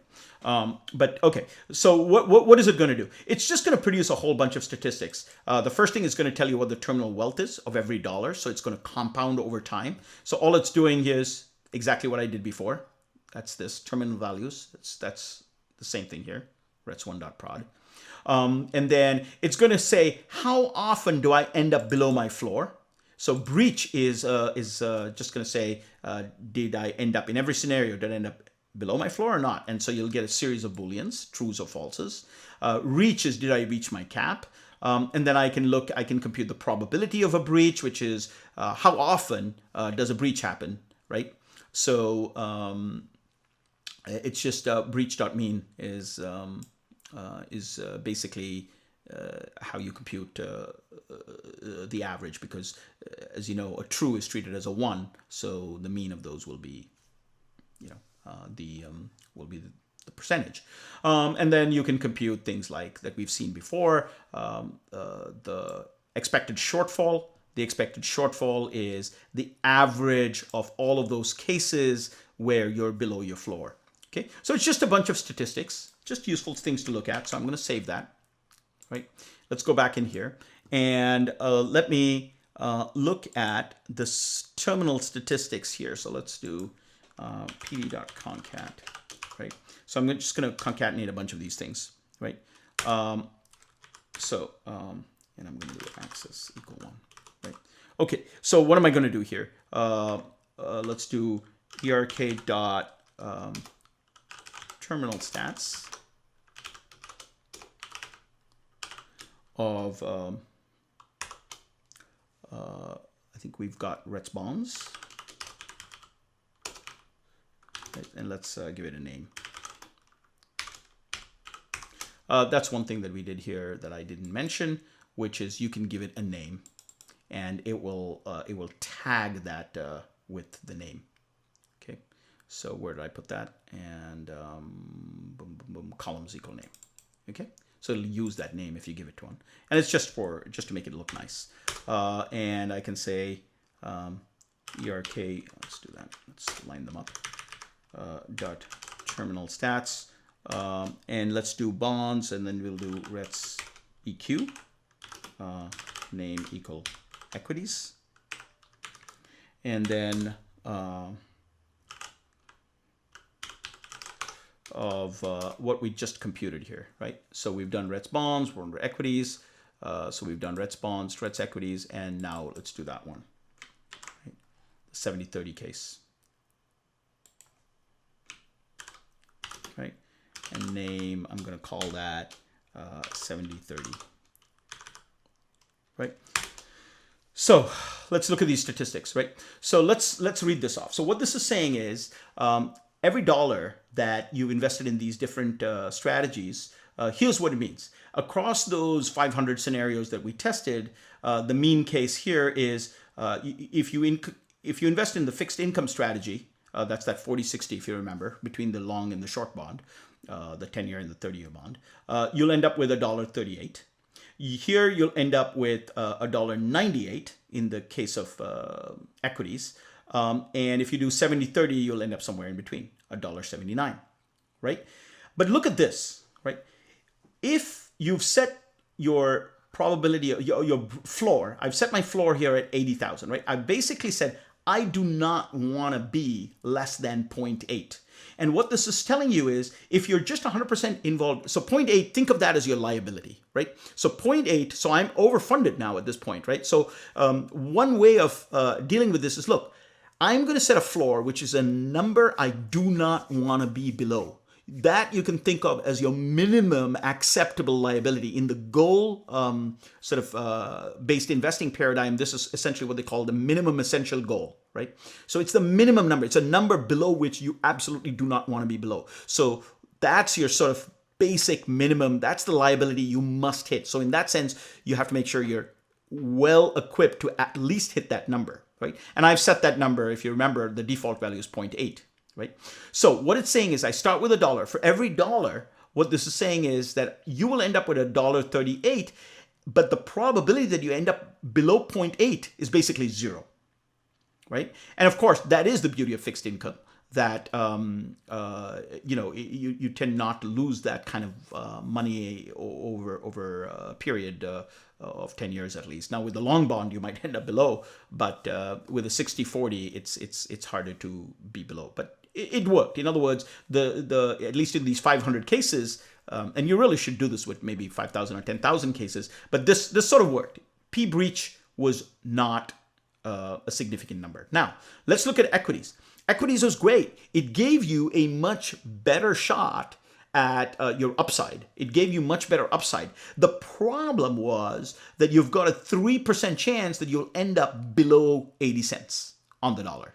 That's a huge problem. And what's worse, this is E short. If you remember that statistic that I computed, E short is the average of all the cases when I was actually below.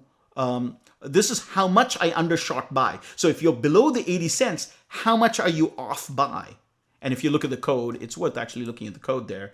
You know, your E short is my floor minus my terminal one breach. So this is how much I've missed by, and this is the average of that, right? So on average, if you miss, you're going to miss not just by a small amount, you're going to miss by a significant amount. The average of those when you miss is pretty painful. It's 18 cents less than 80 cents, right?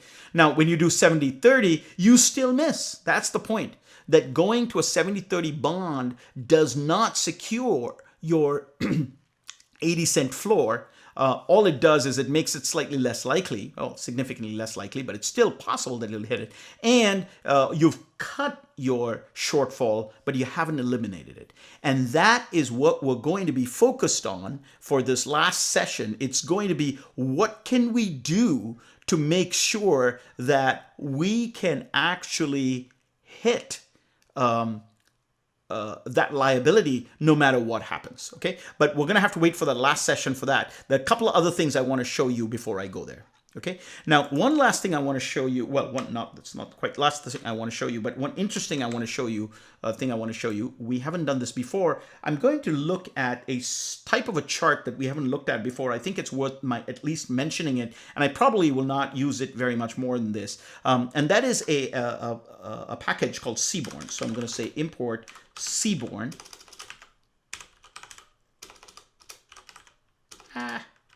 as SNS.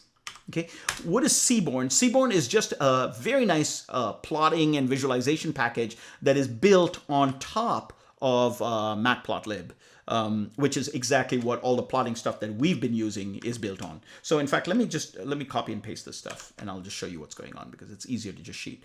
So what I'm going to do is I'm going to look at the distribution of those terminal values, right? So the point I'm trying to make here is, look, you might end up below 0.8, right? What I'm going to now try and do is I'm going to take all those terminal values, right, that we saw here. You wrote the code here for the terminal values, right? It's just what you end up with, the compounded final result of that dollar, right? So all I'm going to do is I'm going to say, what am I going to end up with? And I'm going to look at that distribution. And so let's take a look at this, right? And Seaborn has this really nice thing, which is a histogram, which also draws a little kernel density estimate. So not only does it draw the standard histogram, but it also draws this cool little line, and it's trying to map it to a kernel density function. So anyway, the point here is, let's take a look at this chart here. So you can see that if I'm at 0.8 is sort of where I want to be, where my cursor is right now, that 0.8, you can see that the red case, which is that histogram there, and that's the kernel density estimate of that, it's just a smooth version of the histogram. It's a way of think of the KDE, if you've never seen it, it's just a smooth version of that histogram. You can see that there's a significant mass or a significant probability of ending up below that.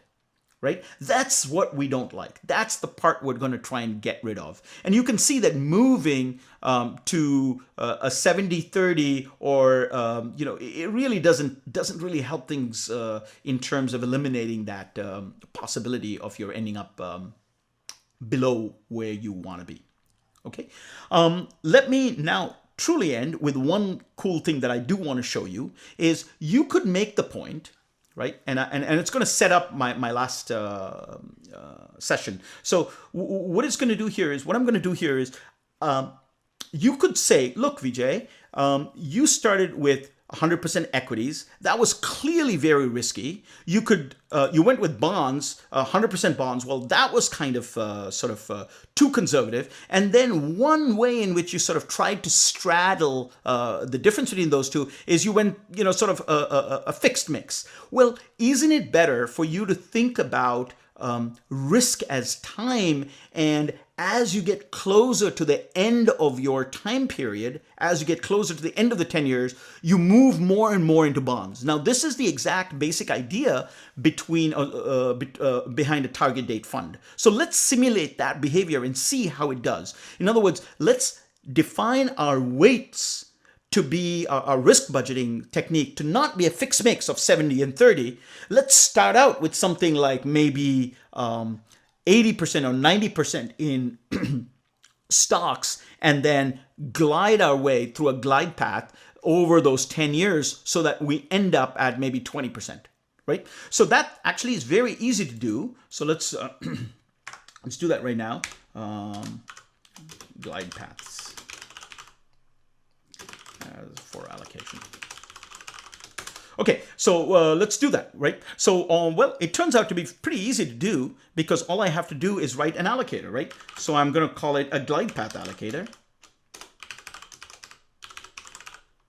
right? And remember, what does my allocator have to take? It has to take an R1, it has to take an R2, and it has to just take some extra parameters. So I'm going to say start glide, which is where should I start? And I don't know, I can give it, let me say by default, it starts off at 100%. And where do you want it to end over that period, right? So I'm going to glide from 100% to, let's say, 0%. That's kind of the most extreme version, right? Okay, and let's put in some kind of comments here. Simulates a target date fund style gradual move from R1 to R2. Okay? You get the idea. Okay. Well, how do I do this? Well, the code is obviously quite straightforward. What do we really want to do? Well, you could look at R1, right? And you can look at how much time you have, and let's find the number of points there. So let's say points is R1.shape 0. So that's the number of rows, right? R1.shape 0, right? And of course, number of columns is nothing but R1.shape 1. Okay, that we might as well store that as well. So what is my path? Well, my path, my glide path, is a series. And what is the data? What are the actual data points here? Well, we've done this several times now. It's just linearly spaced points, right? So I'm just going to start them out from start glide to end glide, right? And how many points do I need? The number of points is just basically what I've just computed, right? I just want to go over time, right? Which we know is the number of rows. So that's easy. So that is the path for any one of those. But remember, I need to return, what do I need to return? I need to return something which has as many columns as R1 does. And so that takes just a little trick. There are probably other ways to do it, but this is a really simple way of doing it, which is I've got one column and that's a series, and I want to turn that into, I want to sort of replicate it. I want just n of those all sort of stacked up one next to each other in a data frame. So here's one way of doing it. I'm not sure that it's the best way, but it's certainly an easy way. And it uses a nice little trick, so I thought I would show you that, which is I'm going to make it, remember, pd.concat takes a list, right? And it just concatenates them. Oh, and by the way, you have to have the along the axis of columns, right? But what you can do, if you remember, you can multiply a list, and the effect of multiplying a list is basically just replicating it. It just makes that many copies of it. So this I thought was a cool little trick, which is just, and I've seen this used in code across the internet. And the first time I saw it, I was a little confused by it, but once I understood what it's doing, I thought, oh, that's a neat way of doing it. So you may not like it, you might not find it as neat, but I thought it was neat, so I thought I'd tell you about it. And then, so there you go. Now I've got my paths. I've just concatenated the same path n column times, right? As n times where n is the number of columns. And so paths.index is just r1.index, right? And paths.columns is R1's columns. So now I've got something that looks exactly the same as R1, and so I can just return the paths. Got it? Okay, so now I've got a glide path allocator, right? So now I can do something like this. I can say let's call it glide path 8020, right? Is again erk.bt mix, right? And let's mix equities with bonds. The allocator this time is oh, you know what? Let's do the same thing then. Let's just remember to put it. I'm just going to copy this and I'm going to put it in my risk kit.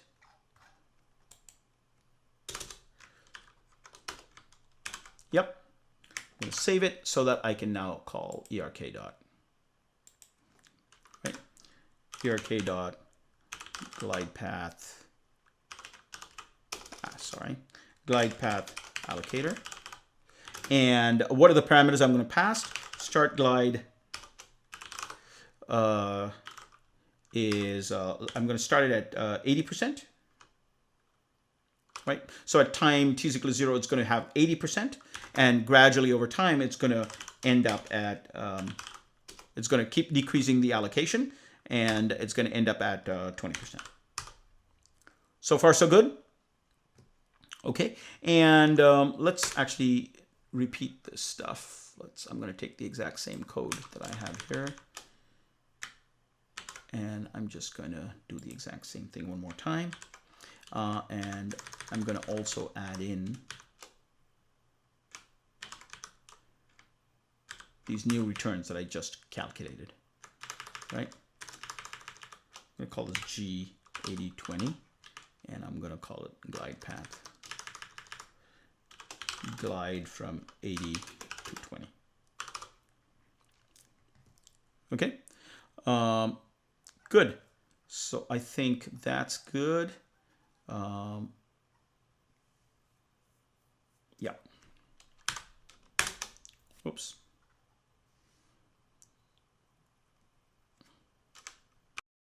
Missing a comma there. Okay, so there you go. And you can see that this glide path problem doesn't really solve the problem. You still get breaches.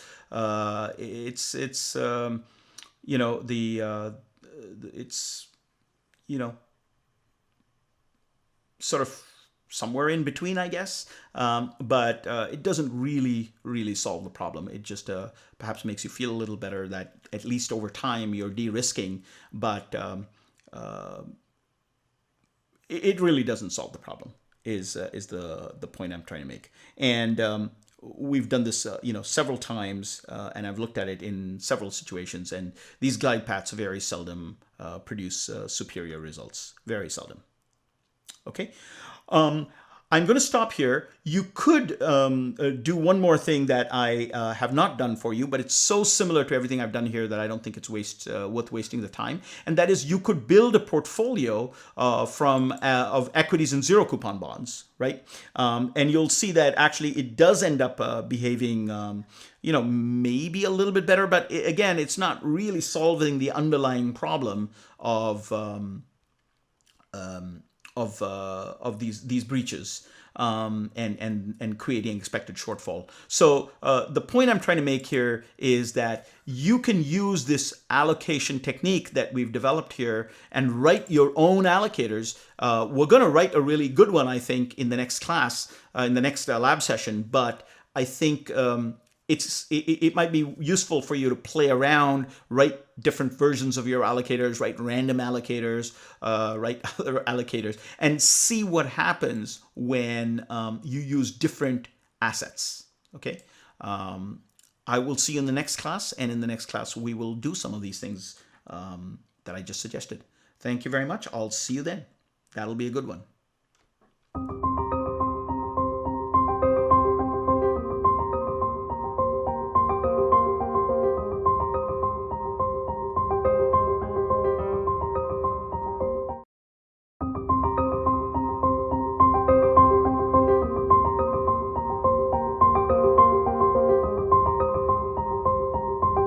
All right, we have covered a lot of ground over all of these classes, lab sessions, and we've built a backtester, we've built an allocation framework, and now I'm going to use all of that to write sort of real-world sophisticated allocators that go beyond the sort of simple 60-40, 70-30 that you're probably familiar with and are probably things you've seen before in real life situations. We're now going to cross over from sort of these naive fixed mix and even the very simplistic idea of a glide path. And we're going to move to more sophisticated dynamic risk budgeting. The techniques are not going to be complicated, but the results are going to be quite dramatically improved. And I hope you'll agree that that's a really exciting new way of thinking about risk and risk budgeting. Okay, so I've started off this already by computing what we did before. I've generated 5,000 scenarios of interest rates, zero coupon prices, and I've also generated prices using our GBM code that we've developed in the past. We have about 5,000 different equity price scenarios as well. Okay, so we've got all the stuff that we need here. Well, let's do some simple stuff that we've also done in the past. So I'm just going to convert these into sort of, let me just copy and paste this because we've already seen this in the previous session. But here, there you go. So I'm going to convert my equities to prices to returns, my zero coupon prices to returns, and then I'm going to construct a mix. Now, why am I using zero coupon prices? Because we are using zero coupons as a proxy for a duration matched portfolio. Okay, so we've already seen that we can fairly easily use regular bonds to construct a duration matched portfolio that matches our liabilities and sort of behaves, gives us many of the same advantages that a zero coupon bond would. So I'm just using a zero coupon bond here as a proxy for a duration matched portfolio. Okay, so that's the basic idea here. And so let's look at that. Just for comparison, I also have a 70-30 mix between equities and the zero coupon bonds. And so let's just run these and look at these statistics. What I'm trying to do here is address the basic fundamental problem that no matter what we do with these sort of simplistic mixes, we are not able to solve this breach problem, because if you have a liability of 0.8, so of course I'm doing all of this in terms of a dollar, so you can think of this as a millions of dollars if you prefer, makes you feel better. But the point is, I'm starting with a dollar, and this is the growth of a dollar. So if I just invest in the zero coupon bonds, I'd end up with $1.34. If I end up 100% in equities, I'd end up with $1.97. And if I do a mix, I'd somewhere in between. But the point here is that these breaches are what I'm going to try and fix. Okay, good. So what is the problem here? The reason these breaches are happening is because my floor that I've targeted, my 0.8 that I set, right? Or sorry, in this example, I'm using 0.75, right? My allocator is blind to that floor. The allocator was doing something. The fixed mix was just putting 0.7. It didn't even look at what my floor was. When I did even the glide path, it didn't look at what my floor was. When I did 70-30, it didn't look at what my floor was. So it makes sense that these things will not be able to meet my requirement that I should have at least 80 cents at the end of this whole exercise, at the end of this 10 years. So what I'm going to do now is I'm going to write a new allocator that actually does, for the first time, look at my floor. Okay, so the allocator code is a little bit more is a little bit longer than I want to watch. I want you to watch me type. So I'm just gonna show you where that is, and I'm gonna copy and paste that in here. So let's go in here. Let's look at this thing, and let's look for the allocator. And there are two allocators. First, I'm going to look that we're going to cover in this section. The first one I want to look at is the floor allocator. Okay, so let's walk through this code and then let's run it. Right, the basic secret sauce in this floor allocator you actually already know. What we're going to do is we're going to use a CPPI style algorithm. Now, already somewhere, maybe some of you already began to think, look, if there's a floor, that means there's a number I don't want to be below. Can we use the same idea of CPPI where we took some multiple of the cushion? And that's exactly what we're going to do, right? So This stuff you've already seen before. This is nothing more than a test. But here's what I'm doing. So I'm going to call this a floor allocator. It's going to take a PSP and a GSP. This R1, R2, whatever you want to call it.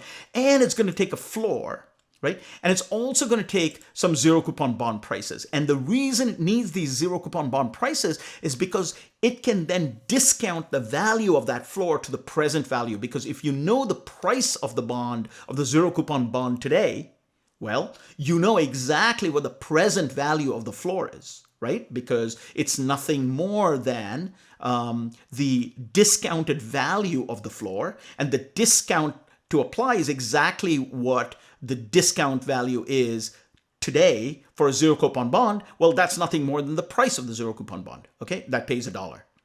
Okay, so if that's the case, let's try and look at this and see if this makes sense now, right? So what am I doing? I pull out the number of steps and the number of scenarios, so that's just nothing more than the shape, and I compute the account value, right? The account value is going to be, I'm going to compute a vector of the account value, and the vector is just n scenarios, so I've got a certain number of scenarios that I've pulled out. I know exactly how many scenarios because you've given me that in the PSP, right? So I'm going to do as many scenarios as you give me in the PSP. And so my account value, I'm going to initialize it, right, to just one. One in every single scenario. I've started with $1 in every single scenario. That's basically what that's saying.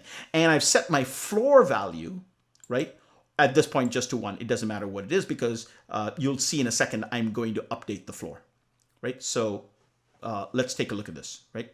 So let's you really don't have to worry about this, right? So let's look at the actual code that's doing the real work. And basically, I'm going to have to return a sequence of weights. So I'm starting to save that right here. And this, of course, is the same shape as the PSP. That's what that's saying, right? Okay, so what am I going to do? For every single point in time, I'm going to run through essentially what was the CPPI algorithm. What was the CPPI algorithm? I computed a floor value, a set of floor values, I should say. And the floor values is nothing more than the floor, that is 0.8, or whatever you told me was the floor, right? And it's passed in, times whatever the zero coupon price is at that step, right? So I'm going through step 0, step 1, step 2, so on and so forth. So what it's going to do here is I'm computing the value of the floor as nothing more than the discounted price of the floor. And my cushion is therefore my account value minus my floor value divided by account value.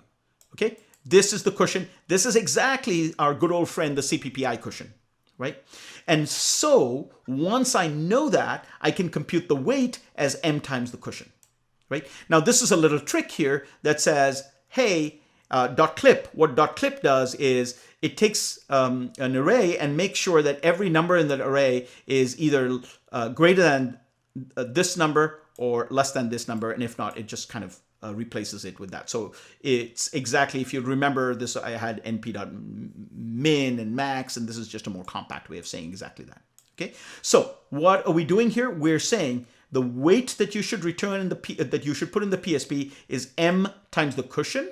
M is, by the way, also passed in here, is one of the parameters of the floor allocator. And the cushion is nothing more than the account value minus the floor value divided by the account value. So it's a percentage. And the floor value is nothing more than the discounted value of the floor that you passed in as a parameter at that point in time.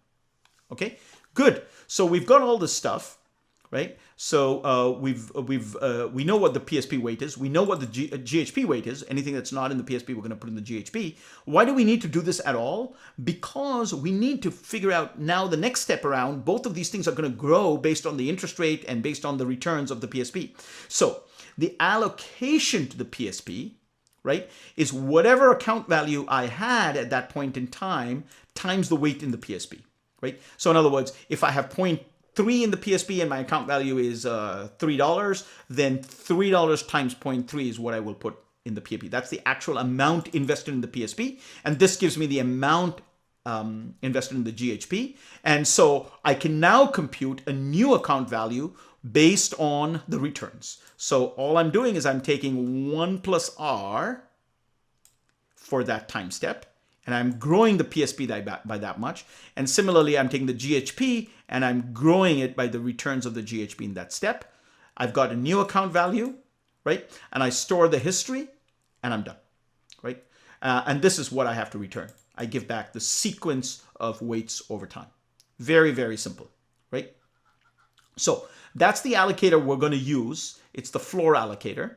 And you can see that what its job is to make sure that as your account value gets closer and closer to the present value of the floor, right, it's going to get you more and more into the safe asset, right, into the GHP, into the zero coupon bond in this particular case, or the duration matched portfolio.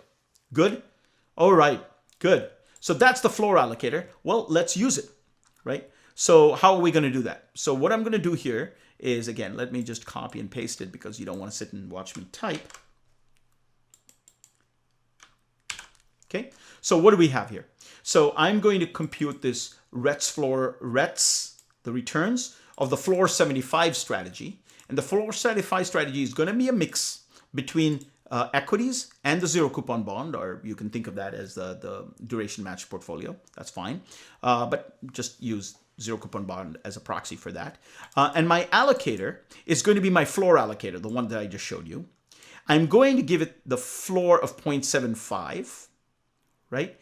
And remember, I have to pass it the zero coupon prices, right? And I'm going to give it everything from the first one onwards because remember I told you, we saw this in the last one, the zero coupon prices, the first entry in the price is actually just the starting price. So, we don't need to worry about that. Right. Okay. So we've got that. We've got the we've got all of that, and so we've got the returns. And so all I'm going to do is I'm just going to print out the terminal statistics, and I'm going to round it out to 2 decimal places. Right. And what should we expect to see? What we should expect to see is that your floor strategy, if it does its job, should really not have very many breaches. It might have a breach or two, but if it does, the shortfall should be extremely small, right? And you can see here that's exactly what happened, right? You can see that the P breach, that is the number of the percentage of times that it breached the floor of 0.75 is 0. It's NA.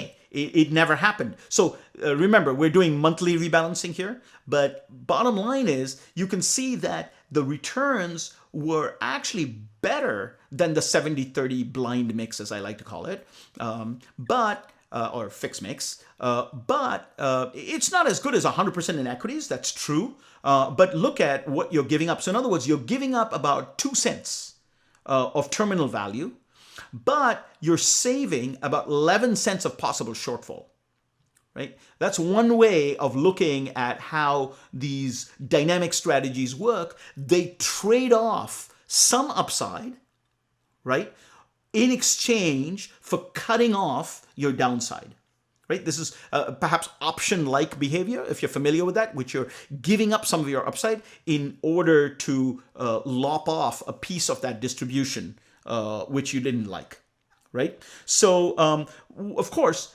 this was pretty good. There was no breaches whatsoever. But of course, that's because we're rebalancing every single month. We could do something a little bit more here. Let me do this. Let me do a different strategy. So I'm going to call this Rets floor. Let's say M1. Right. That means I'm going to use M is equal to 1. So and that's the case when M equal to 1. By the way, what does M equal to 1 really do? What it's saying is I am going to take the amount of money that I'm only going to put the cushion in the PSP. So in other words, if the present value of my floor is 80 and I have 100, then I have a 20% cushion. That means I'm going to put 20% in equities and I'm going to put 80% in the safe asset, in bonds, right? That's a very inefficient way of doing it, but it does make sure that you won't have any violations. What is the opposite way of doing that? Well, the opposite way of doing that is you could go up to, let's say M is, let's do something crazy like M5. Well, it's not crazy. Let's just go high with M is equal to 5, right? So I'm going to do that, right? And then let's just copy all this stuff again, right? Right, and we'll copy a few of these over, right? And let's call this floor 75 M1, and let's do M5. So this is a slightly more risky version of this, right? And again, this will take a little while to run because we're running a large number of simulations. In this case, I think I had 5,000 scenarios. And so what we will find here is that with M5, it's possible that we'll get some violations. But even if that were the case, even if we do get violations, hopefully we will find that the shortfall is not going to be that great, right? The amount by which you miss won't be that terrible. And so there you go. So you can see here with M is equal to 1, obviously you won't get anything because you've got as much as you need in the safe asset. But of course, you give up a lot of upside. Now, what's interesting here is with M is equal to 5, you're getting up there. You're getting almost sort of something close to equities. And this is due to round off. Let me try the same thing. Let me just do the same thing with a little bit more decimal places. And let's say 4 decimal places. And I think what you'll find here is that there is some breach going on when M is equal to 5, right? With monthly rebalancing, you do get some sort of, yeah, there you go. It's small, but it's 0.002. And you can see that even in that case, though, even though it doesn't happen very often, and when it does happen, the shortfall is pretty tiny. Whereas here you can see the 70-30, and of course equities give you very, very significant shortfalls. Okay, good. I think that was what we wanted to talk about here. I want to talk about one more type of allocator, and before I go there, I just want to tell you to play around with this stuff. Try and have more aggressive M's. Try and play around with different asset classes as your safe asset, and you know, try and get a sense of how these things work.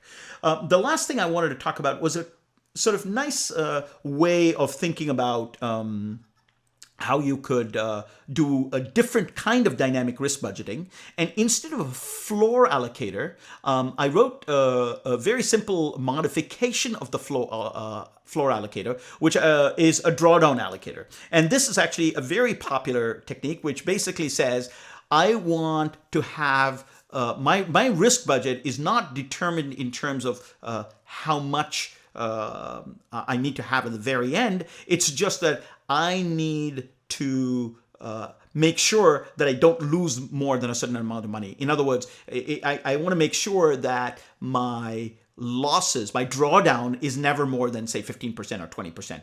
Now, the interesting thing there is that you don't have sort of a distant liability. Your liability is actually well known at any given point of time. It is simply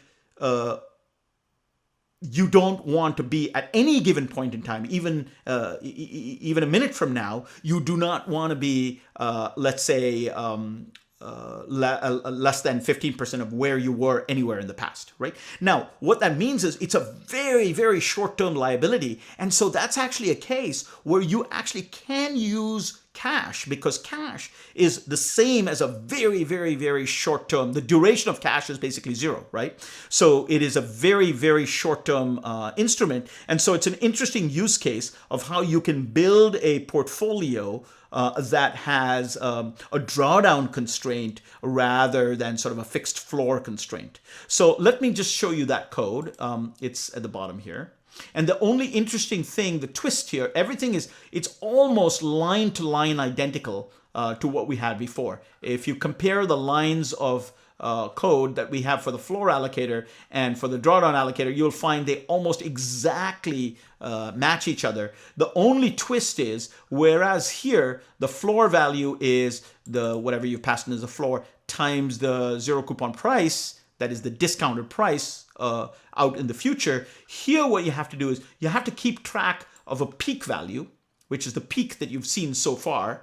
And the peak is nothing more than the highest account value you've ever seen, right? And the floor value is 1 minus max drawdown. So if your max drawdown is, say, 15%, this would be 85%. So the floor value is 85% of your peak value. That's pretty much the only change. And then, of course, you have to remember to keep the peak value updated. And the peak value is nothing more than, like I said, the maximum of the peak that you've seen so far in the account value, right? And actually, the rest of the code is almost identical, so I thought it would be a fun example to show you this. And let's go in and run this. So here, this is risk budgeting with drawdown constraint.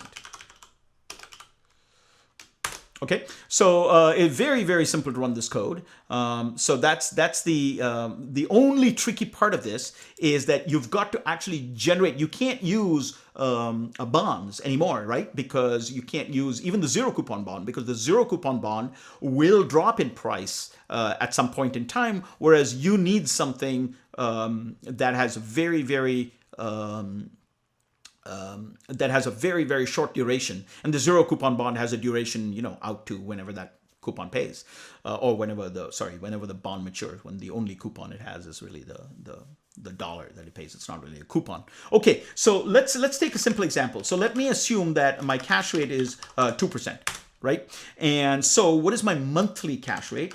Because I'm going to do this, I'm going to simulate this every month. So my monthly cash return, I'm going to call it monthly cash return, is 1.02. Well, let me say 1 plus cash rate, right? And you want to do to the power of 1 by 12, right? So it's 1/12, so to speak, minus 1, right? So this is just a more accurate way of doing it than simply saying 1 by 12. Okay, of 0.02. Okay, so now that is my monthly cash return. So now I can actually generate my return series, because remember, I need my returns of my safe asset. That's really what I want to do, right? And so what are my returns on my safe asset? Well, it's this. It's the returns on cash is a data frame where it's just every single month it has exactly the same return, which is the monthly cash return. And I could have just done 0.02 divided by 12, but I thought I'd show you the more sort of accurate way of doing it, right? Okay, it's the 12th square root. It is it's the 12th root. Okay, now that I've got that, I can compute my returns, right, of the max drawdown. How do I do that? Well, it's this. It's the returns of the max drawdown. Again, I'm just using my good old mixer, and I'm using equities again, but I'm using cash as my safe asset, right? Again, the point I was trying to make here is my mixer doesn't care what these two portfolios are, and it's actually a very interesting case to try and do things where you use equities as your safe asset, and I'll just let you think about what that really means. But I thought you might enjoy thinking that through. There are useful cases where, for example, you can use the S&P 500 as your safe asset and something else as your risky asset, and then come up with a dynamic allocator that moves you to the S&P 500 if some metric is not going as planned. So I'll stop with that hint and just sort of go back to what we were talking about, the regularly scheduled programming here, which is the drawdown allocator. So let's go back to that. And so what I'm doing here is I'm calling the drawdown allocator, and that's going to mix between equities and cash. And I'm going to give the drawdown allocator a drawdown constraint of 25%. Right? Okay, so now let me look at the terminal values of that. So I'm going to copy that in here. So my terminal values are just, all I'm going to do is compute the terminal values of that, right? And now I am going to compute, let's do all of these that we've done here. So let's compare. So I've already got this, right? So let's do that. I'm gonna do all of those, but I'm also going to do my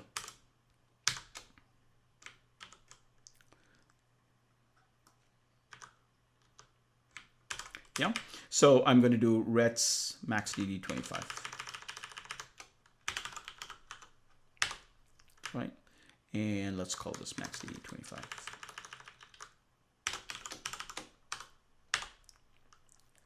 Okay. Do we need to see? Well, why not? We'll just see all of it. We'll see what it does. Okay. So while that's running, I want to also make the point that we have done all of these. We've run our backtester and the mixer and all of these things with simulated data. There is no reason why these same things cannot be done with real data. And so I would encourage you to do that, which is to play around with real data, with real historic data as well, right? So let's look at what our max drawdown thing did. As you can see in this particular case, it ended up with 1.62, and you know, it didn't breach either. But of course, the max drawdown was 25, and the floor was 0.75, so it would it's no surprise. But the point of using the max drawdown is not to avoid breaches. The point of using the max drawdown was to give it a completely different goal, right?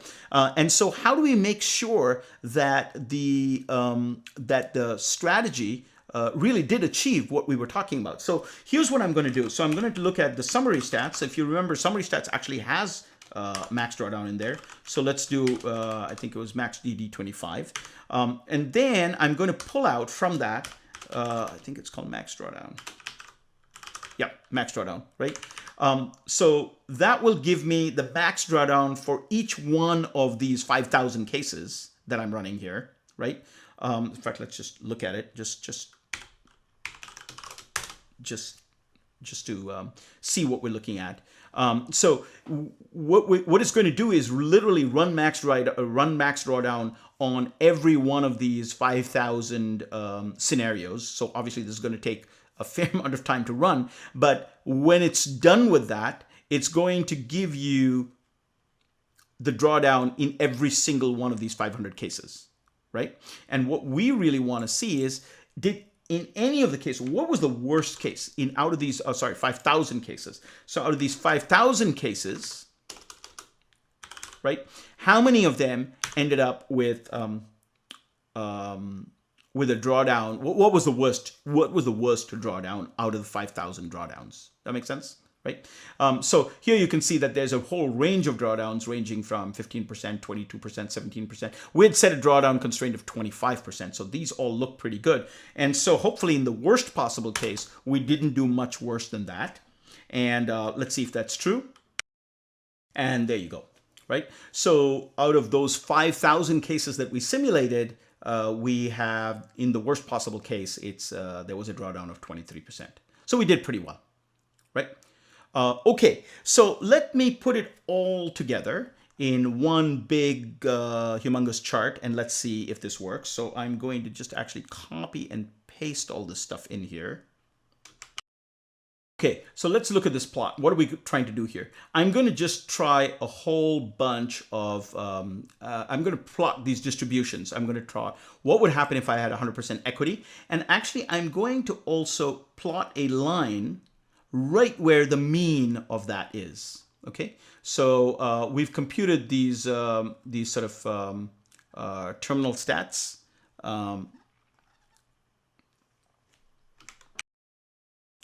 Okay, and so I'm going to compute the terminal values of the equity. I'm going to compute the terminal values of the 70-30 blend that we came up with, of the floor 75, max DD 25. So let me do that here just in advance of that. So there you go. So the TV equity is nothing more than the terminal values when I use the equity strategy, right? So I got 70-30 blend. I got floor 75. I don't think we need to do this. Let's do max. Let's do max DD. Max DD 25, and that is the returns of the max DD strategy. All right. Okay. So let's look at what we get.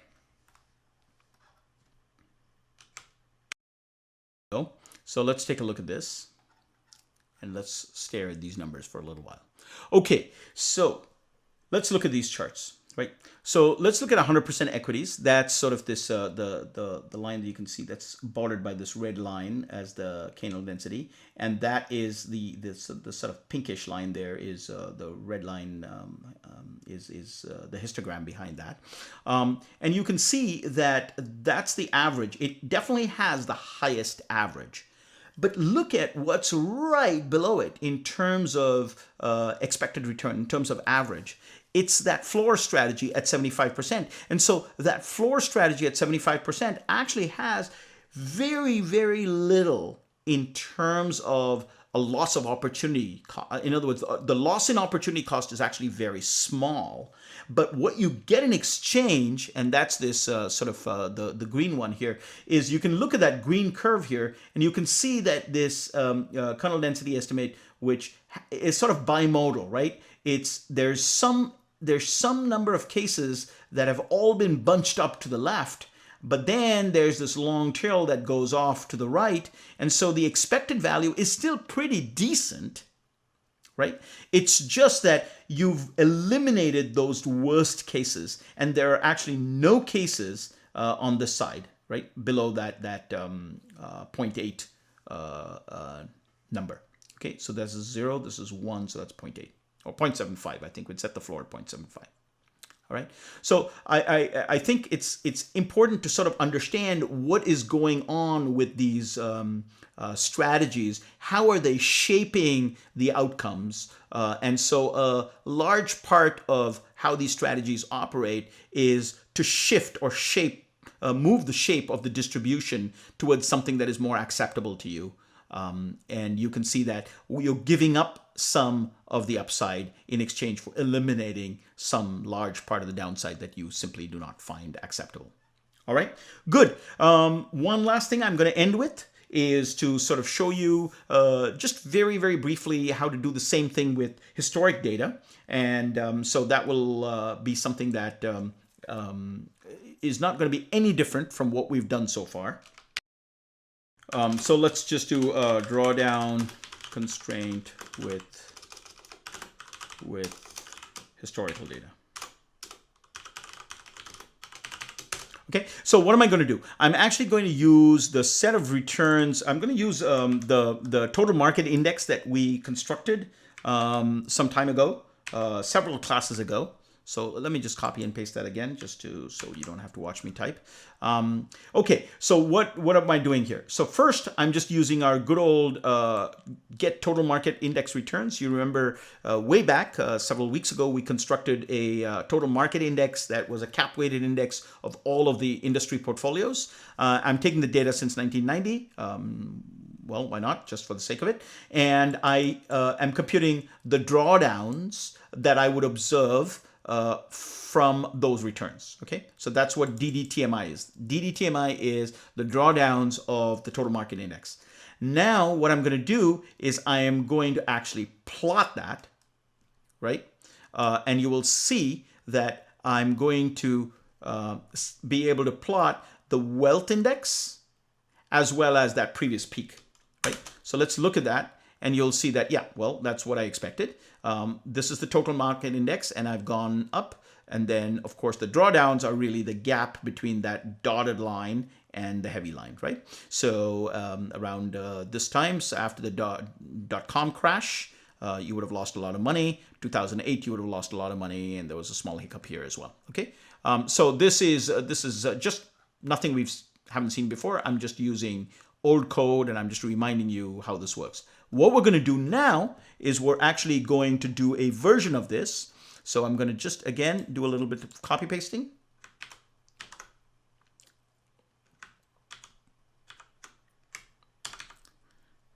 Okay, so let's do some copy pasting here. And okay, so let's assume cash rate is 3%. This is, again, I'm just doing a repeat of what we've done before. That's why I'm going a little fast.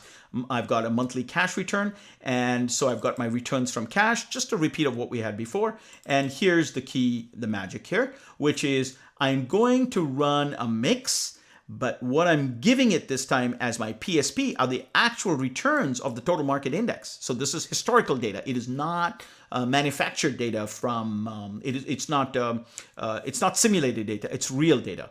And here, of course, it's just cash. So I'm assuming it's 3% a year. And my allocator is my drawdown allocator, and I'm setting a max drawdown constraint of 25%. Okay, and I'm giving an M of 5. So what do we get? So I will again get the drawdowns on this new set of returns, right? So these returns here, remember that's a data frame. So I'm going to take the only column out of it, the 0th column, which is the only column, and then I'm just plotting it. I'm plotting exactly what I had before in goldenrod, but that's the total market index, and then I'm going to plot my drawdown constrained version of the total market index, and let's see what we get, right?